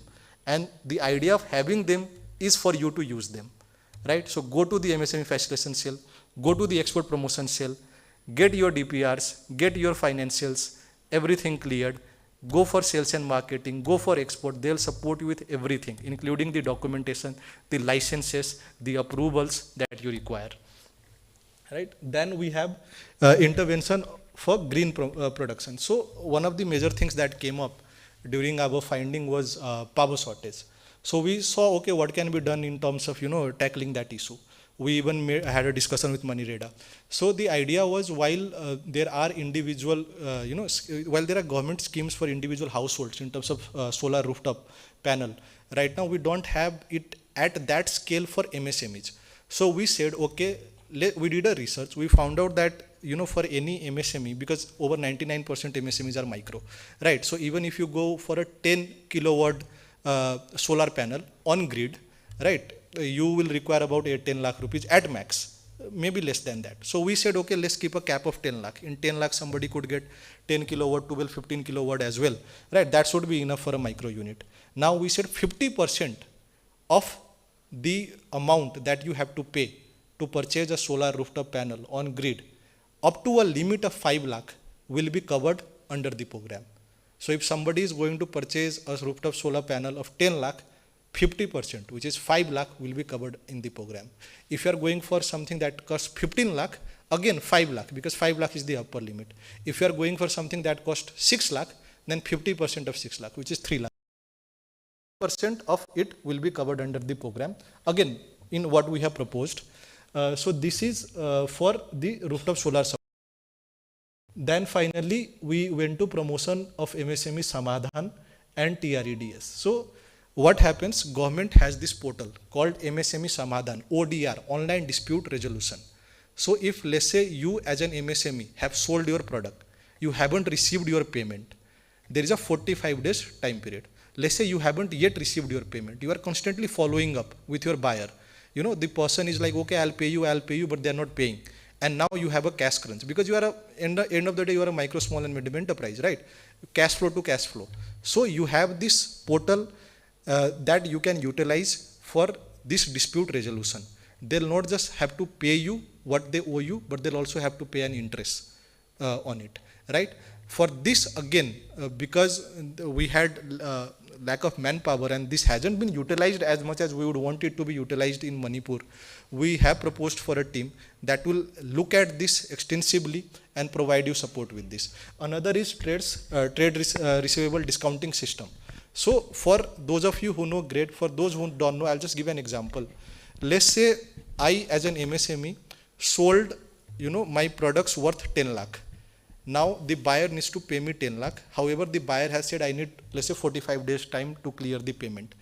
Let's say I do not have any money. मेरे पास 9 लाख था, 9 लाख का मैंने माल बनाया, 10 लाख में मैंने बेच दिया, मेरे पास पैसा नहीं है. What do I do? Do I wait for 45 days to receive money and resume operations of my factory? So there you have this option. You basically put your bills on the trades platform. The idea of discounting system is banks will bid for it, right? And a bank will say, okay, for example, my name is Manish. Okay, Manish, you have a bill of 10 lakh. I am willing to give you 9,80,000, 9,60,000, 9,50,000 right now, right? I say that is good enough for me. I take my 9,50,000, I start working. 45 days later when the money comes, the bank takes it. That is basically discounting system. Okay? That service is also there, but how many people have, or how many MSMEs have actually utilized it? So again, support with this through the team that we have proposed. So these are the different interventions that we have proposed under this project. If you avail these services, there will be great support to the MSMEs. We have proposed rooftop solar panel, transportation subsidy, interest subvention in terms of support with interest payment on your loans. We have online dispute resolution, trades in terms of discounting system. So all these things are there. A lot of capacity building programs. So training on skill gaps, right? Exposure visits, buyer seller meet, trade fair. All those supports are going to be provided. Again, to conclude, I would like to say that we have submitted the proposal. The proposal was prepared in with a lot of discussion. We had 2 to 3 different sessions organized at Industries Department where a lot of people participated, a lot of MSMEs and industry associations participated. They gave their inputs, right? Then the GT team, Manidco, Industries Department, and then again through a lot of discussions with the Principal Secretary sir as well, we have come up with whatever we have proposed. We presented to the state committee approved it, then it was submitted to the Ministry of MSME. We went and presented to the Ministry of MSME, Director ma'am and MD Manitko were there with me, the 3 of us were there, we presented it. We, in my last communication, I have been informed that in the next few days we shall receive approval.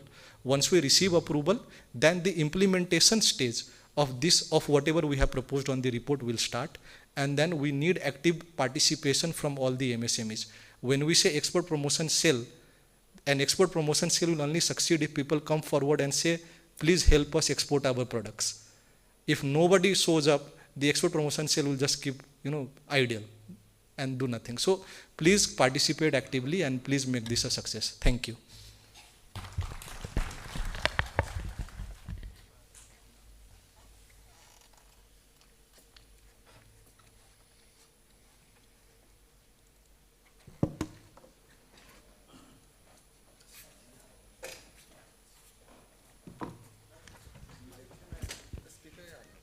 Hello.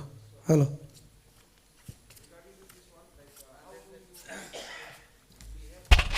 Hello. Excuse me, we will start open discussion. Thank you, Manish. Now we will have open discussion on SIP. We have 3 experts from the Grant Thornton, and we have Sri Manish Shah, Manager, Grant Thornton Bharat Limited, and we have Sri Niloy Varman, Director, Grant Thornton Bharat Limited, and we have Sri Rohi Kumar, Consultant, Grant Thornton. Now the discussion is open on the topic SIP. Anyone may ask questions, and anyone may give the suggestion also at the same time. And please introduce yourself before asking question. Now the discussion is open on the topic SIP.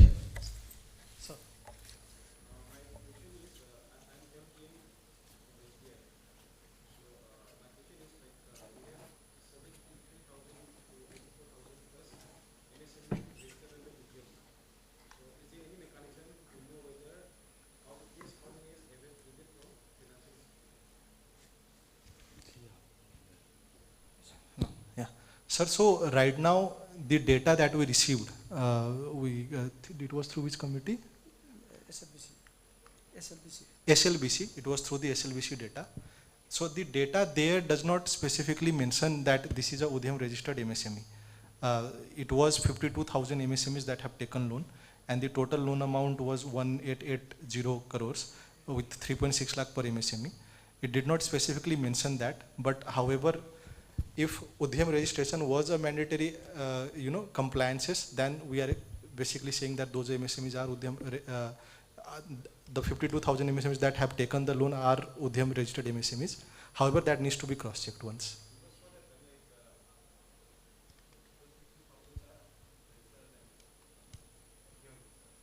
If Udyam registration is a mandatory compliance, for example, when they go to SBI Bank Imphal, the Imphal branch, let's say if it is a mandatory requirement, which usually is, then in that case, definitely.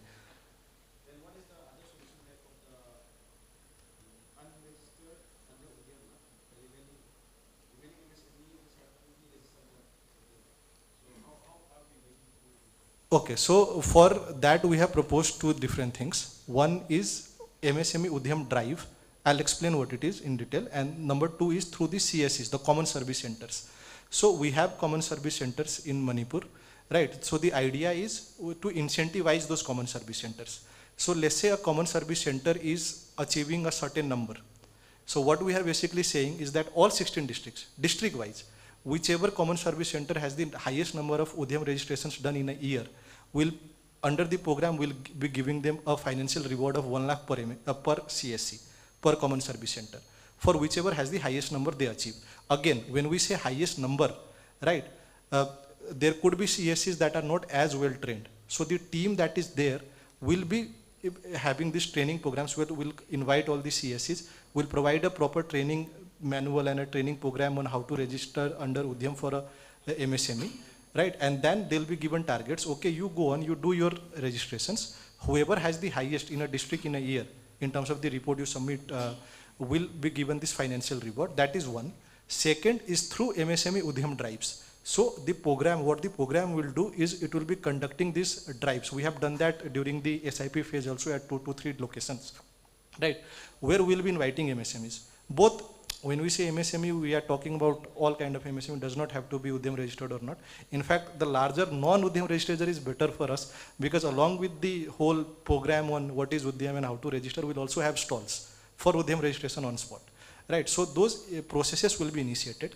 And then the team that is there will also play this larger role of, the documentation of the entire process and follow-ups to ensure that. So we are targeting about, in terms of what our targets are, we are targeting about 80,000 MSMEs over the course of next 3 years on Udyam registration. And if we go with, let's say, 75,000 right now and 75,000 that we are targeting, we are talking about around 1.5 lakh MSMEs with Udyam registration. Again, this is for the next 3 years. If there is further extension for this, intervention, we could target a larger number.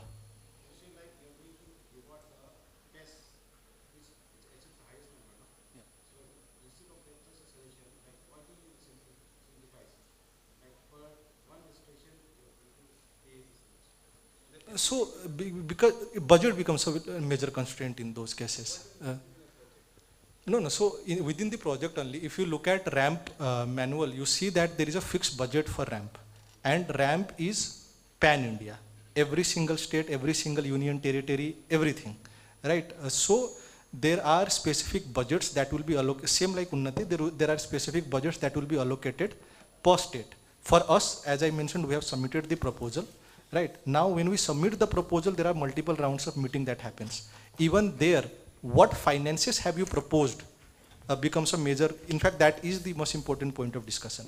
So when I am talking about incentivizing every single, time an MSME is registered under Udyam, the finances of it could be higher than whatever we have proposed right now, because we have certain budgets that we have to work in. And then there are also some RAMP, guidelines in terms of, okay, for this activity, this is the amount that you can use. Okay, so we have to basically take care of those also when we propose our interventions. So those are the major ideas, sir. But overall, the target is that Udyam registration, we are targeting, let's say, 75,000, and if we have 75,000 right now, around 1.5 lakh MSMEs at the end of this project over the course of 3 years. And everything that you see in terms of support, whether it's the export promotion cell providing support, or the facilitation cell providing support, or transportation subsidy related support, or interest subvention related support, all of this under this ramp program will be provided to MSMEs with Udyam registration. So if somebody wants to participate, right, first step one, get your Udyam done, and then you participate in everything else, including these expo visits. If you are coming to the program and saying, I want to participate in expo visit, you have to have an Udyam registration. So that is how we are basically, incentivizing everything. Awareness, no? So how are you going to make people aware about all these MSME schemes and bank schemes related to MSME? Is there any program? So two things, stage one, stage two. Stage one was basically doing the survey, finding the gaps, proposing the intervention, submitting it to the ministry. Stage 2 on approval is implementation. For implementation, multiple stakeholders will be involved. These stakeholders includes us, Grant Thornton, Menidco, Industries Department, all the DICs, right? And then whatever employees are available at block level, because we have 70 blocks, whatever is available at block level, right? And also will be onboarding implementing partners. Right, these implementing partners will also play a role here. So when we talk awareness programs, there are budget given, 70,000 per program. This is the budget by Ministry of MSME. So at block level, we'll be conducting these programs. It could be through the implementing partner. For example, let's say if you have an industry association, the industry association could be an implementing partner which says, I will do this in my block, right? I will get this done, I'll achieve these targets. Let that fund be routed through me, which could be then done through the DIC to the industry association. This is how we are targeting. So we'll have implementing partners at block level, 70,000 per awareness program, and we'll be conducting a lot of programs in all 70 districts. That's good. Thank you, sir. All the, like, whatever you have proposed, na, it's very good. Like, if it is successful, it's very good, and it will help. So, right, what we have pointed out is from the registration part of Udyam. So we have to improve, like in that 70,000 thing, we can also include that Udyam registration. Yes, yes, definitely. Like this, that is the whole goal. Like the goal is for an MSME to be compliant through the ramp initiative. So we are talking about Udyam, but at a later stage, for example, when you are going for transportation related support under the ramp program, or you are going for export related support, GST will also be required, right? So we are talking about compliances, Udyam registration, GST, all these being done simultaneously over the course of the next 3 years to make MSMEs in Manipur compliant. And then because when you have this, see, ramp is one scheme. All of us know and understand that there are a lot of schemes by the central government and also by the state government to support MSMEs and the overall industrial sector. When an MSME becomes compliant, it could be through ramp by Udyam and GST. But when they become compliant, they can also avail the services of other schemes. Nobody is stopping. There is no guideline in ramp which says if you're taking any support under ramp, you cannot take under Unnati or you cannot take under any other government scheme. So why not? Regarding this awareness program, I would like to emphasize about what is GST and then what is ITR, because we MSMEs at Manipur are not able to avail big amount of whatever support or loans because of lack of this GST and ITRs. So like this is also suggested to include this as a major part. Definitely, sir, definitely. That's in the agenda. It was discussed a lot during the Unnati meeting as well. Because we are also, like I'm working with MSMEs, about 3,000 MSMEs in Assam.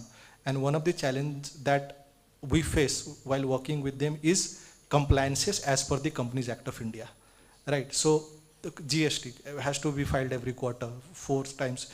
People, when they think, if they have a GST license, registration, they think because I have no income, I don't have to file GST. But because you have a GST, you have to file nil returns, right? So, and then they become non-compliant. There are fines. Kamaya kuch nahi hai, but fine aa gaya, right? Same with ITR, same with the AGM, Annual General Body Meeting. How many does AGM, on time, every year?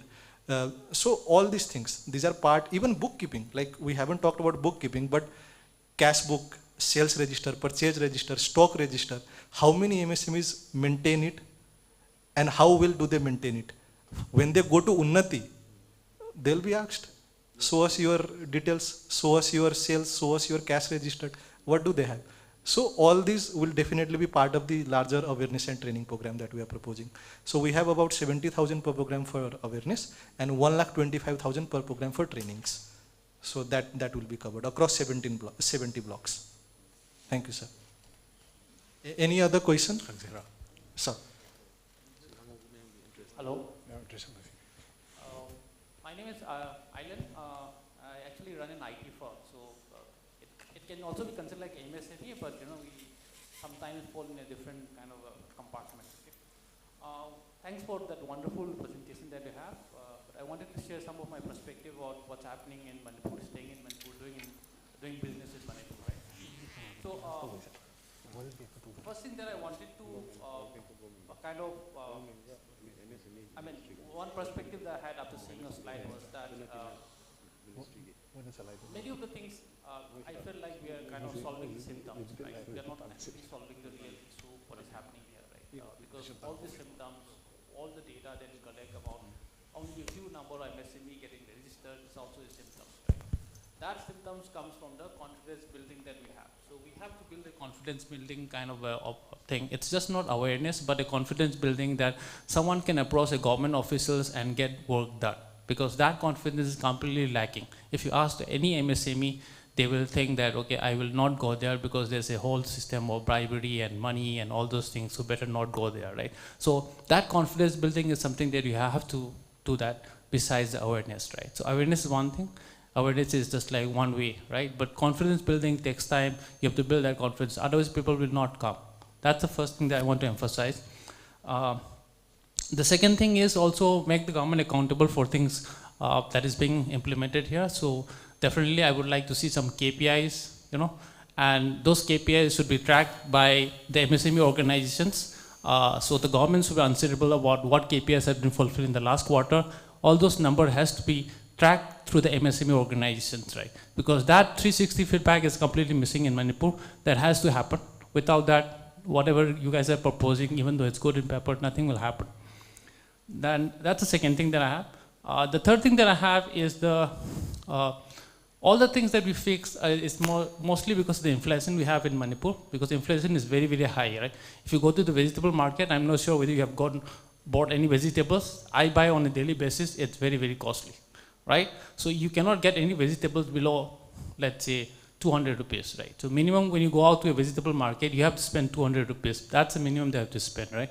How do you support that kind of a cost, high cost of living is something that is burdening everyone. And that creates a strain on the money cycle flow, right? People borrow money just to keep surviving, and that keeps on increasing. And then there's a underground in the sense, not the thing that I'm saying, there is a economy, right? Where actually is running on borrowed money. Because people borrow just to kind of survive, right? So that they pay like 3% per month, that's very high, right? So a lot of people pay 3%, 5%. This is like completely under the shadows. This is something that doesn't even, just acknowledge, but it doesn't kind of come into the paper, right? So everyone is in debt that way, okay? And one thing that I would kind of, from kind of my perspective is that if you fix the railway that is coming into Manipur, we have just like another 40 kilometers of train segment that has to be completed. I don't know when it's going to complete. It was supposed to be completed in 2023, 24, again saying 25, right? If you fix that, most of the inflation problem will also go, because your cost of production will drastically decrease. And it will also help us, once your cost of production decreases, then you can start exporting. We cannot export with this kind of 9.4% inflation, right? You kind of pay so many taxes on the way, and then so many taxes to come in, so many taxes to go out, right? Then how are you going to export, right? That is not possible, right? So even if you do all these activities, I don't think you'll be successful unless you fix this problem, right? And the first thing that the government should, let's forget about the road and airways, right? Fix the train, because it's already about to finish, but it has been delayed for the last 2 to 3 years. I don't know when, but if the government is very sincere about that, they can push it, finish it within 5 to 6 months. Right, done. And then all these things that we're trying to do, it'll go by itself, right? We don't have to put so much effort on that, okay? And on the startup incubation thing, I think Manipur has probably a lot of startups. We are very competitive on the startup front. I also, being part of this thing, we do run a lot of startups, especially on the IT sectors and all, right? So I've spent so much time, like more than like 1,000 startups. I've interacted with all of them, right? And see what is the problem and all those things, right?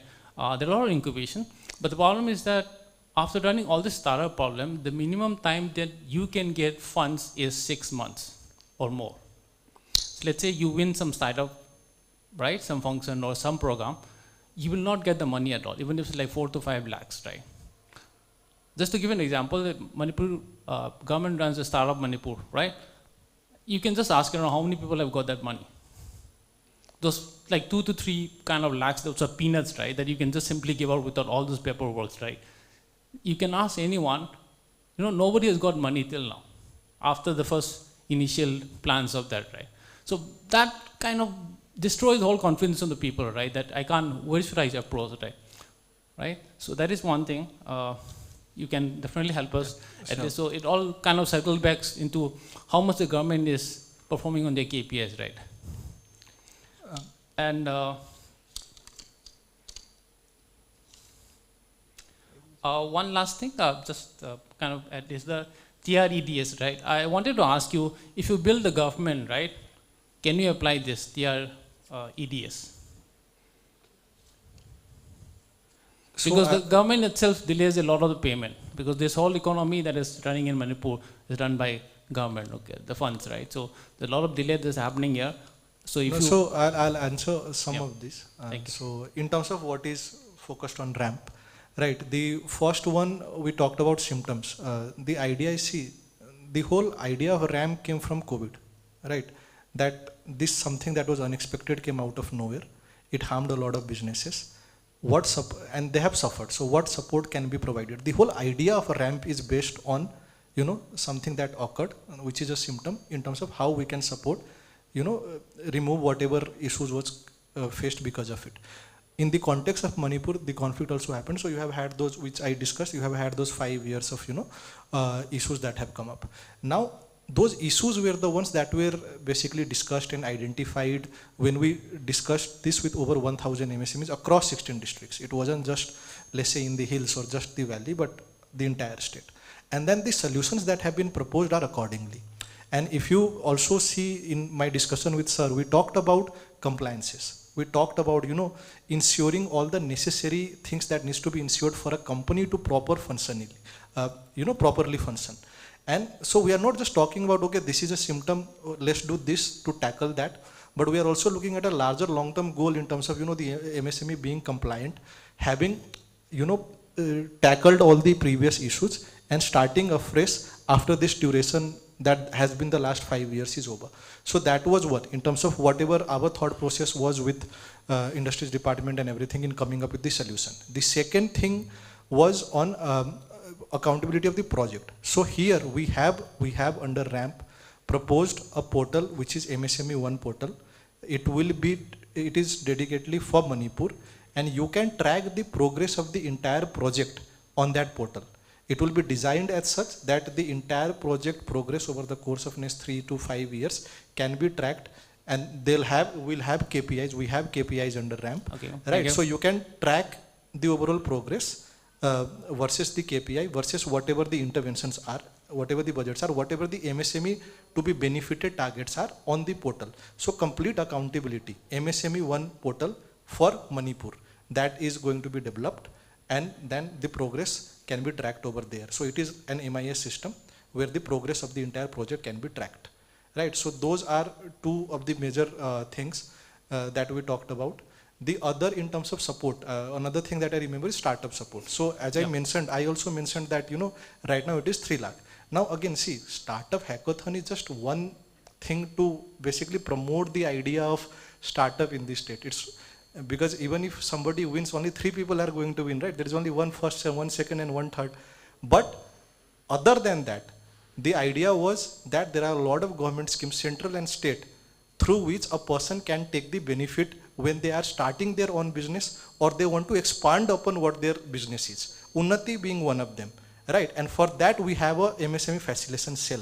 this cell will be dedicatedly put up under ramp project, right? And the proper details in terms of who the cell representatives are, their name, their phone number, their location, where you can reach them, all those details will be provided so that you can directly reach them. And these cells will, again, both export promotion cell and MSME facilitation cell will have targets, quantitative targets. It's not like, okay, they are there, but under the project there will be quantitative targets in terms of the support they have to provide, right? So again, measured, and then also measured through the MSME one portal. So you have all the support that is going to be provided under the project. Okay, thank you. Let's hope that it works out for the best of Definitely, everyone. definitely. Thank you. Thank you.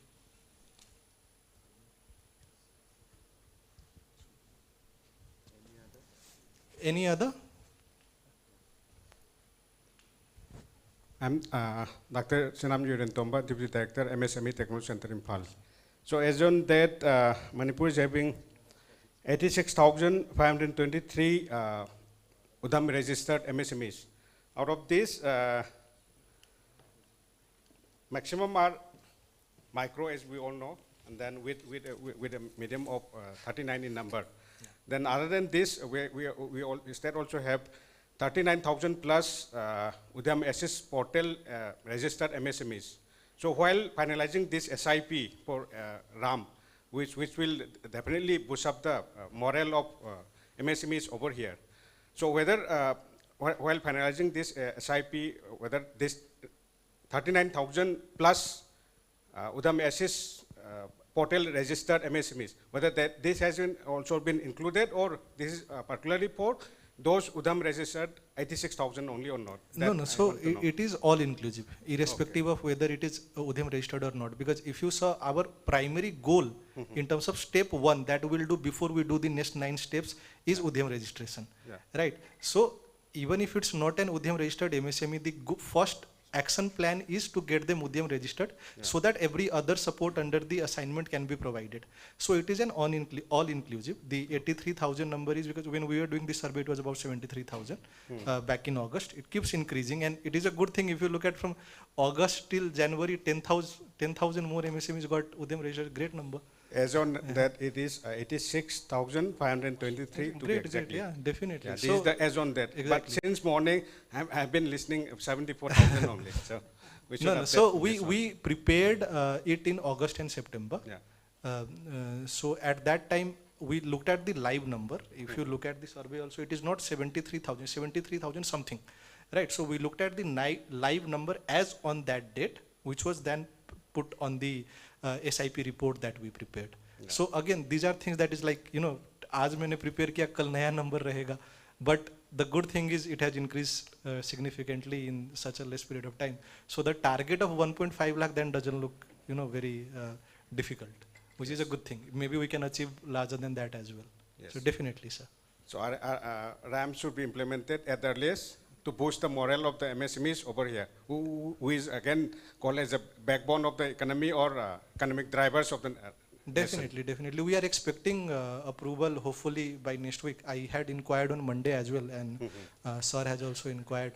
So they told us that, nothing else is required from our end. When we say our end, I'm talking about the state of Manipur. Everything is submitted, everything is under review. The presentation is also done. Now it's just for them to, finally release it. Probably they'll communicate it within this week, or at the worst, maybe by next week it should be communicated. Yeah. And then the implementation phase will start. Yeah. And then we'll obviously need everyone's support, because when we say implementation, it's not possible to implement without the support of the different departments and, everybody that is involved. So definitely that will be required. Yes, RAM will definitely boost the morale of the MSMEs, seeing the current situation also. Definitely, sir. Definitely. Thank you. Thank you, sir. Any other? Yes, sir. Sir, I am Birendra, Lead District Manager of Okrul Kamjong Jiribam. Sir, I want to know, since the very beginning, we have been talking about various projects, big project, very good selling features. So all this would require huge resources to run the show. Yes. Who is going to finance the projects, sir? Run by our grant? So there is first 2 projects today. We had Unnati and RAMP. Unnati is through DPIIT, central government. RAMP is again central government through the World Bank fund, right? So here for Manipur we have requested all fund through the Ministry of MSME, so it will come from there. Now, as you mentioned very rightly, we need manpower to implement it. So if you see, I have been talking about implementing partners, right? When I say export promotion cell, a cell is basically a set of people, right, that will focus on export promotion. Same with MSME facilitation, which we mentioned MSME Sahayak, right? For this Samadhan, ODR, we talked about, keeping some employees under, again, through industries department, like they could be based out of there, but under the RAM program, who will majorly focus on that. So manpower, and this was discussed a lot even with, I think in our discussion with Principal Secretary and Joint Secretary, sir, the idea was, right now there are manpower related issues. Through RAMP, if 2 to 3 employees per DIC could also be routed, one could be, let's say, an export promotion sale guy, one could be a facilitation sale guy, right? Something like that. So this is what was in our mind, in our thought process, in what we have prepared and submitted to the ministry. Let's hope for the best in terms of what they approve. But if they do approve these interventions, then yes, there will be manpower to work on this. The manpower will be routed through industries department, and they'll be working directly with the DICs based out of there. So thank you, sir. Any other question? Sir.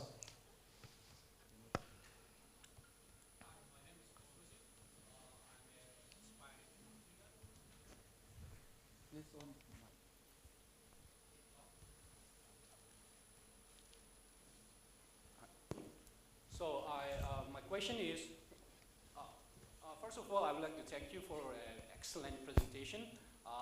My question is, what I want to ask is, you know that it is a very well-known fact that raw material goods and commodities in Manipur, especially which are imported from other state, is substantially more expensive in Manipur. So what I want to ask is, like, for a MSME in Manipur to compete with another MSME from outside the state, there is a substantial difference in the cost of the raw materials, commodities, or what is required for production of goods or running the company. So what I want to ask is RAMP going to address such difficulty for MSME in Manipur? Yes, so two things. One is in terms of raw material, one is in terms of sales, right, and the transportation cost that is incurred.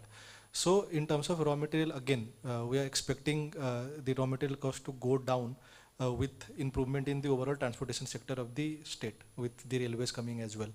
The second was in terms of sales. Now, if let's say you are selling something, right, you incur a high transportation cost. Obviously, that is also included in your selling price, leading to your selling price being higher compared to, let's say somebody selling in Assam, and that is where you probably lose. And that was one of our ideas in terms of, the transportation support that we have talked about, where at least 1/4 of the transportation cost will be covered by the program. If that is approved, then again, at least that part, 1/4 component of your overall cost that you incur and the substantial, increase in the selling price could be tackled. So that is in terms of the overall selling price and transportation cost. And in terms of raw material, hopefully with better transportation, that should also come down. So this was the major idea. Okay, so you are saying that if I want to, let's say, buy some cement from like Guwahati, let's say, so it costs me like, let's say, like 2 lakhs on transportation. So with the RAMP program, so the RAMP program is going to subsidize 50,000 of that. So right now we are looking at sales in terms of, you selling. When you sell, whatever transportation expenses you incur. So right now we are majorly looking at that.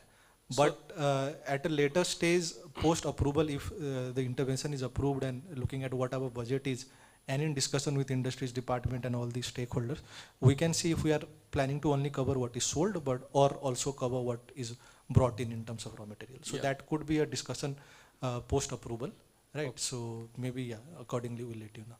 Okay, thank you very much. Sure, thank you.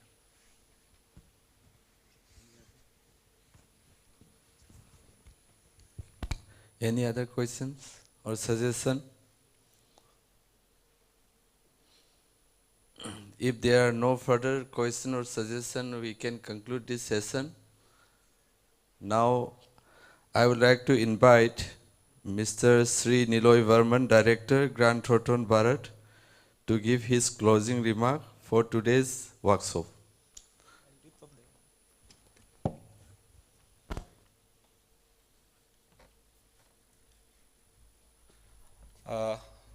Good afternoon, everyone. I must thank Government of Manipur for having given us the chance, Grant Thornton Bharat, to conduct this workshop on RAMP and Unnati 2024. And I think it has been a very enriching session, both the sessions for everyone. A lot of questions were asked, and I hope we were able to, clear your doubts, your queries. We presented a very good plan for the RAMP, which is very state specific, and we have, incorporated ideas and feedback during our survey sessions to incorporate as much as we can to develop the state. And of course, it's a very unique opportunity for Manipur that both these schemes, as my colleague also earlier mentioned, it complements each other. So whereas RAMP is about strengthening your systems, Unnati is about leveraging those systems to build upon it. So I think all in all, it has been a very good session.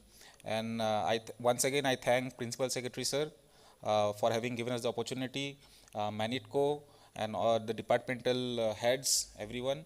And we hope that both of these programs are a big success in the state of Manipur, and we take the state forward.